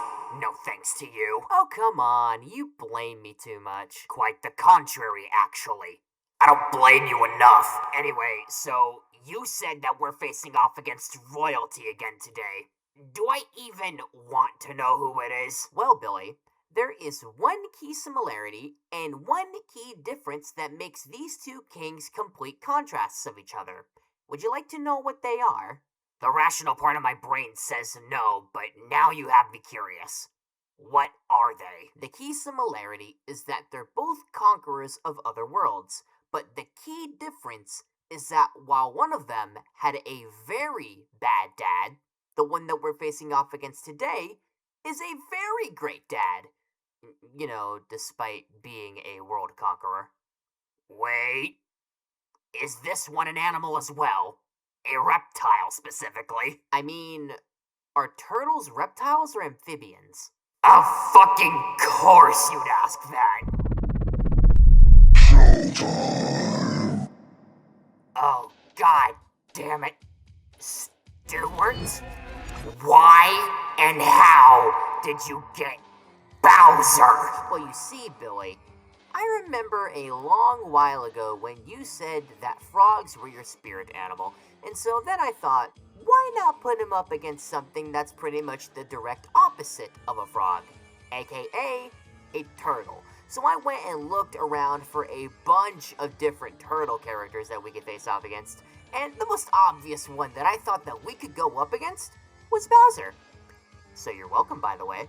Stu, your dumbassery has no limits, does it? First, just because I said I think frogs were my spirit animal doesn't mean that I don't like turtles or reptiles for that matter, you fucking racist. And second, I would have taken literally any other turtle in existence out there. I would have fucking taken a ninja turtle if you really wanted, but no, you had to get fucking Bowser. You know, the video game bad guy. My guy, I think you're making this into a bigger issue than it actually is. The fuck I am! Do I need to go through this whole spiel with you again? Oh, by all means, please do. Found and raised by Kamek the Sorcerer, Bowser grew up to be the de facto king and ruler of the Koopa Kingdom, and since 1985, he's been battling Mario and Luigi while trying to kidnap and forcefully wed Princess Peach of the Mushroom Kingdom. And considering the fact that he's been doing this for about 4 decades, I think it's safe to say that he's learned and done some pretty crazy things in that time frame. For example, not only can he breathe fire, but in Mario and Luigi Bowser's inside story, after ingesting some fucked up mushroom by Fawful, Bowser gains the ability to suck. I beggeth your finest fucking pardon? Yeah, we're not gonna elaborate any further on that. Anyway, so, take a look at how big this beefed up turtle with the dad bod already is in comparison to you and me. Yeah, no, that's just his base form, because with stuff like his own ability to conjure dark magic and whatever the fuck was in Bowser Jr.'s paintbrush and Bowser's Fury, he can grow to the size of a fucking castle if he wanted to. Okay, so you mentioned something about dark magic, right? I'm afraid to ask, but what else can he do with that? While he's not proficient in dark magic on the same level as Kamek is, One of the things that he can do with his dark magic is cause metamorphosis onto someone, which in turn means that he can mutate someone into like a frog, like how he does it in Mario Party 2. Oh, so he can just make you into your spirit animal then. Sweet. Oh, shut up, Stu. Anyway, another thing that he's been known to do with his dark magic that's a little bit more on the well-known side of things is that he can basically come back to life even if he's only reduced to nothing but a skeleton. Oh, so he's just like us then. I mean, you two are alike in the fact that you're both fucking idiots, but no, not even remotely close. We can't dish out what we take. He does that. He's been doing that for 40 years. We're pale imitations in comparison. You make it sound like he's gone through anything on the same level that we have. Motherfucker, have you ever been through a black hole before? Actually, yes. You can thank Liu Kang for that one. Huh. Wow, you two are more alike than what I gave you credit for. So, is there anything else that I should know about this guy, or are we good to stab him now? Actually, there is one thing that I want to bring up, and it has nothing to do with Calix or abilities or anything like that. I just want to appreciate the fact that he's also a really good dad / role model. He probably gives, like, most, if not all, of his Koopalings a 401k for their hard work. Oh, what's that, Billy? You think that he's a very bad dad and that you be his son? How rude. What the fuck is wrong with you? Oh gee, would you look at the time? I'm off to work. Bye-bye, Billy. See you in the season finale. What? You have a job? Since when? Bro, I did nothing to Junior. Please let me go!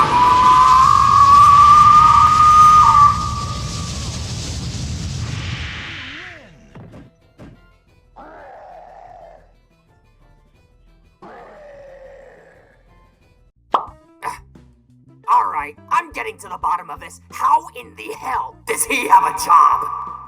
Seriously, where does he find the time to become employed? We die all the time! You know what? I'm gonna go through his closet and see if I can find one of his spare work uniforms. And if it isn't something respectable, I'm gonna kick the shit out of him. Let's see. No. Oh, God, I hope not. Oh, you dirty piece of filth. Stuart!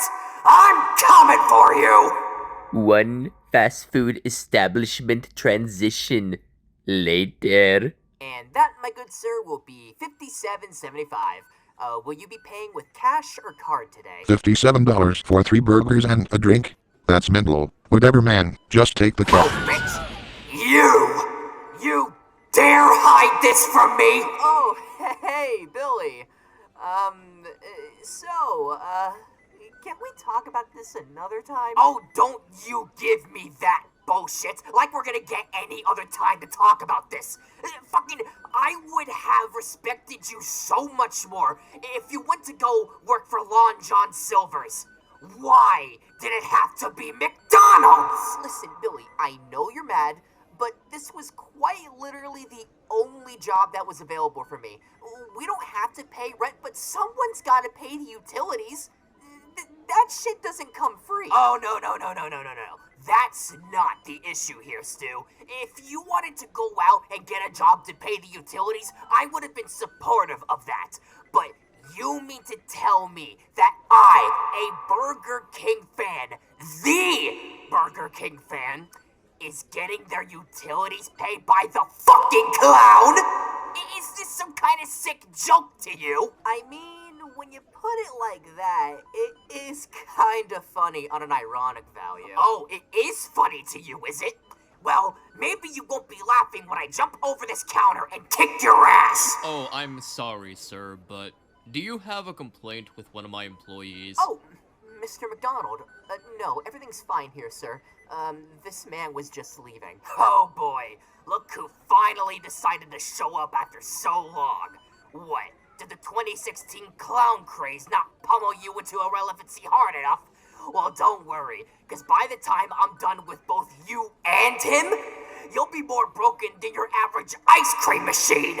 Sir, do you have any idea what I'm capable of? Sir, I don't mean to interrupt, but I don't think that was a question you should have asked. Do I know what you're capable of? Oh boy, I know a lot about you, clown! Oh no, here we go. I know that in the 1960s, you were based off of Willard Scott's portrayal of Bozo the Clown, and in your first ever commercial, when he was portraying you, funny enough, you looked less like a mascot for a fast food establishment in my eyes, and more like a creepy uncle that you shouldn't let near children. But unfortunately for everyone in the world, that's exactly who you were made for. I also know that for whatever goddamn reason, you have a special interest with the moon and outer space. Because not only have you gone to the moon several times in between your commercials and your animated features, but you have a cameo in a movie called Mac and Me. Yeah, real funny. I see what you did there. A movie that was copying off of E.T., which featured an alien, and also, funny enough, it was a movie that was partially funded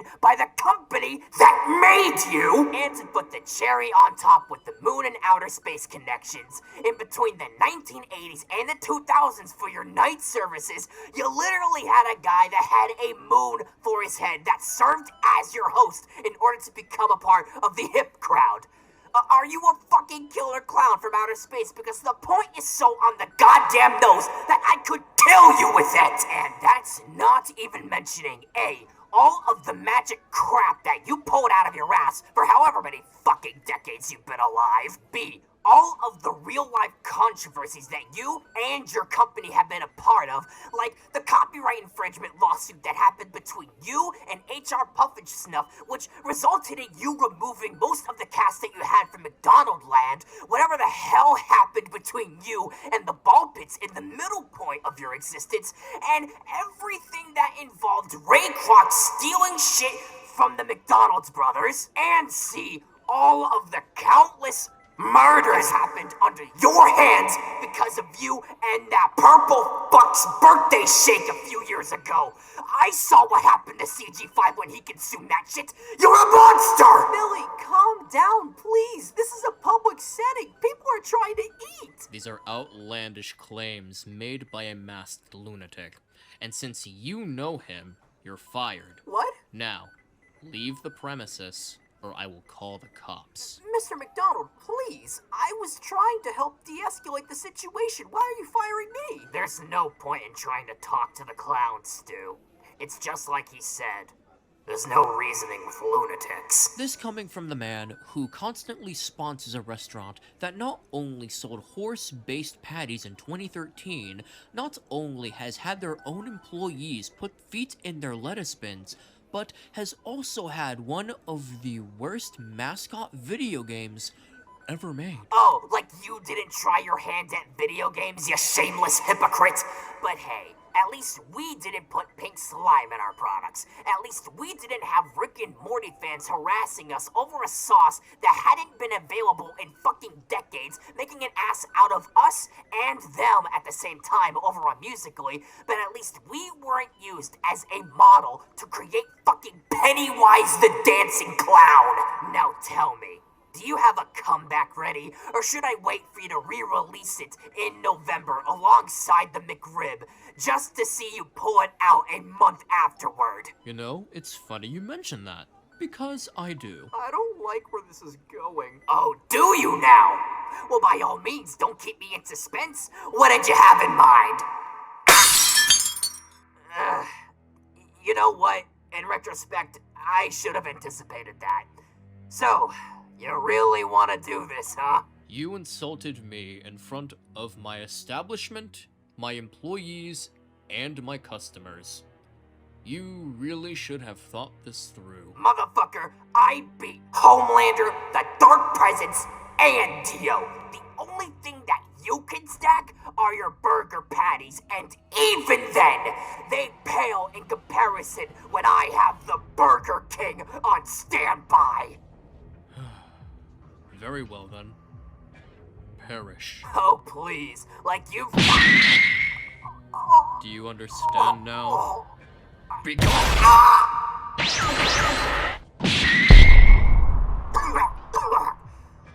What the hell was that? You see, my boy, I have avoided such confrontations of that scale for so long. But since you've decided to make it so open in front of my business, I've decided that you living was no longer a possibility. And now, along with all of the others who have defied me, I shall too put you in a casket 6 feet under. And I'm going to McLove every single moment of it. You know, that's a pretty convincing threat that you've made there. But there's a few things that you forgot to consider when it comes to me. Oh, really? Then what are they? 1, I don't die that easy. And 2, and you're gonna want to keep your eyes open for this one, you're not the only one that can pull BS out of their ass. Or in this case, BK. What? Behold my stand, the Burger King!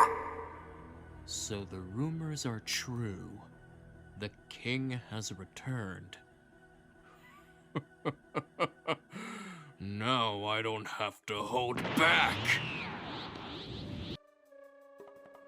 That has got to be the dumbest fucking thing I've ever seen. But you know what? I'm gonna roll with it. Now, get his ass! Die!